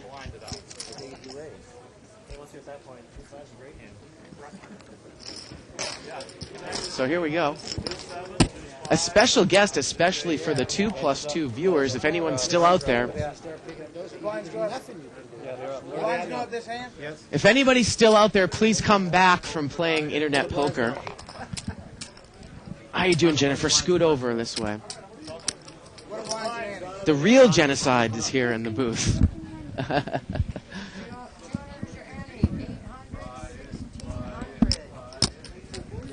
Thanks for joining us. Thank you. We're just about finishing up a kind of a slow tournament, so the play itself really doesn't matter that much. But again, we want to thank you for joining us. There we go. So of course, very, very famous in the internet world. There, you've made a lot of money playing poker on the internet. Now, are you in town to play the main event here? Yes, I came in just for the main event and also the ladies' event. And also for the ladies' event. Now, you're aware of 2+2, obviously. Yes. And you follow it, and I've seen that you've posted stuff up there. And I'm sure that there are a lot of fans out there of yours following the thread right now. And like I said, I hope we haven't lost too many of them with this game here tonight. But, your story is really interesting. You went to Yale, is that correct? No. I went to University of Delaware. University of Delaware, I'm sorry. And started playing poker in college. Got really good at it, and now pretty much play online full time. Is that correct? Yes, online, and I'm actually moving more towards live play. Oh, really? You're moving more towards live play? Why are you starting to do that if you can see more hands online?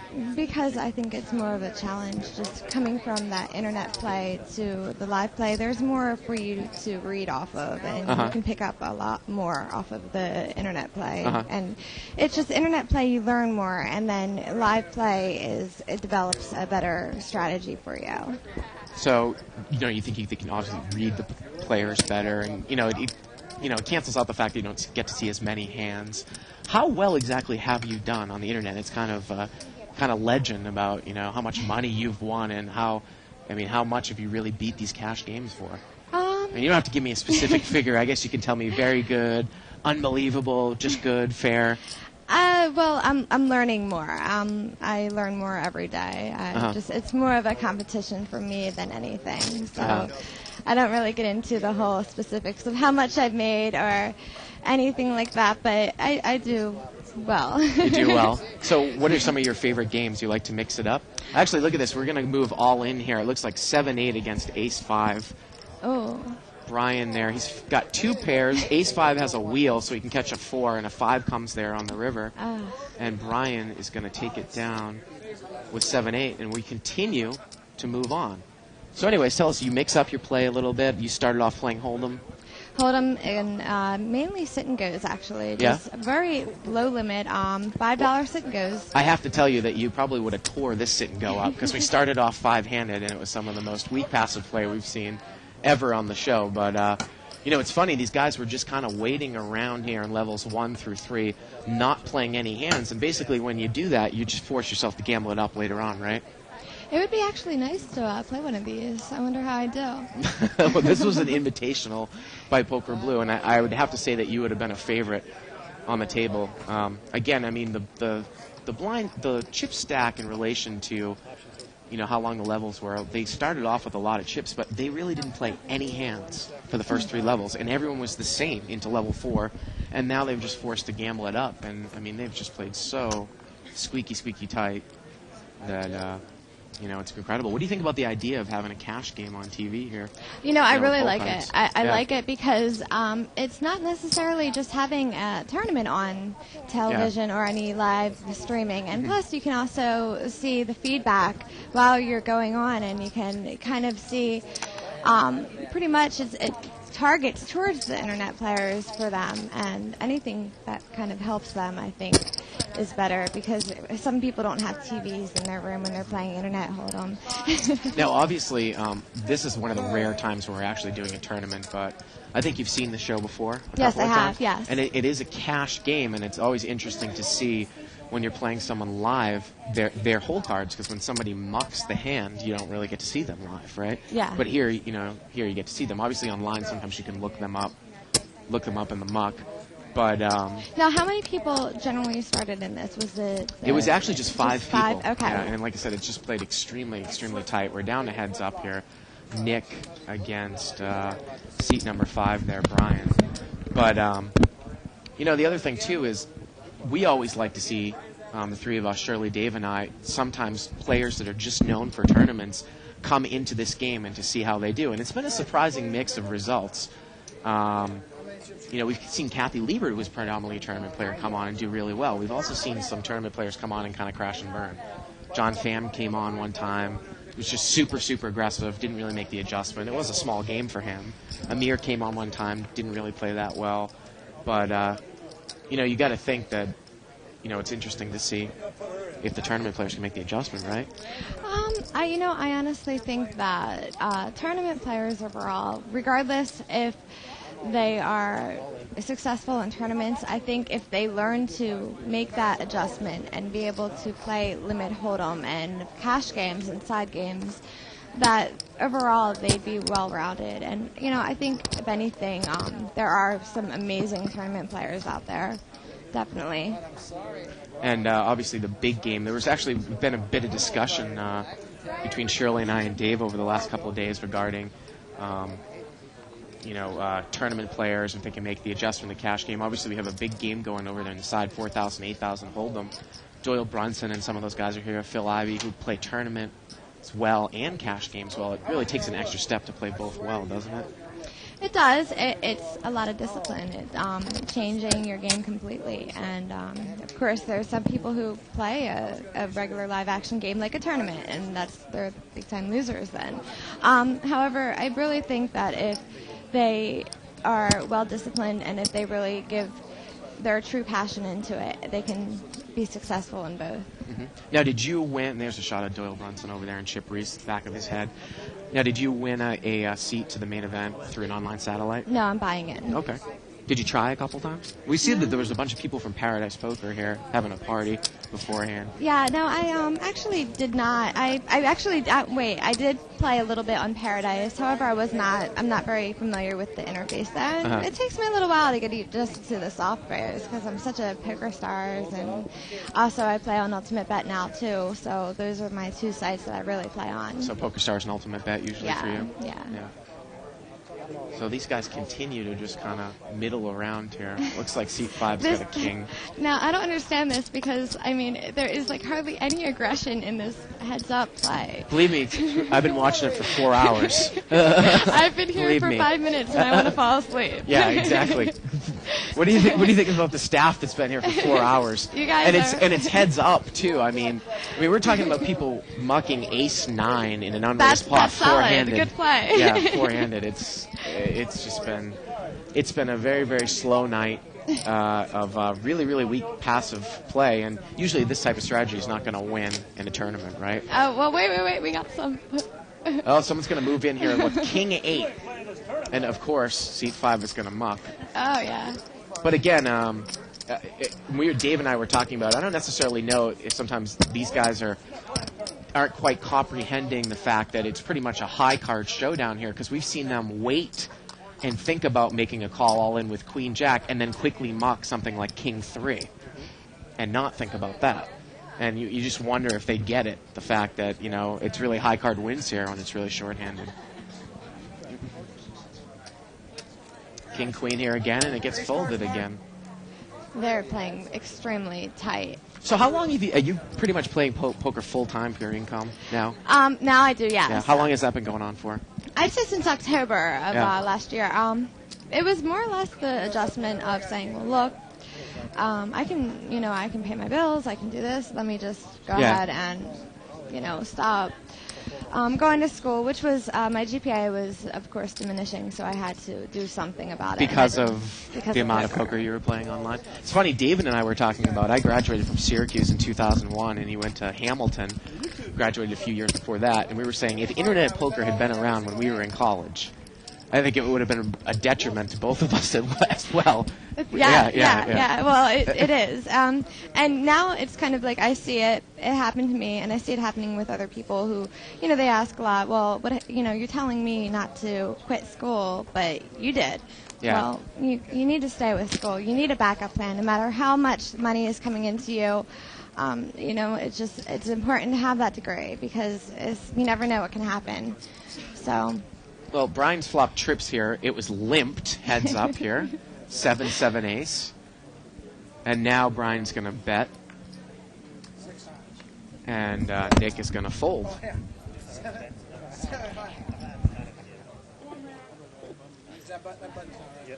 going to get it right now.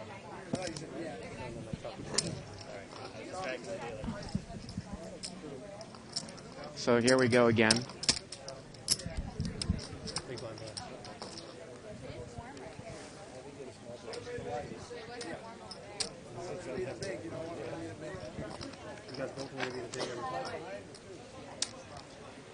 And it looks like we're going to see an all-in here. Pocket nines, it looks like, over there for Brian. Nick has 7-5 offsuit.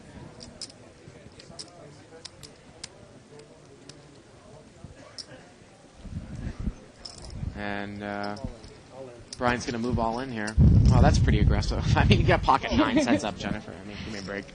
What else are you going to do? So you're going to be up here. You're going to be on GSN with Battle of the Sexes coming up? It's Battle of the Ages, actually. It's really a great show because it's not only Battle of the Sexes, but it's also Battle of the Ages. Yeah. So it's an interesting show. Very, very great players. I mean, Dan Harrington, to name one. Miami John. We have Barbara Enright on the women's side. Wendy and Ellis. Just very great players. So. Yep. It was a very exciting show. I can't give any spoilers out though. Oh, but of course, Barbara Enright, a great woman player. Miami John Cernuto, we've had him on the show. Also, Maureen Fedenek, she was on there. Also, let's see, TJ Cloutier. Now, did you went and played in the World Series this year as well? I was very ill. I had actually a kidney problem. So, yeah, that was a bad beat. But you had planned on playing. Now, did you meet Shirley when you were playing? When you were starting to play really, really seriously, you found her website, or had you guys known before? We met through Poker Stars. Oh, okay. Siren and Genocide, huh? Yes. Yeah. Now, finally, Nick is going to actually raise here with Queen High. He's got Queen 3 and Brian mucks. And like I said, Jennifer, you've been kind of falling asleep here after 5 minutes. We've been dealing with this for 4 hours. This is brutal here. They're not doing anything here. Yep. It's quite amazing. And we've got 2+2 here up. I want to try to see if I can roll towards the bottom as you've been on the show. We were on a 5-minute delay, so it takes a bit for them to catch up.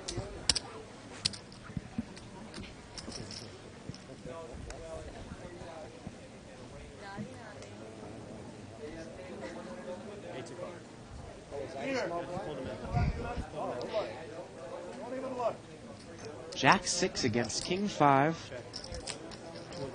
Oh, they're already giving you crap about the college. Oh, yeah. I thought you Come went on, to Yale. Yale? I'm sorry. Queen 4 deuce here on the flop. Check, check. Nick's got a pair now.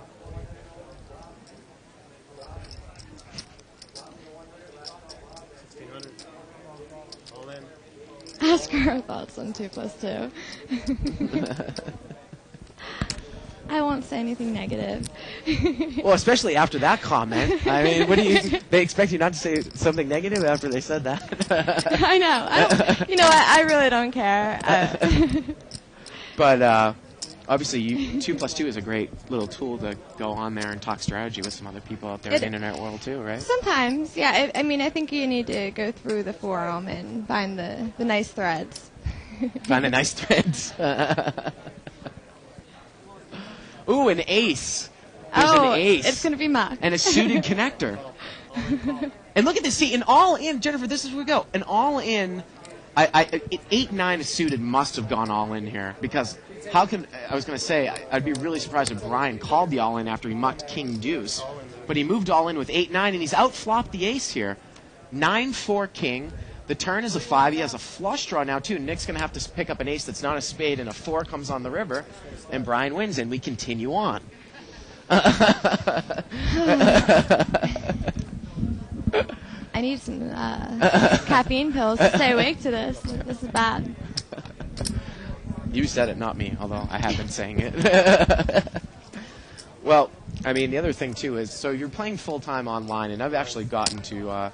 started playing more and more full-time online. Of course, I work here 40 hours a week, but I'll go home and play 20 hours, a night. It really takes a lot of dedication to do that full-time, doesn't it? Oh, to not go on tilt, to multi-table, 4 tables plus. Because, I mean, every time you make a move, I mean, that's a fractional bet that's going to cost you long-term in the long run when you see so many hands, right? Well, yeah, it's definitely a lot of variance, and that's the thing that you have to key in. But that's why bankroll management is a major key to that. And well, one of the other funny things, too, is that Dave and I were talking about, we probably would have been ruined if there was internet poker. What about the live poker that must go on in fraternities there? Did you take some of those guys out at Delaware? we'd have a little home games. Yeah. I can imagine. But, after a while, they just stopped coming over. Oh, wow. I wonder why.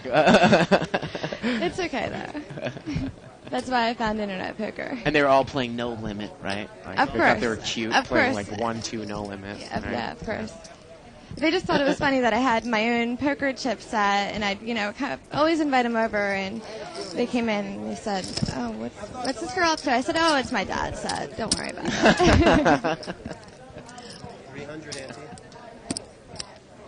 Did you find that did you learn anything from playing poker in college with people around your age at all? I mean, just learning about how some people just starting out, how they play. Men Might can have be picked up- very, very chauvinistic. Well, yeah. I mean, actually, I always ask Shirley about how it is to be a woman in, in poker, and she always tells me that it can be an advantage because people will either send to soft play you.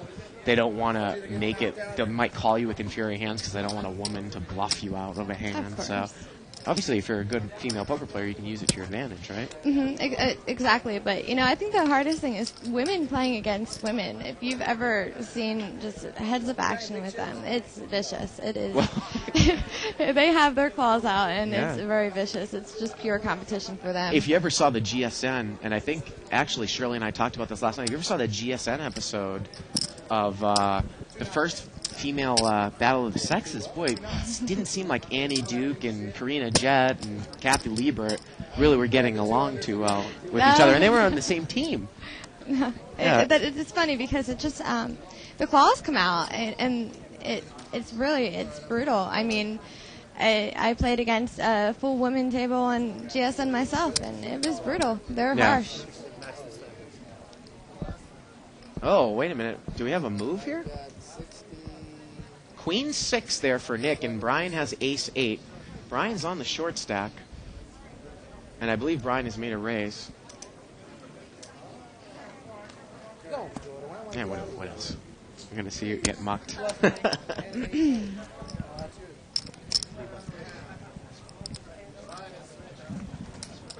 sounds like Thor Hansen, huh? That sounds like the mighty Thor.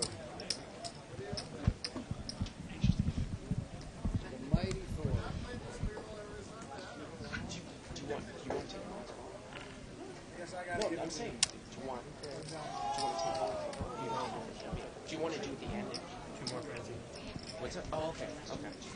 Well, Jennifer, this is just going to continue to go on and on and on. So I want to thank you for stopping by. If you turn around and look at the sign back here, we've got a bunch of famous poker players that have signed the board. Barry Greenstein, Doyle Brunson were in here. If you could do the same, we would really appreciate it. Okay.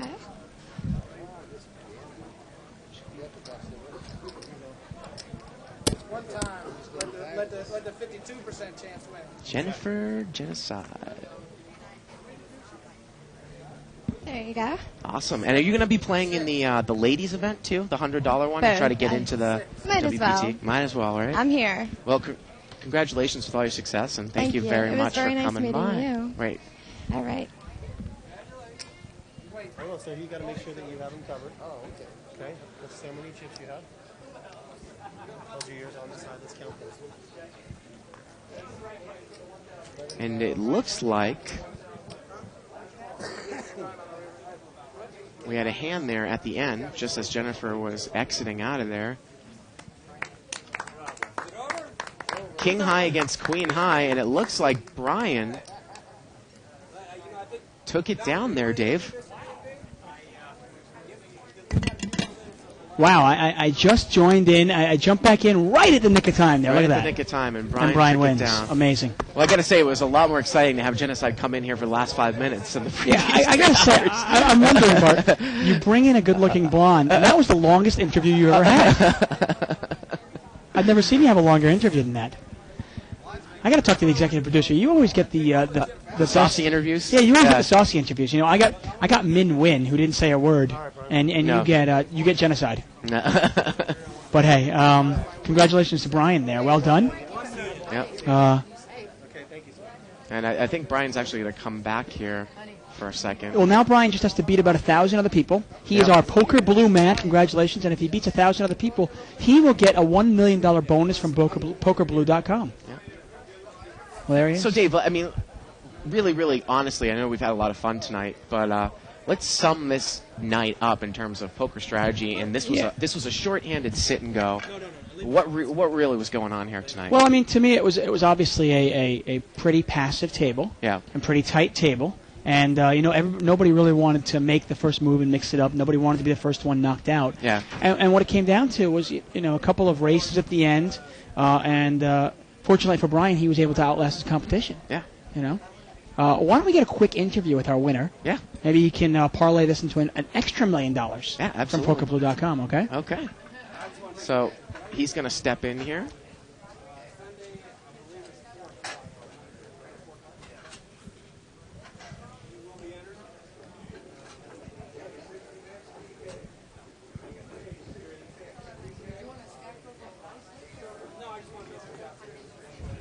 Oh, it's this microphone here.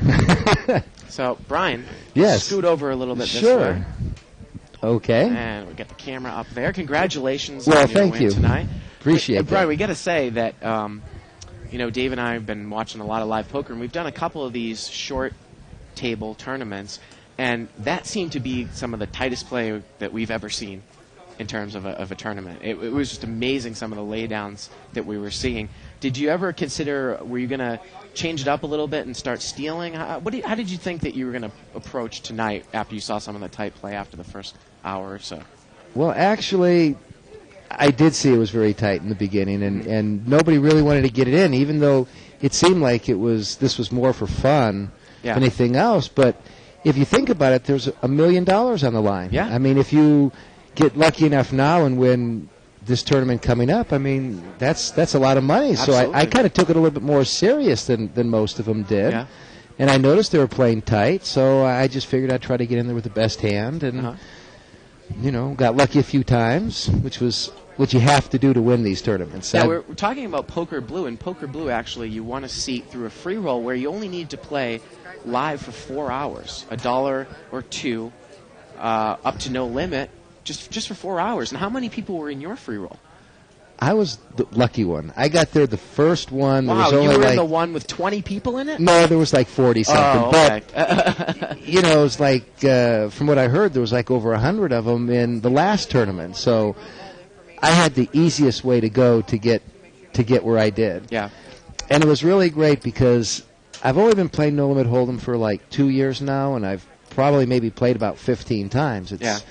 I'm still not as familiar with it. I've been trying to learn a little bit more about No Limit Hold'em, and I've always said that in the tournaments that I've played, and I've been always getting like towards the end, I've gotten some, you know, about out of the 15 tournaments I played, I finished in the money like 6 times. So I mean, I've been getting there, and it seems like I always take a lot of unfortunate beats at the wrong time. You know, mostly usually when I'm all in, I've always had the best hand. I've always said, well, one of these days it's going to turn around, and I'm going to catch a card on the river, and I'm going to win one of these tournaments. And I did that in the Poker Blue free roll tournament. We got down heads up, and this other person was slow playing 2 kings and let me, you know, go all in when I paired like 2 queens, and then I hit another queen on the river. And like just this one here now, where he had a king 4 and I had a queen 9, and on the river I hit the 9. Yeah. This No Limit Hold'em, how great is this? How great is this? I'm No starting to Limit Hold'em? enjoy it now. You know, it feels good to see what it feels like on the other end of giving the bad beats. Yeah, well, good luck to you tomorrow. Well, thank you. I appreciate and, it. Of course, if you are to win, you're going to win not only the first prize, but an additional $1 million from Poker I Blue. know. I'm really excited about Well, that. Thanks. Thanks a lot. And don't be Congratulations. surprised if that doesn't happen. Okay. Well, for everybody here in the booth and for David Tuckman, I'm Bart Hansen. Please join us tomorrow at 6 o'clock Pacific time for a 10-20 or 20-40 No Limit cash game. Good night, everybody, from Live at the Bike. It's here. It's big. And it's closer than you think. It's not a tournament. It's what you don't see on TV. The cash is real. The stakes are high. They bet big. They win big. They lose big. High stakes live action poker. Live at the Bike. Watch it live on the web or play it if you dare at the Bicycle Casino right here in Los Angeles.